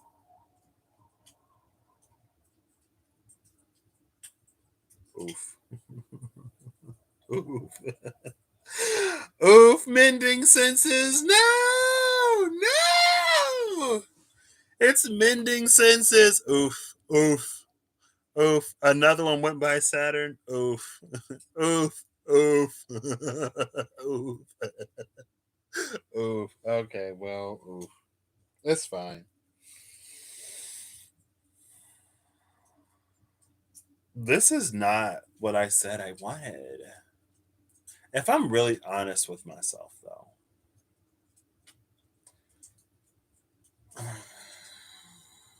There's reluctance there for sure.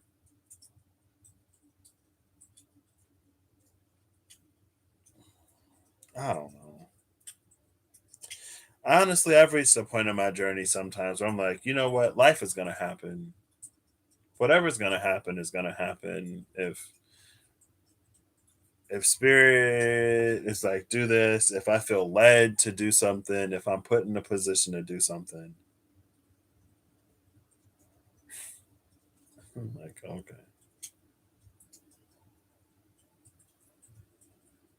So tonight's gonna be my last night of fast food and Taco Bell and calcifying this third eye. I'm just playing. I need to stop. I need to stop. I'm triggered.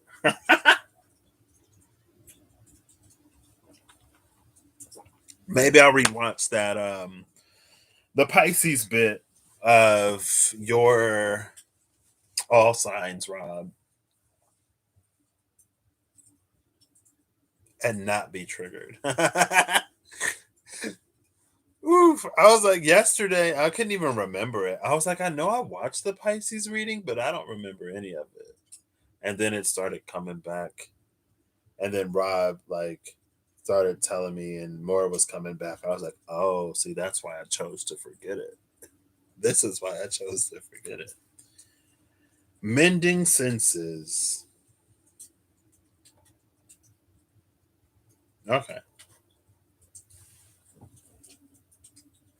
Come see all the little lights with me and Eve. See, I feel like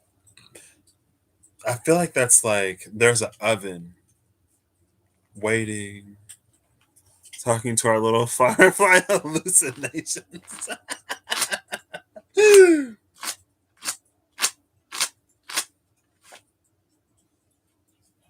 Tear smelts. Ooh, smelting livestock. What does that mean? I don't know. Anyway, thank you both. Thank you anyone who 4.5 hours. Okay. Um, this happened.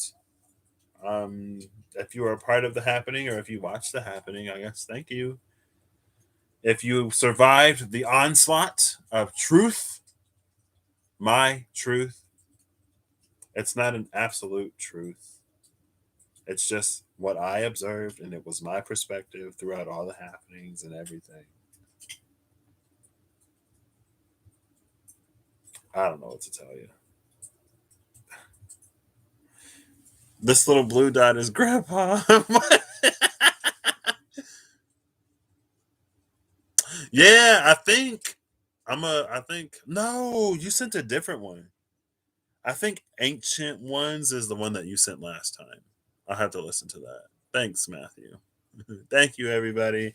I genuinely, truly hope that you all have a good whatever whenever you see this, and that you're acting in alignment to make all that you wish to experience your reality. That you find the strength or the endurance or the whatever you need to see yourself through whatever you need to see yourself through to get to wherever it is that you're going, and that where you're going is much better than where you were. Even if where you were was great, there's still better that could be had, right? Not that we're discontent or unhappy necessarily. You can be happy and still want more. You can be content and still want more. You know what I mean? It's not mutually exclusive. But yeah, I'll catch y'all at some point. Bye.